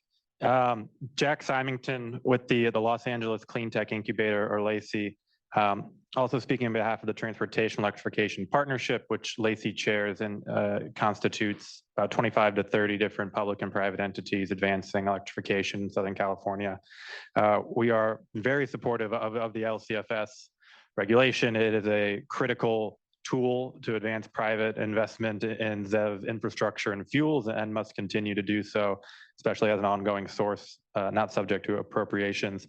And at the top level, the 30% by 2030, reduction in 90% by 2045 in CI, and the automatic acceleration mechanisms are really critical. And so we applaud the efforts of including those. Only kind of few items of note. They've been said before, incentivizing transit to the greatest degree possible can do a lot. So would encourage consideration of the comments made by the gentleman from the Transit Association. And then on the medium and heavy duty, I think there's pretty clear alignment amongst industry in ZEV infrastructure for medium heavy duty that the 1 mile within a corridor and the 10 units per site are really constrictive and don't really align with where the market is going. And so would certainly encourage you to revisit those and allow for there to be that scale and that scale in the size of sites and the geographic dispersion of those sites to address the unique needs of goods movement. Thank you. Good afternoon. My name is Yvette Torres. I am from the Inland Empire with the People's Collective for Environmental Justice and currently a PhD student at the University of Berkeley. I'm here to really ask questions to learn. I know a lot has been said. I do want to echo, though, some comments that folks made earlier about considering communities' perspective in this and really meeting them halfway. It's super technical. Even myself as a PhD student in engineering, getting the PowerPoint a day before and trying to read through it and understand it was a bit hard to grasp, but I do have some questions. There's been studies that encourage no further use of biomass and land use for it but to only use what we have now to really decarbonize the energy sector and decarbonize how we get to our electricity. I'm wondering why you all still included, though, the impacts of potential land use changes. So we see it as adding more land use to give this. And I know you keep iterating that it needed to get off of fossil fuels, but in these studies, it's mentioned that we don't need more, that we have it sufficient now.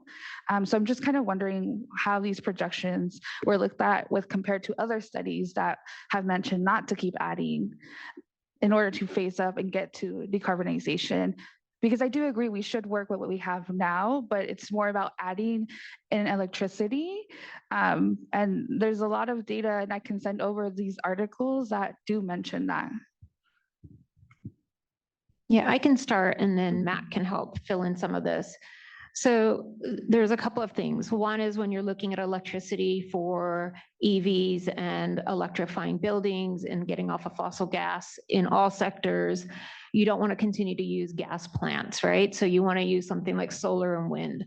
Solar and wind have larger footprints, and that means that you have to figure out where to site that energy with a larger footprint to be able to generate the electricity for those end uses. For the fossil fuel combustion in vehicles, it's a similar kind of story. You have fossil fuels that are diesel or petroleum based that are extracted from underground, processed in refineries, put into those vehicles. They burn, they produce pollution. But there's also waste material sitting out in the waste sector. So you have things like biomass from sustainable management of forests to make sure that you don't have catastrophic wildfires. You get ag waste at the end of growing seasons, and we have a regulation here at CARB that says you can't burn that ag waste because of the particulate matter pollution that it causes. So what do you do with a lot of that waste? You put it towards actually providing energy to stop using fossil fuels. And if you didn't use it and use that waste and you just left it out there to decay, you would produce methane, which is a short-lived climate pollutant, which is a harmful and very potent greenhouse gas. So in the AB 32 scoping plan that was adopted by the board in late 2022, we talked through all of these various things that need to fit together and shouldn't be looked at in a silo. Like, what energy are we using today? What technology do we need to deploy across the different sectors? What alternative options are there for fuel that isn't fossil-based and isn't combustion-based? In terms of like the land use values that you're speaking to, that is really about conversion of land to produce liquid fuels. We don't have enough liquid fuels right now to displace fossil fuels. We are still using fossil fuels in the medium and heavy duty fleets. About 40% is still petroleum-based in the state of California. So we haven't saturated that market. There's also off-road equipment that uses diesel fuels. There's also marine applications. There's also aviation. And so we still either need to be okay with using fossil fuels, or we need to keep finding ways to find some of that waste material, those waste oils, those waste feedstocks, and bringing those to market to displace fossil fuels. One of the things that staff has shown we're trying to see up in the conversation today and in the 45-day package was, we hear the concern that people may start to grow crops that may be used for fuel when they were traditionally being used for food. And that is the one thing we want to make sure that isn't happening. And so staff did that evaluation. There's some slides and data on it today, but then to make sure that we're doing everything we can to protect against that, we're looking at guardrails on sustainability. So how was that crop grown? Did it set up in a new region where previously there was rainforest or other forest? That's something we don't want to see happen, and we want to protect against it. And that's what those sustainability guardrails are trying to get to. Just to add, but I think that's where, at least like as folks in California, I can't speak to the deforestation or the growth of the crops outside of California. We see our farm and dairies go to other sectors of industry. So when we implement something like this, where there is a possibility of the dairy staying or other methods so that we can get these liquid fuels, it almost seems like a band-aid solution too. Or maybe even now we're losing these land use changes or amendments to strong industries like logistics and like feedstock or liquid. I think that's also a fear that you have to remember there's loopholes to everything. So when you all are considering the sustainability certification, understand what is the surrounding land uses around that and those communities around there. I just wanted to definitely flag that because land use is something that CARB does not have oversee over, which we hear again and again, but yet you're saying you're going to base it off of the sustainability certification for the land use changes. So I think that is something that really needs to be looked at. Thank you. Hi, my name is Andrea. I'm with the People's Collective for Environmental Justice as well. I'm from the Inland Empire. I'm usually talking to the freight people at CARB. So this is a new space, and we're trying to understand, especially as we think about implementation of the zero emission rules that we fought so hard to do. As you guys know, we have billion square feet of warehousing. It's only growing. So many trucks. The demand continues, and so our focus here is to figure out how do we transition to zero emissions, but also how do we do it without hurting other communities, right? Like that is really important, from the mining to even these alternative fuels. I heard your comments about public health, and I'm right there with you. We deal with the saddest stories every single day because how people are impacted by diesel. So there's no one else that wants diesel out of their communities more than us. But we don't want to do that on the backs of communities living in the Central Valley that have to live next to these digesters or these areas that they already know are hurting them. So and we also don't want to see these any loopholes being opened up where this could hurt, it could cause deforestation. So I'm glad that has been flagged, but how, of course, we're worried about that. So my question here today is, since you said that today's conversation didn't cover everything that was included, when can we have those conversations? My understanding is that EJAC sent recommendations, and I don't think there has been a space to be able to talk about that. Or could we have a space where we are talking about public health, to ensuring that if we are going to be talking about renewable options, that those aren't on the backs of communities or on the lungs of communities that are here in California or abroad. So just wondering where that space is going to be held. Yeah, and welcome to the conversation on fuels, because we have to jump into the conversation of the technology side, which is one of my colleagues, Sid Burgess, on ACF, ACT, and the OCC too. So the rulemaking for LCFS has been going on since 2022. And so we've been having conversations, and there's been at least 2 board meetings where we've talked about the LCFS and things that we're trying to do with it. As part of the rulemaking package, we are required to do an environmental analysis and an air pollution analysis, and we did that by air basin, and we did all of those pieces. I think the question that really keeps coming back is not really about LCFS, it's really about dairies and what to do with dairies. And I think that's where we are trying to figure out how to have that conversation in a way so that we're bringing back together the public health piece, some of the data on what's happening with dairies, since USDA just recently released some new data as well. And so we hope to do that in the coming months. I do want to make one additional kind of more nuanced point, which is, as part of the staff proposal on the 45-day, we actually put forward an idea that we would provide infrastructure crediting as part of the LCFS for medium and heavy duty ZEV fueling, and we would prioritize that in areas where goods movement traffic is happening, with the idea of places like the Inland Empire being kind of at a priority for supporting ZEV fueling infrastructure to help bring some air quality benefits. And there's been a lot of conversation today about those actual provisions that we proposed in the 45-day as well. So, welcome input on that as well. No, I think that's great. I think at the beginning of the conversation, you guys talked about the money that will be allotted, right?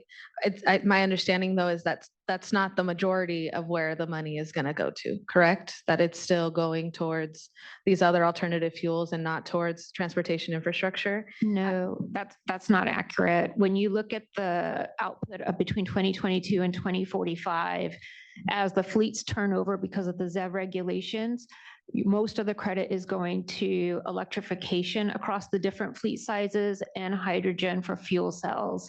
The amount of crediting going to what is being used for combustion engines goes down over time because the demand for those fuels goes down over time.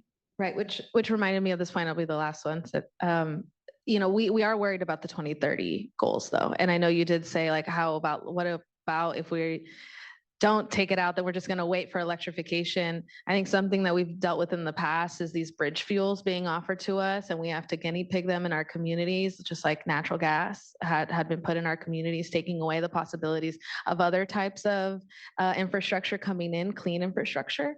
And so I think that's the worry, right? Is that we don't want to lock in any more of these solutions longer than they have to be. And so the 2030 deadline is actually, super important for us to be able to have as much transportation electrification funding going to that. And that's why we're saying there should be funding starting from the beginning to that. Oh, absolutely. Totally agree with that. And in one of the slides, it talks about how the proposed 45-day package gives more than enough to build out the infrastructure for medium and heavy duty truck fleets in 2030 and probably 2035 as well.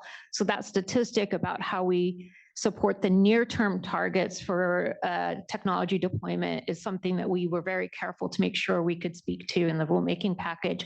I think the issue is, where does it happen first?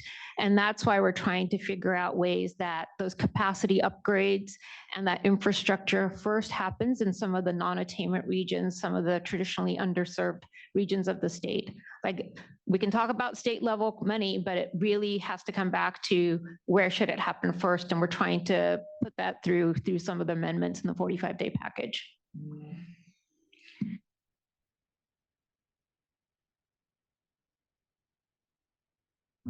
Okay. We have a little bit under an hour left. I actually got kicked off the Zoom webinar. I'm going to ask Jordan, how many more speakers do we have slotted on? Okay, we have 55 more people on Zoom. So as I mentioned earlier, we're going to keep going. We are going to end at 4.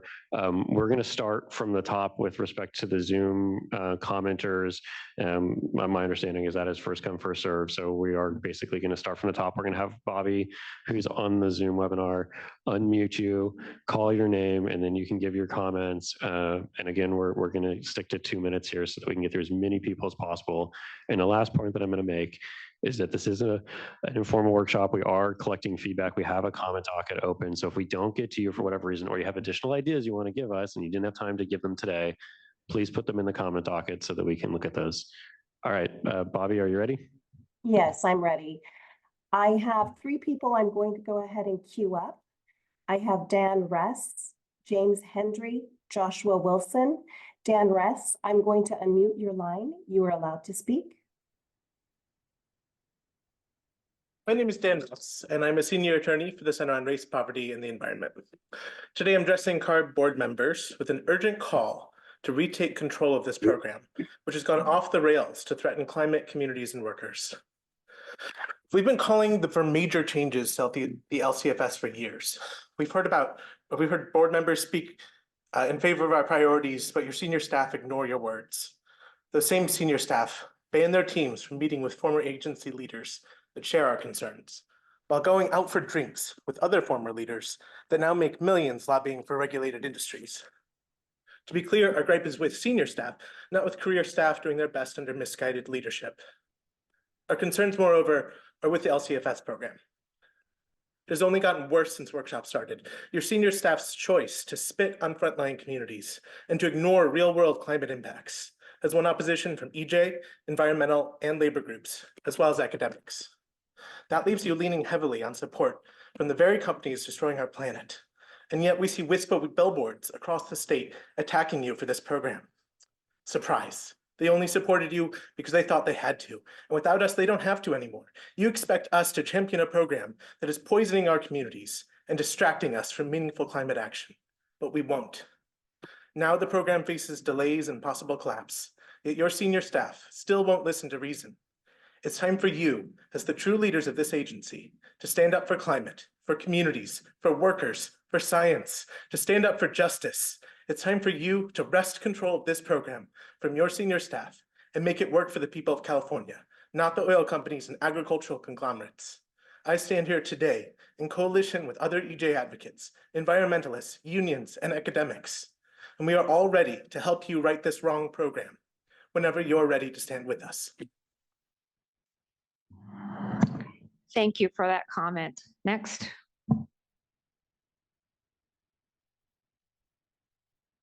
Next, I have James Hendry. James, your line has been unmuted.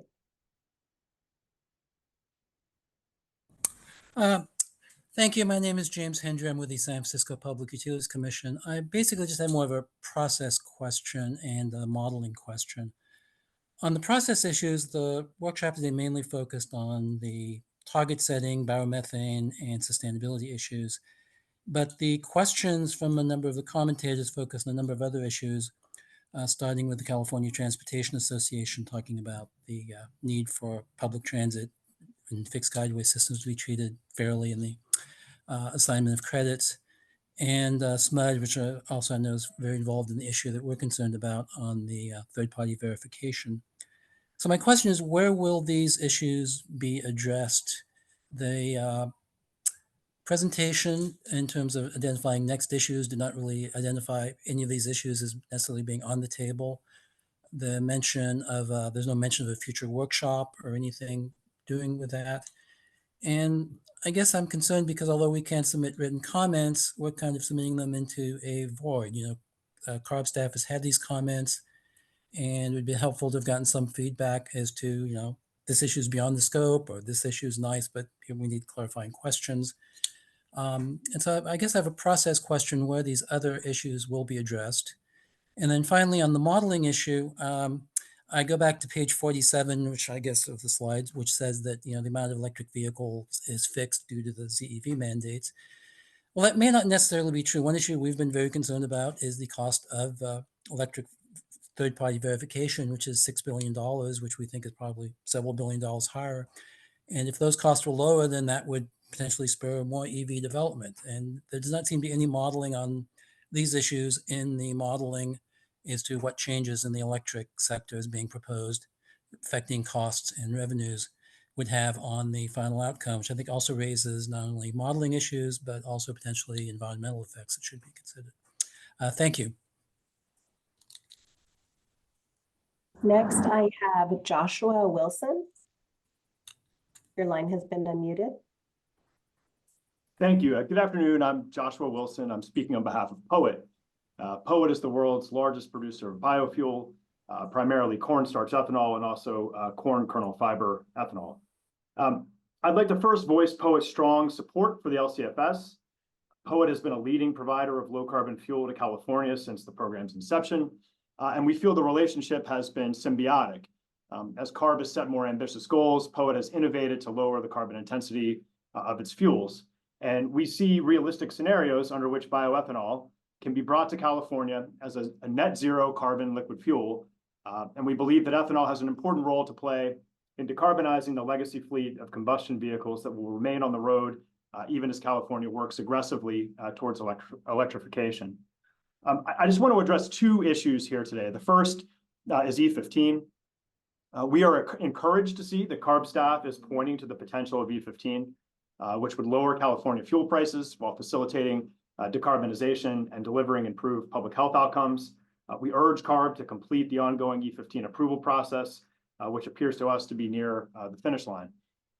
The second point I'd like to make is regarding the sustainability requirements. In just the limited time I have, I'd like to voice that hearing the staff's presentation and hearing from stakeholders, it is clear that the primary concerns expressed regarding sustainability of crop-based feedstocks are not applicable to corn grown in the United States. And we urge CARB, as it's considering these types of restrictions, to be more specific in the manner in which it's considering applying the sustainability requirements. We also want to raise that the cost and complication associated with the kinds of on-farm audits that take place under the EU type audit programs CARB is envisioning are really, they're complex. And they have the possibility of increasing ethanol production prices, leading to higher gas prices. It's also not clear that corn growers in the United States at the levels that would be required to meet ethanol demand in California could actually comply with those requirements. We thank you for the opportunity to comment and look forward to working with CARB further as the rulemaking goes forward. I would like to queue up the next three speakers. I have Martin Radosvich, Matt Miyasato, and Oscar Garcia. Martin, your line has been unmuted. Hey, it's Martin Radosevich on behalf of Heirloom Carbon Technologies. We're a California-based direct air capture company on a mission to remove billions of CO2 from the atmosphere. Heirloom is actually operating the first direct air capture facility in the United States to fully capture and store CO2, which is just a short distance from here in Tracy, California.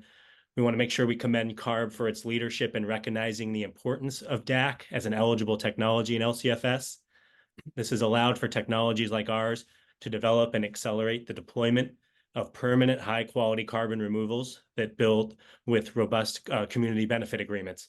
We're in full support of the LCFS program, which is helping California scale market-based incentives to grow climate solutions, and as part of a comprehensive set of programs in California to cut GHG emissions. Regarding the regulations, we do want to comment on the proposed quarterly matching book and claim accounting requirements for DAC and the low CI electricity. This proposed amendment could prevent a significant barrier to DAC deployment today due to basically the nascent state of the industry for both DAC technology as well as for continuous 24/7 low CI electricity. We have more comments on that in the letter, but just wanted to highlight that. Thank you so much for your time.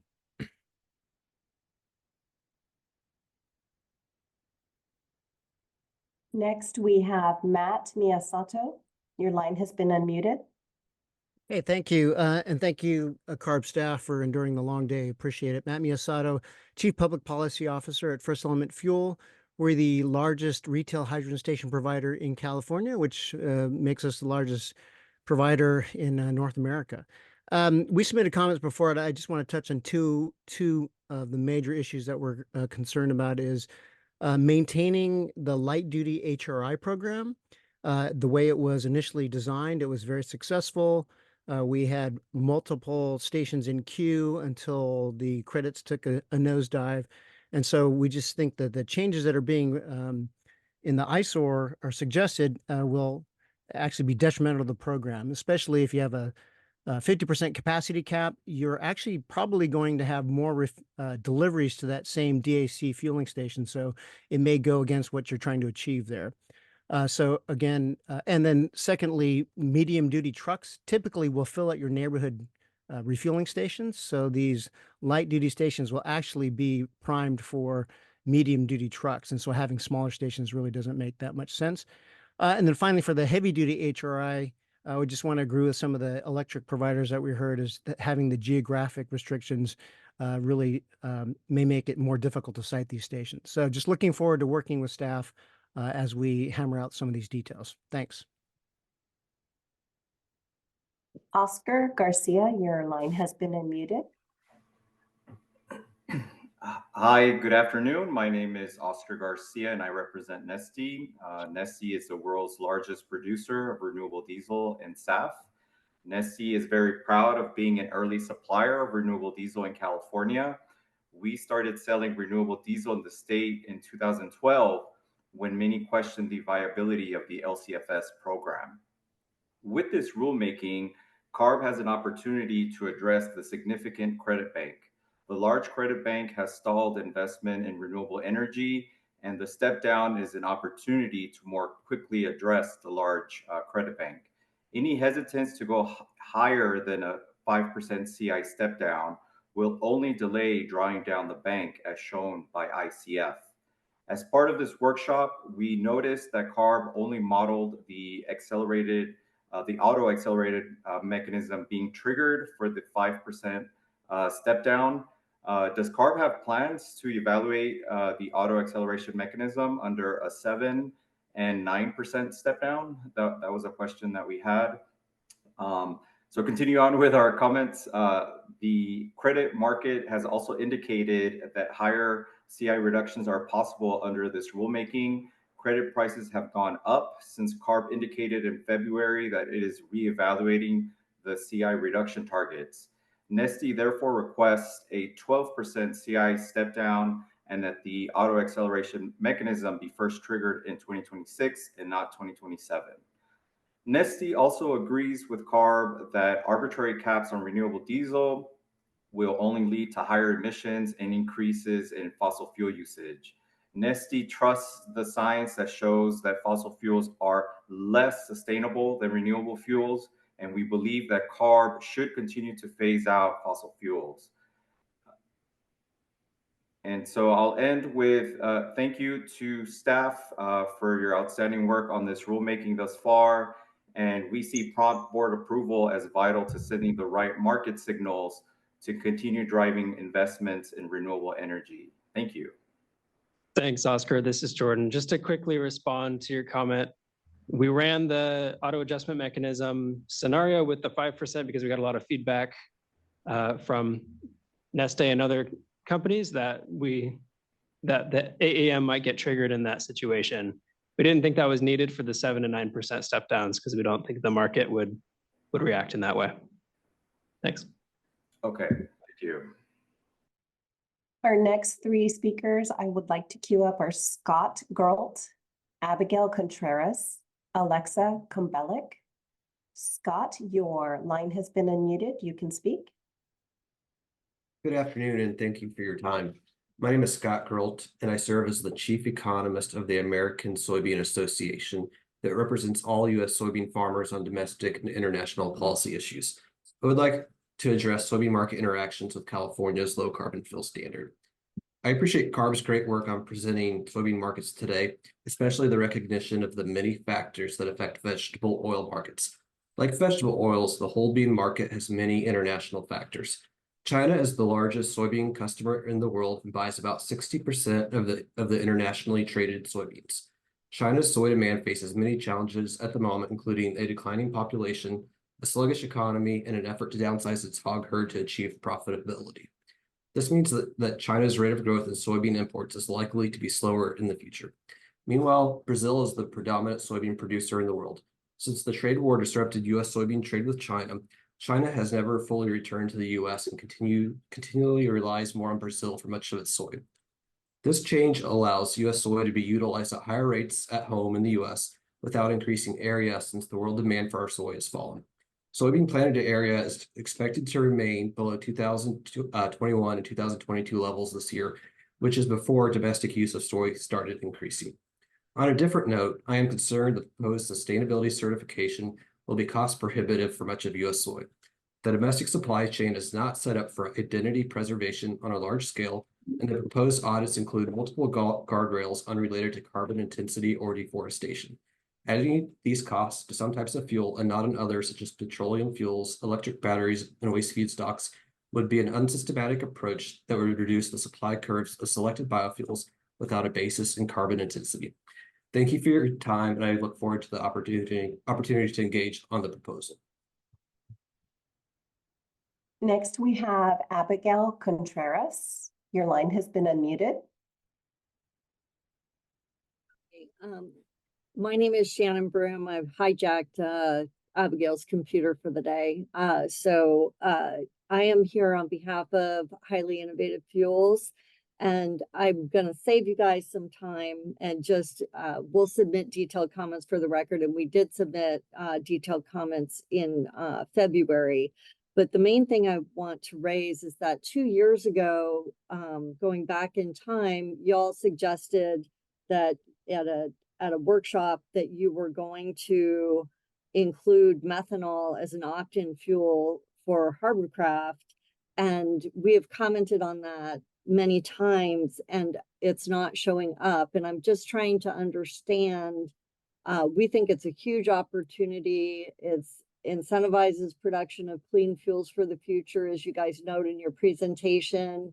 And it creates price signals for low CI fuels. And we're just trying to understand for our more detailed comments why it's not finding its way into the package. And we could maybe address those concerns if we could understand what the issue is.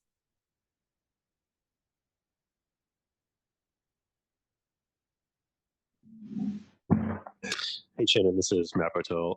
Hey, Matt. So don't recall the discussion on methanol a few years ago, but happy to have a conversation with you offline about it. Largely, what we put out in the 45-day is the staff proposal for amending the LCFS regulation. Any changes that we would make on that 45-day proposal have to be within the confines of the text that we've already put forward. And the methanol question for us has been one, as Reginder mentioned earlier, of what additional information and research and analysis can be done going forward that could help support something around marine inclusion in the future, like a fuel like methanol. But right now, we're needing the data on the fuel and the information before we can consider as part of the LCFS. So happy to have a conversation with you directly too.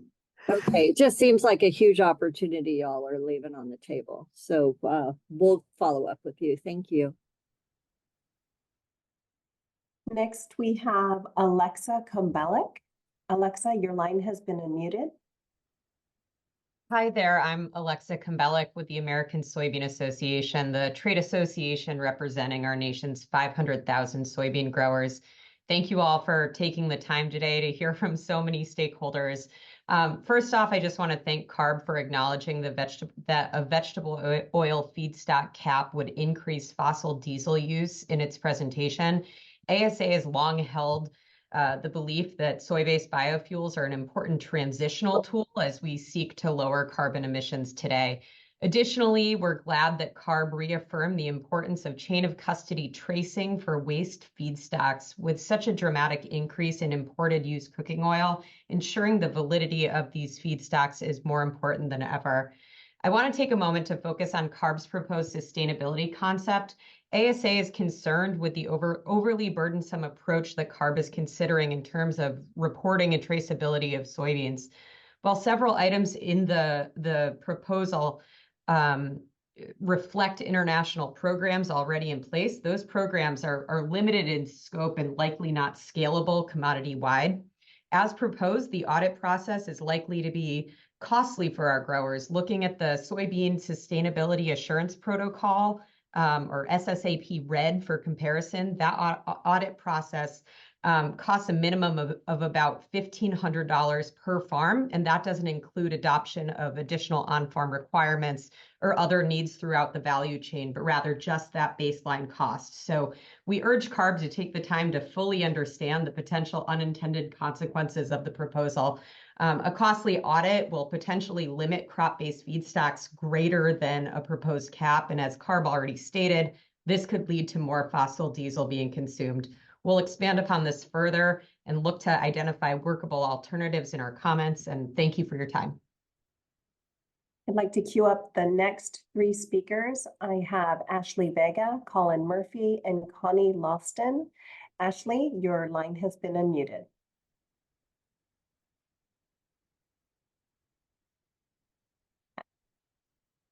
Ashley, your line has been unmuted.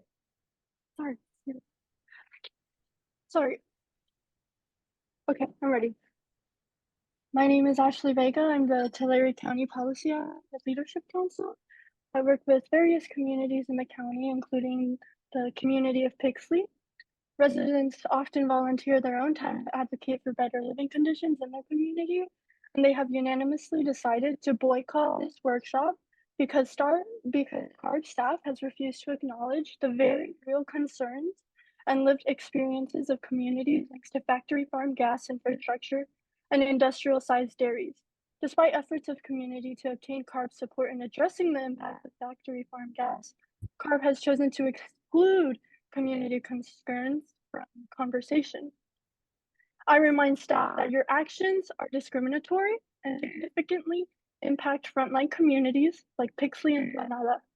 Communities are experiencing long-term health disparities such as asthma and other respiratory illnesses, and living with the constant smell of manure and methane, making it difficult to even live in comfort.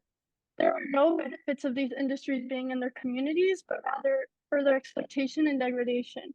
Your actions disregard the health and safety of frontline communities and incentivizes the production of factory farm gas without any requirement to meaningfully engage with the community and consider health impacts. Your actions set a bad example of how to engage with communities and how communities should be protected from industry at the local and state levels. Again, your actions have shown a disregard for the community. Your priority is political gain instead of acting upon your responsibility to protect community. So CARB must act now and move forward with a plan to address community concerns.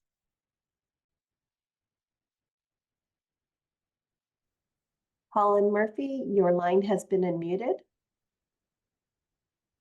Hi, thanks. I'm Colin Murphy. I'm the Deputy Director for the Policy Institute for Energy and Environment Economy at UC Davis, and I co-lead our low carbon fuel standard research group.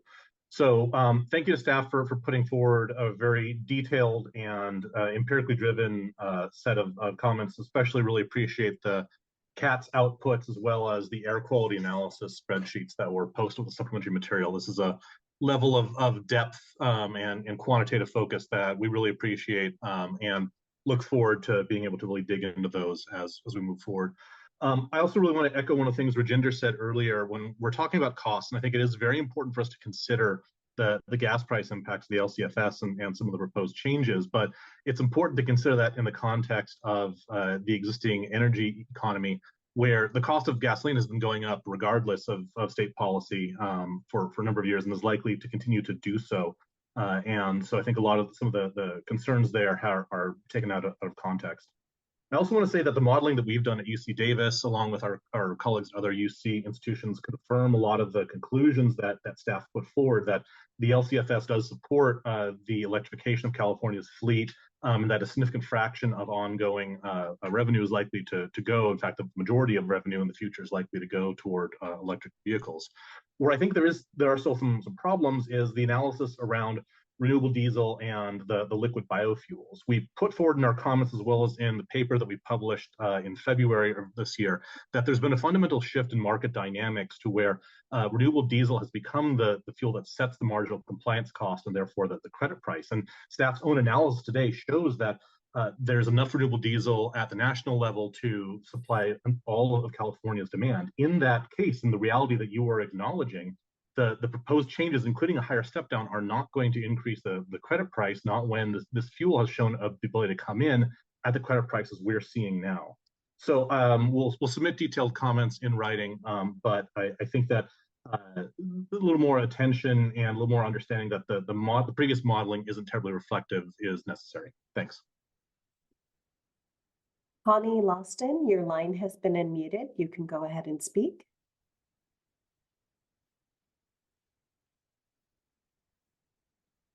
Connie Loston. Okay, we're going to go ahead and move on to the next three speakers. I have Daniel Chandler, Harsimran Gill, Jeff Wilkerson. Daniel Chandler, your line has been unmuted. Thank you. My name is Daniel Chandler. I'm representing Climate Action California.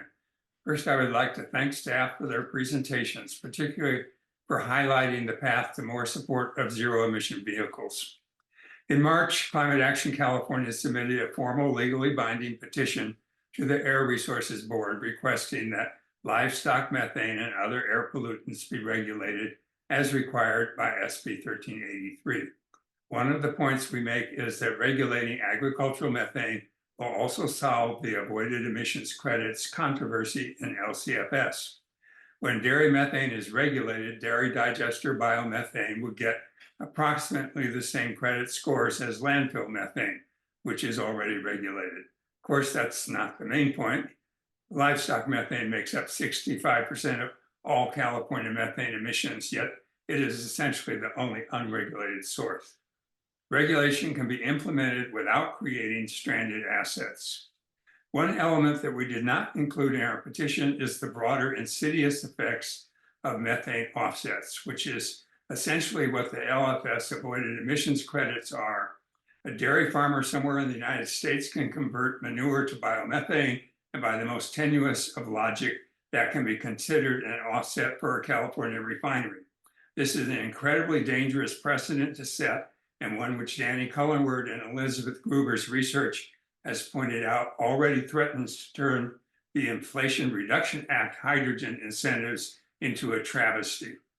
The methane offset system is also developing a nationwide constituency opposing livestock greenhouse gas regulation, which we need in every state, not just California.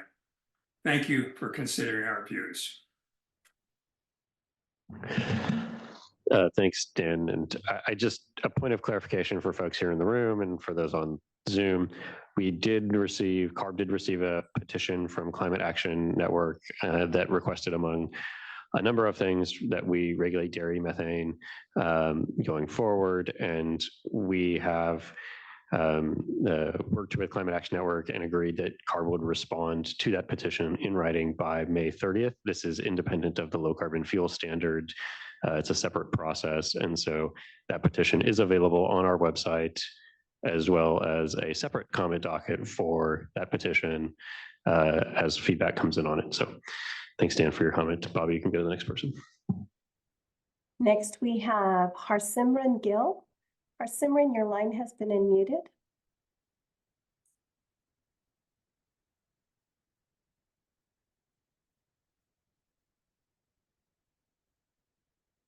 Okay, we have next Jeff Wilkerson. Jeff, your line has been unmuted. Thank you, Jeff Wilkerson on behalf of Pearson Fuels. Pearson Fuels is the largest E85 distributor in California. We work with more than 365 retail gas station partners to offer E85 across the state. E85 typically consists of 85% ethanol and 15% gasoline and is used in flex fuel vehicles or FFVs. E85 is one of those tools that's available now and is a perfect example of how a low carbon fuel standard can support the growth of cleaner fuels without making those fuels more expensive for the consumer. Over the last several years, E85 has consistently saved consumers money compared to gasoline on a cost per mile basis, and the volume continues to increase. E85 supplied to California drivers in 2022 grew by 66% and rose another 14% in 2023, setting a new record for the 16th time in the last 17 years. We believe E85 can help the state in multiple ways. First, carbon intensities can be as much as 80% less than regular gasoline. Second, it's usually offered at a substantial price discount relative to gasoline. Stations in our network just this week are offering E85 for $2.50 cheaper than regular gasoline. And finally, it allows us to dramatically reduce or eliminate petroleum consumption in the light-duty fleet. More than a third of our E85 is composed of ethanol and renewable naphtha instead of gasoline. It's one of the only liquid fuels that can help California achieve its goal of a 94% reduction in fossil fuel consumption by 2045. There are new FFB models out from GM, the Chevy Trax Trailblazer, and the Buick Encore and Envista. We urge CARB to continue to leverage E85 by exploring opportunities to reward these automakers who produce flex fuel vehicles. As UC Davis has noted, California will need 2 billion gallons of gasoline alternatives by 2040, even under the most ambitious ZEV deployment scenarios. Thank you for your time. I appreciate it. Before we move on to the next three commenters, I'd like to circle back to Connie Louston for one last try to unmute your thing and allow you to speak. Connie Louston. Okay. Next, I have Harsimran Gill. I can go ahead and unmute you. You can speak. Okay, we will move on to the next three speakers. The next three speakers are Matt Bright, Nina Robertson, Ross Buckingham. Matt, I'm going to go ahead and unmute you, and you can go ahead and speak. Great. Okay, everyone. Thank you. My name is Matt Bright. I am the Director of External Affairs for Carbon Capture Incorporated. We are a direct air capture technology and project development company with 65 employees based out of Los Angeles, California. Testifying today for two reasons. The first is to say thank you for the low carbon fuel standard. LCFS has been absolutely critical to launching the modern DAC industry. I can't underscore that enough. Prior to 2018, there was very little DAC industry. Now there is a DAC industry, and that's very much a part and parcel with the LCFS. So thank you for that. Secondly, we submitted comments to this effect, but we are concerned about criterion 4, which requires a quarterly book and claim accounting for low CI intensity electricity. We're concerned that just by requiring quarterly book and claim, it would make it significantly more difficult for DAC projects to generate credits under the LCFS, which would undermine the effectiveness of the entire program. So our main concern is just that intermittent renewable electricity is the lowest cost and most available low carbon intensity electricity source for DAC projects today. But there's significant seasonal variability of intermittent renewables within an annual period. So the technology for supplying the continuous 24/7 low CI electricity at scale and duration needed for DAC isn't yet available, and the market systems for tracking and trading that are also not there. So that combination presents a very significant challenge, and we feel like an annual book and claim matching period is much more appropriate to the state of the technology and our grid and electricity right now, and would ask that you move to an annual book and claim accounting system rather than the quarterly, and think that that's appropriate. Thank you.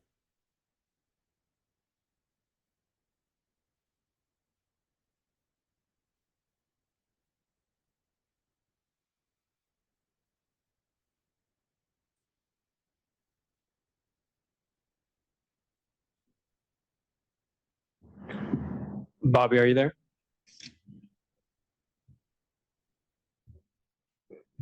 I'm sorry, I was on mute. Next, I have Nina Robertson.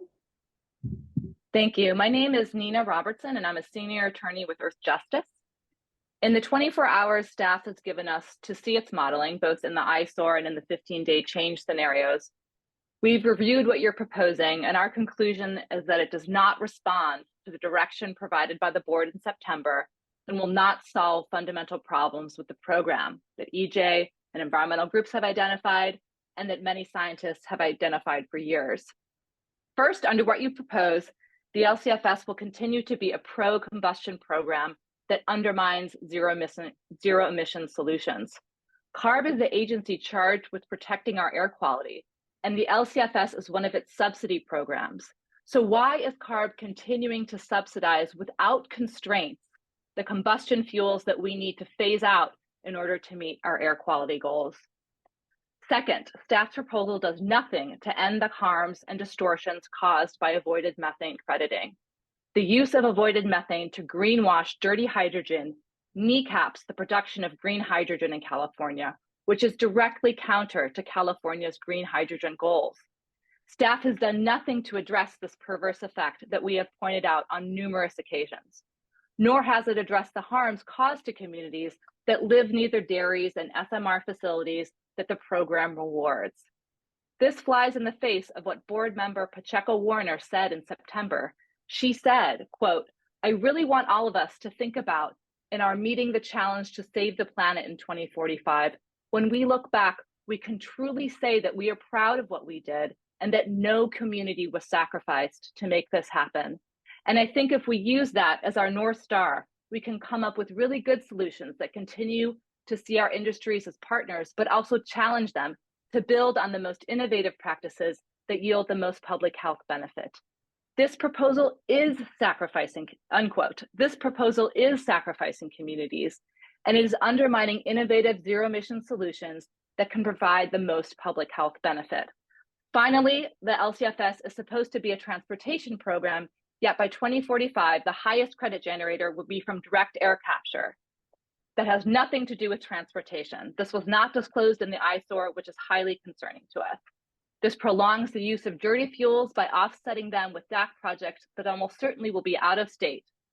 And it will also be delaying our ZEV goals, and we will be sending significant California dollars out of the state. This is not the solution California needs. Thank you.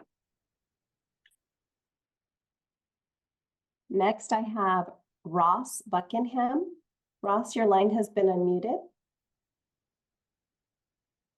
Good afternoon. I am Ross Buckingham with California Bioenergy, a developer and operator of California Dairy Digesters. Thank you, CAB, for the analysis, and thank you for the opportunity to say a few words.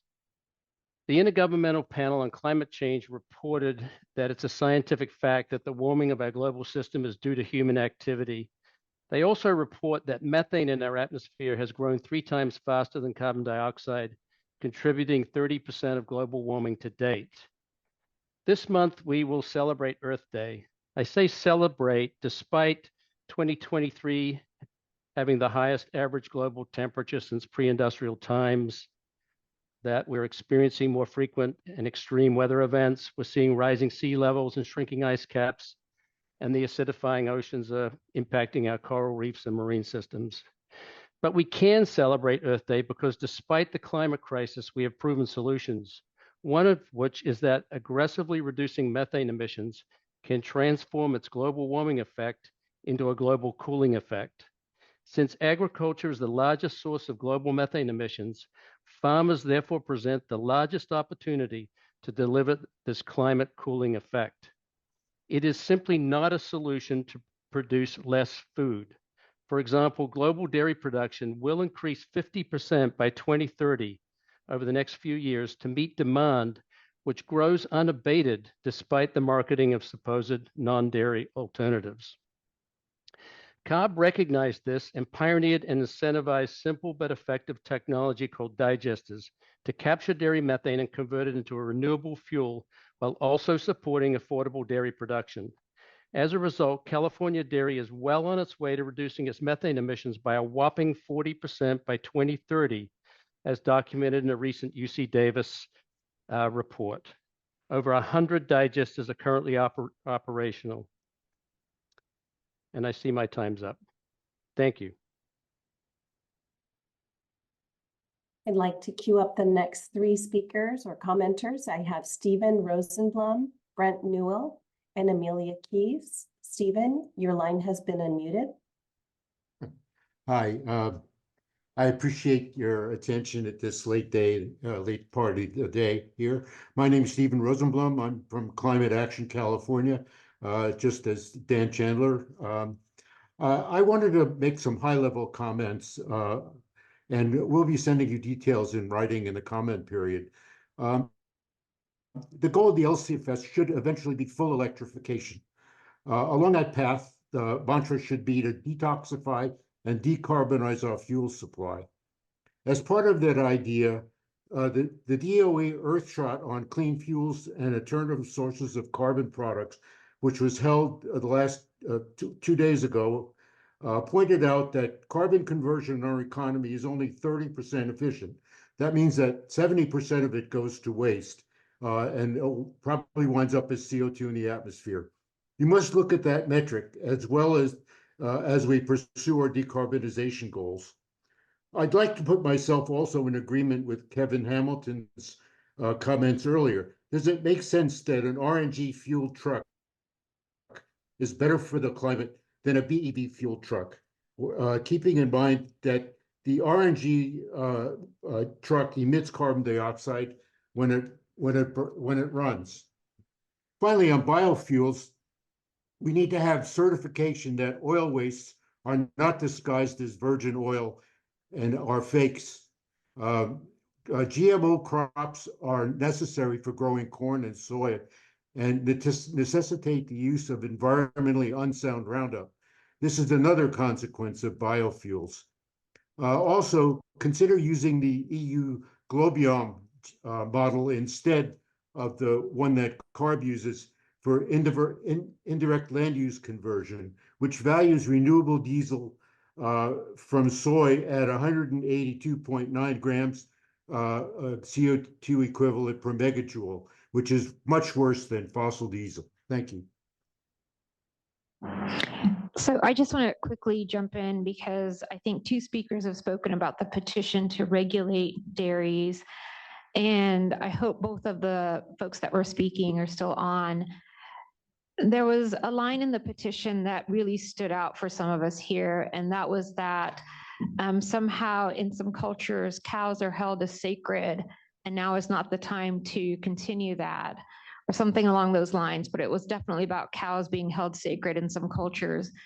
I just want to say that as somebody from an Eastern culture, that would not stop us from regulating what we feel is necessary to regulate, if it means meeting the statutory targets that we are directed to implement. Thank you, Rajinder. Next, we have Brent Newell. Brent, your line has been unmuted. Brent Newell, your line has been unmuted. Thank you. I'm Brent Newell. I'm an attorney representing Leadership Council for Justice and Accountability. I appreciate the staff presentation here today, and Rajinder, I appreciate you acknowledging that this workshop is not including all issues, including the dairy issue and avoided methane crediting issue. And I find it very difficult to both participate in this workshop and also prepare comments for CARB now moving forward without staff having discussed those issues in this workshop. So I hope that there's a future workshop or some other opportunity where the public, including environmental justice community members, can weigh in a meaningful way and not continue to be ignored at these public fora. You know, CARB staff continues to ignore and push aside the issues raised by environmental justice communities regarding manure-based fuels.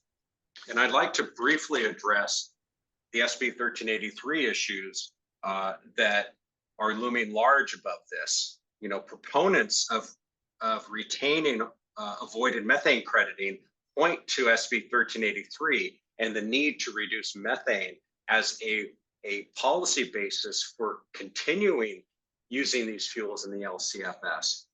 But LCFS projects to generate credits cannot count towards SB 1383 compliance. You see, those credits are used as offsets by oil companies so that the oil companies can produce fuels that emit a carbon intensity above the benchmark.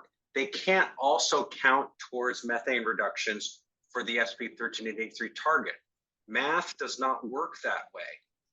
An offset scheme that provides oil companies the opportunity to pollute more, you cannot credit those methane emissions towards the 1383 targets. There is no net reduction of greenhouse gas emissions as a result of including avoided methane crediting in this policy. Look forward to having this opportunity to engage with CARB staff more, and for CARB staff to respect the civil rights of the residents who live near these facilities that are being turned into methane and manure producing facilities. Thank you.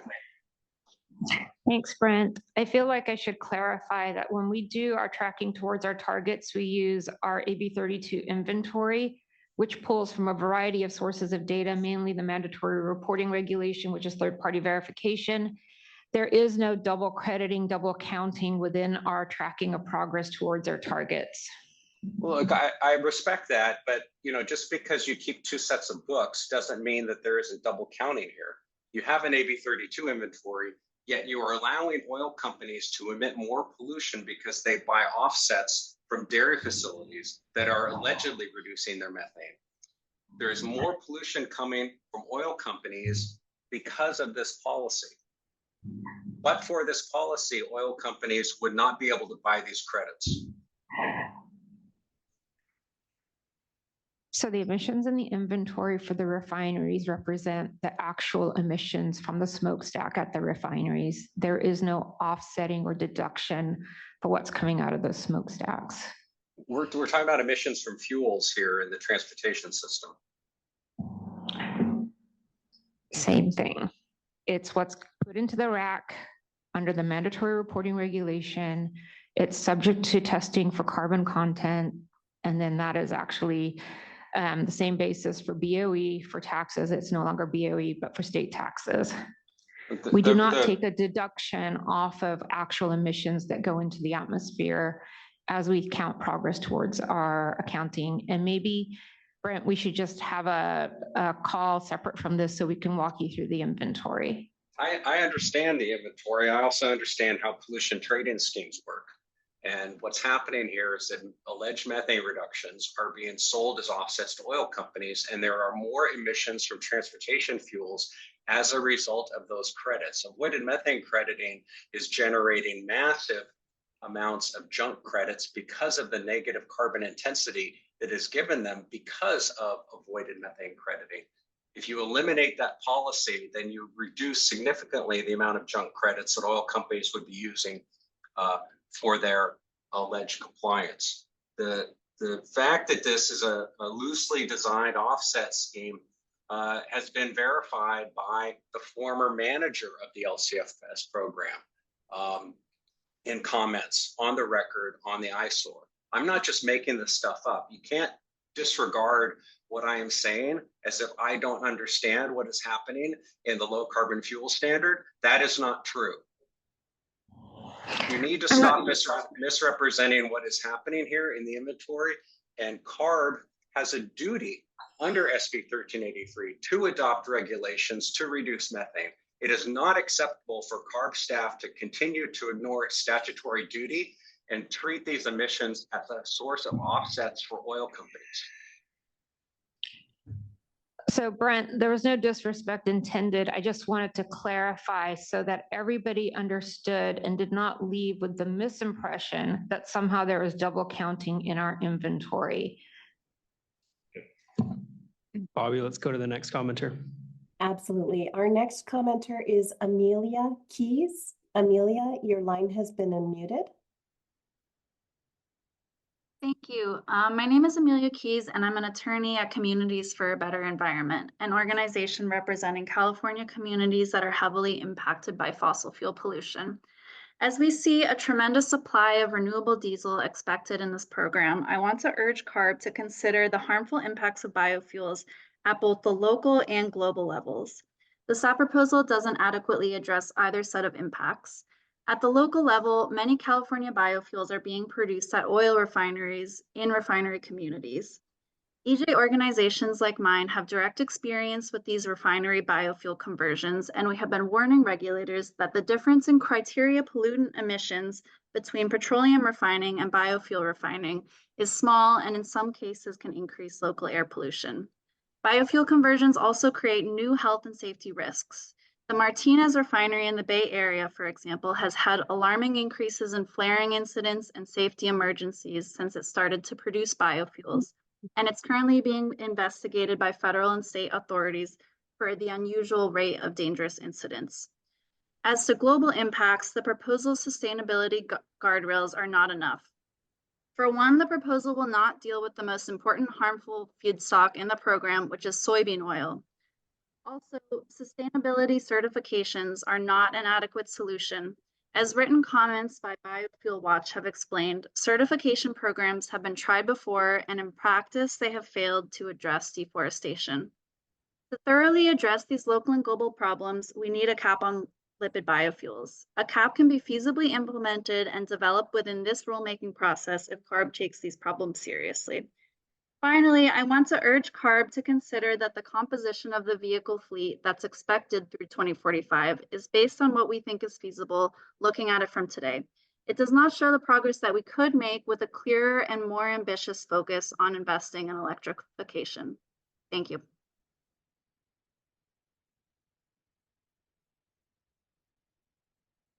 Matt or Rajinder, before I continue, we are at 3:58. Did you want to go ahead and go to another commenter or wrap up? Thanks, Bobby. Let's take two more commenters and then we're going to wrap up. Okay, so next I have Andrew Craig. And Andrew, your line has been unmuted. Good afternoon. Thank you for the opportunity to comment today. Glad I made the cut. My name is Andrew Craig, Vice President of Greenhouse Gas Programs at CalBio. California Bioenergy is a developer of dairy digester projects, and our projects are on track to reduce methane emissions by 1.2 million metric tons of CO2 equivalent per year. I want to thank CARB for enabling these reductions, which would not have occurred without the LCFS program. I also want to echo some comments made earlier by CARB staff, and in particular, the comments made by Rajinder in recognizing the need to transition to cleaner alternative fuels. Dairy RNG is a fuel which avoids methane and creates immediate near-term air quality benefits. Over the years, CARB has continued to set more ambitious CI targets, and low-carbon fuel producers have responded to the call to action, delivering metric tons of reductions in excess of the targets and decarbonizing the transportation sector sooner than anticipated. We find ourselves in the situation again where more ambition is necessary. So CalBio calls on CARB to continue setting the pace in climate leadership. At a minimum, CalBio supports the staff proposal of a 9% step down in 2025 discussed during this workshop. And we also believe allowing the auto acceleration mechanism to trigger and kick in sooner is the appropriate response to correct for the growing credit bank. The impact of climate change continues to be a threat to the planet, and we cannot afford to be cautious. CalBio stands ready to deliver reductions. We seek to align with the goals of the scoping plan and propose LCFS regulations in transitioning the biomethane in use to hydrogen production and powering electric vehicles. Our projects uniquely support California's state methane reductions mandated by SB 1383, and we're working with smaller and smaller dairies which have more challenging economics, but with CARB support, we can help the state achieve and potentially exceed those methane reduction goals. Thank you.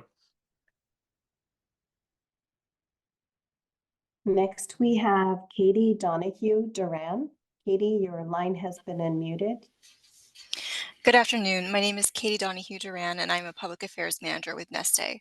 Neste is working to create a healthier planet for future generations and is the world's leading producer of renewable diesel and sustainable aviation fuel. Neste recommends the following as part of the LCFS rulemaking. First, that the rulemaking be completed as soon as possible. The credit market issues will only take that much longer to correct if the rulemaking is delayed. Second, apply an immediate 12% CI step down to address the historic credit bank and to stabilize the credit market. Third, apply the automatic acceleration mechanism starting in 2026, not 2027, to more immediately address overperformance in the LCFS credit market. Fourth, avoid an arbitrary cap on feedstocks used to produce renewable diesel and SAF, as this will only lead to increases in fossil fuel usage. Neste also agrees with CARB that there is no correlation between the LCFS and retail fuel prices. With this rulemaking, CARB has an opportunity to more quickly eliminate our dependence on fossil fuels and help California reach carbon neutrality. Thank you. All right, so it's 4:01 here. I mentioned a couple of times that we planned to end at 4, and so we are going to, in the comments for now, we do have quite a few people that were still on the Zoom webinar with their hands raised. My apologies for not being able to get to you, but we really do want you to be able to put comments into the comment docket. It is going live soon if it's not already live, and it will be available for 30 days. Participation. We had probably 150, 160 people here in the room today and another 700 plus at one point on the Zoom webinar. Clearly a very important topic and a lot of feedback still to come for the LCFS, and this was just 2 topics that we wanted to focus on today. I want to extend my appreciation and thanks to everybody that came here in person, everybody that participated in Zoom, and that has participated throughout this multi-year process to update the LCFS regulation. We absolutely take our responsibility seriously in terms of updating this regulation and being transparent and sharing information. There are 23 workbooks and worksheets posted online in support of today's workshop and past requests for data that I would also encourage you to look at if you want to really dig into the modeling input and output sheets, the greenhouse gas and air quality spreadsheets, as well as the slide deck that we posted today. Again, thank you so much for coming. Look forward to reading your comments in the comment docket and look forward to moving forward on this regulation this year. Thanks, everybody, and talk soon.